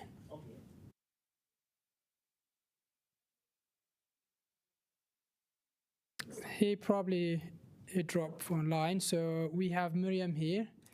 Miriam, welcome. Oh. The delegation is here, so fantastic. You got 5 minutes and go for it, Miriam. Yeah. Kia ora tātou. So I'm here representing the Tawa Community Board. I'm Miriam Moore. I've got Jill Day, you probably know, and Rachel, who you also probably know, just heard from, but she's here in her board capacity now. So firstly, I'd just like to give thanks to the officers involved for the clear and detailed dog policy that has been provided. It's made it really easy for us to understand the vision and provide some targeted input. You'll have seen from our submission that we've provided some detailed feedback regarding 2 key points, the off-leash area in Spicer Forest and the Willowbank Reserve proposal.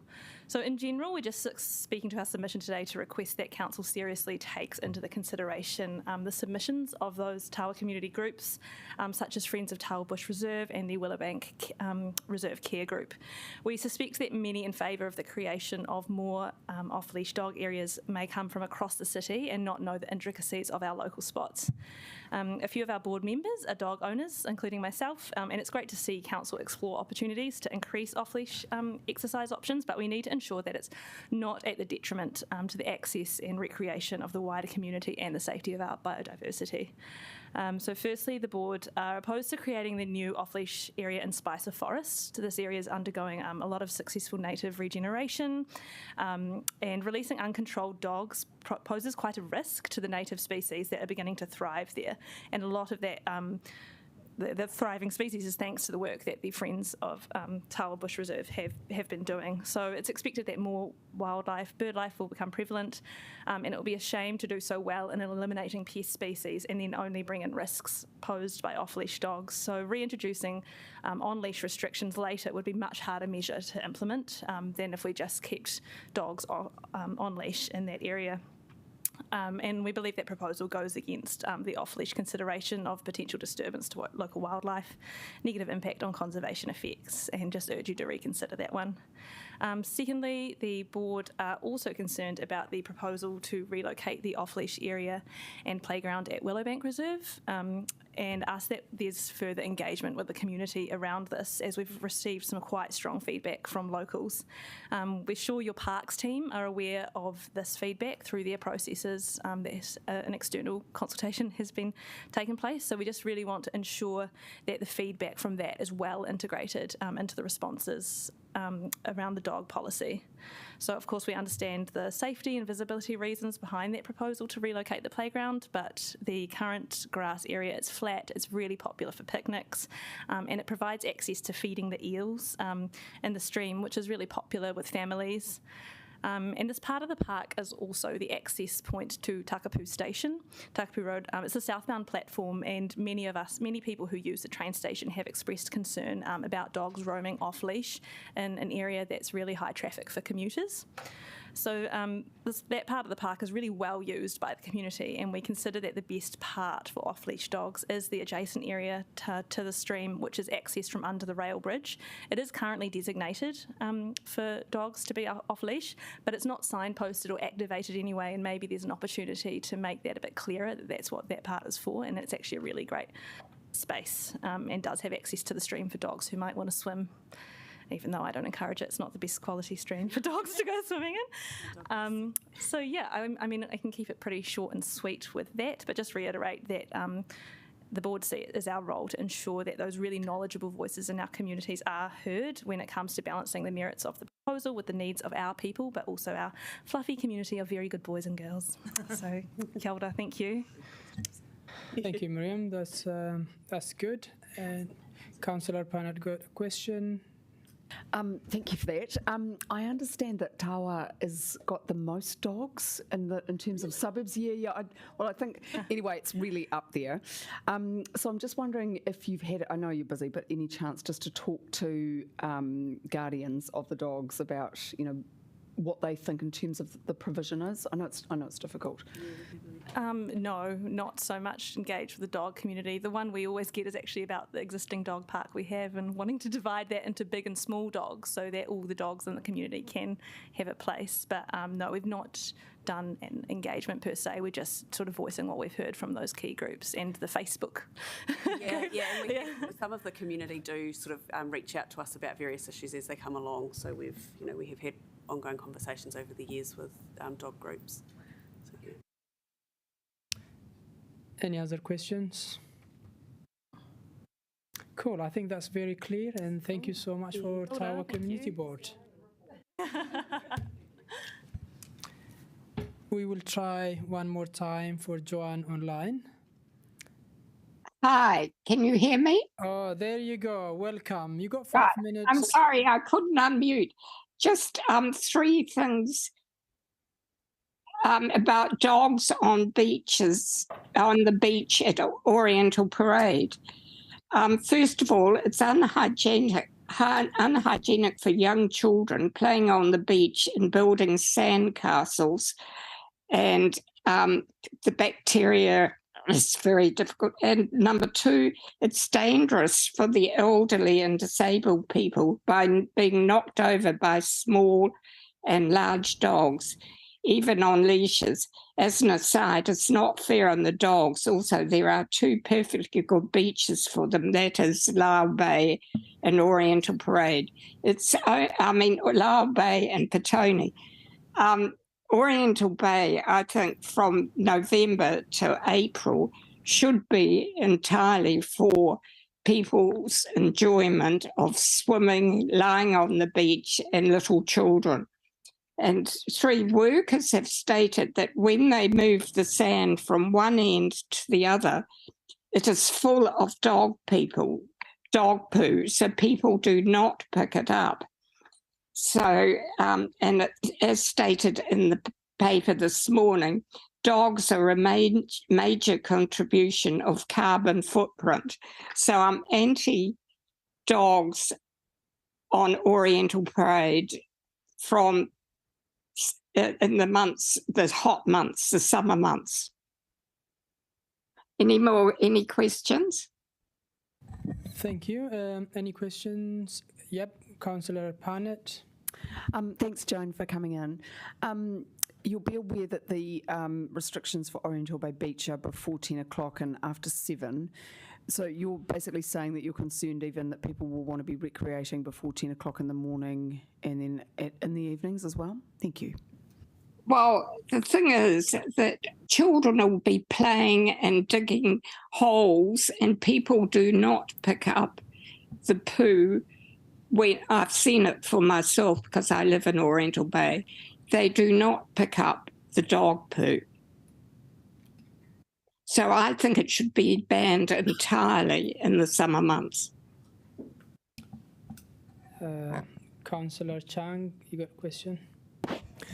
Thanks very much. I have a particular aversion to people not picking up after the dogs as well. Do you think we should actually increase the penalties for that rather than banning dogs altogether? No, I think that it would be futile for having bigger penalties because people just do not pick up the poo. We shouldn't have dogs on the beach during the summer. It's unhygienic. Cool. Thank you so much. We really appreciate your time, and your point is very clear. Have a great day. Thank you.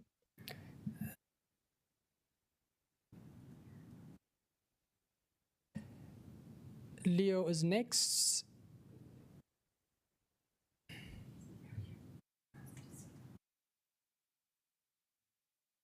Kia ora, Leo. Feel free to have a seat, and you got 5 minutes. Kia ora, everyone, and thank you for the opportunity to talk with you. I also want to thank you, council and staff, for what you do for the city to make it a better place for the community. However, in thanking you, I was very disappointed to learn about the potential change to Oriental Bay Beach during the summer months. So I called several friends who live in the vicinity, 6 of them in fact, 4 who live on Oriental Bay, and none of them had a clue about the proposed change, which to me was very disappointing. And one was a former mayor of Wellington. So I thought, how many Wellingtonians will be blindsided by this change?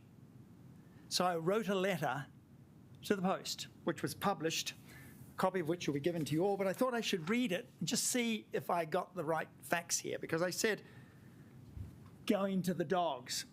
With cars going from the Golden Mile, the council now wants whānau gone from our Golden Beach. Yes, the council wants to turn Oriental Bay Beach into New Zealand's top doggy park. A tiny sign located on nearby Freyberg Beach asks Wellingtonians to have their say. Buried in the survey is a proposal that dogs roam freely on Oriental Bay Beach prior to 10 a.m. and after 7 p.m. during summer when the sun is low and kids play. Dog excrement and urine can mix in with sea, sand and sandwiches. Health and safety be damned. Currently, dogs aren't allowed on the beach from November through April, a rule which our council plans to overturn. Don't get me wrong, I like dogs, and my immediate family has 6 dogs. But to open one of the best city beaches in the world to dogs is simply wrong. I suspect that most people aren't aware of the planned change, and with the survey taking place during the general election, the council may wish you to remain unaware.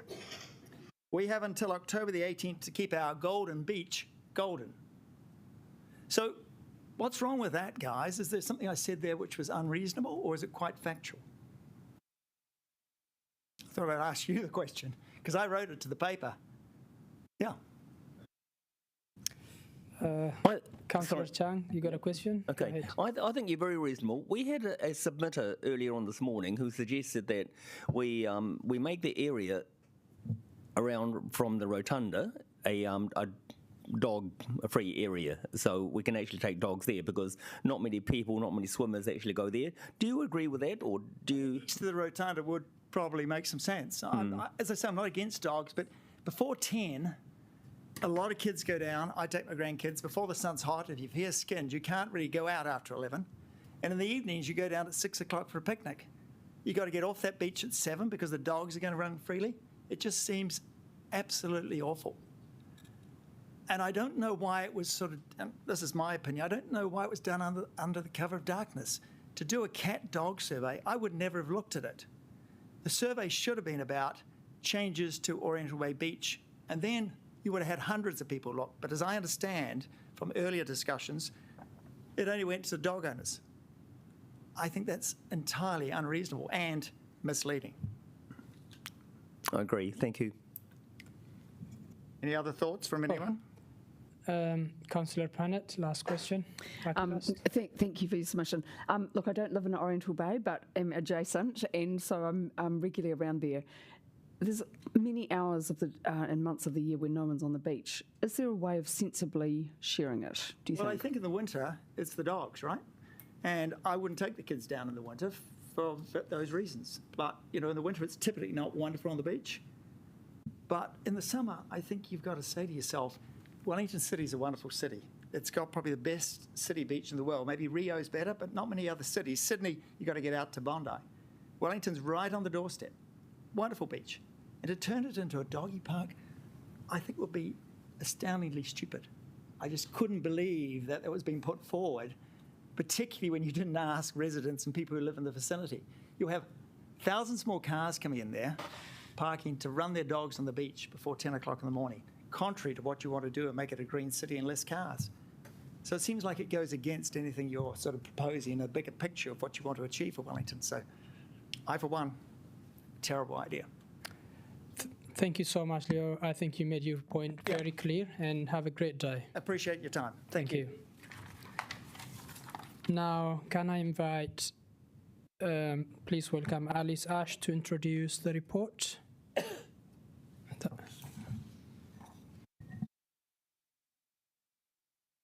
Questions for officers?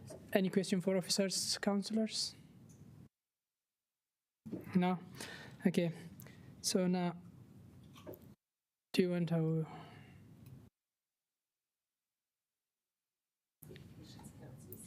Right now.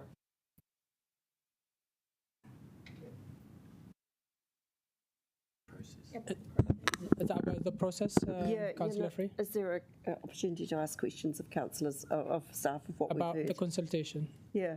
About the process. About the process? Not the content, but the process. No. No? If it's the content, no. It's more about the content, actually. No, you can't. Right. That comes back with a report. Okay. Thank you. So now we received the information. We heard the oral submission. And we thank all the submitters. And we need to be closing the meeting. Can I get someone to move the motion? Councillor Aponovich and Councillor Chang seconding it. Is there any debate? Right of reply? I now put the motion which has been moved and seconded. Those in favor, please press 1. No, 2.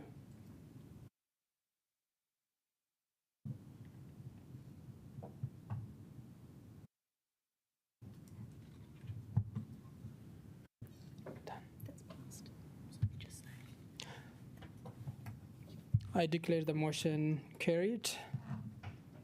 And now we close the meeting with Karakia. Unuhia, ki te uru tap unui, kia watia, kia mama, te nako, te tinana, te waro, e te atara tokatu, kia ra rongo, wakataria, ake kirunga, kia watia, e ra kua watia. Thank you.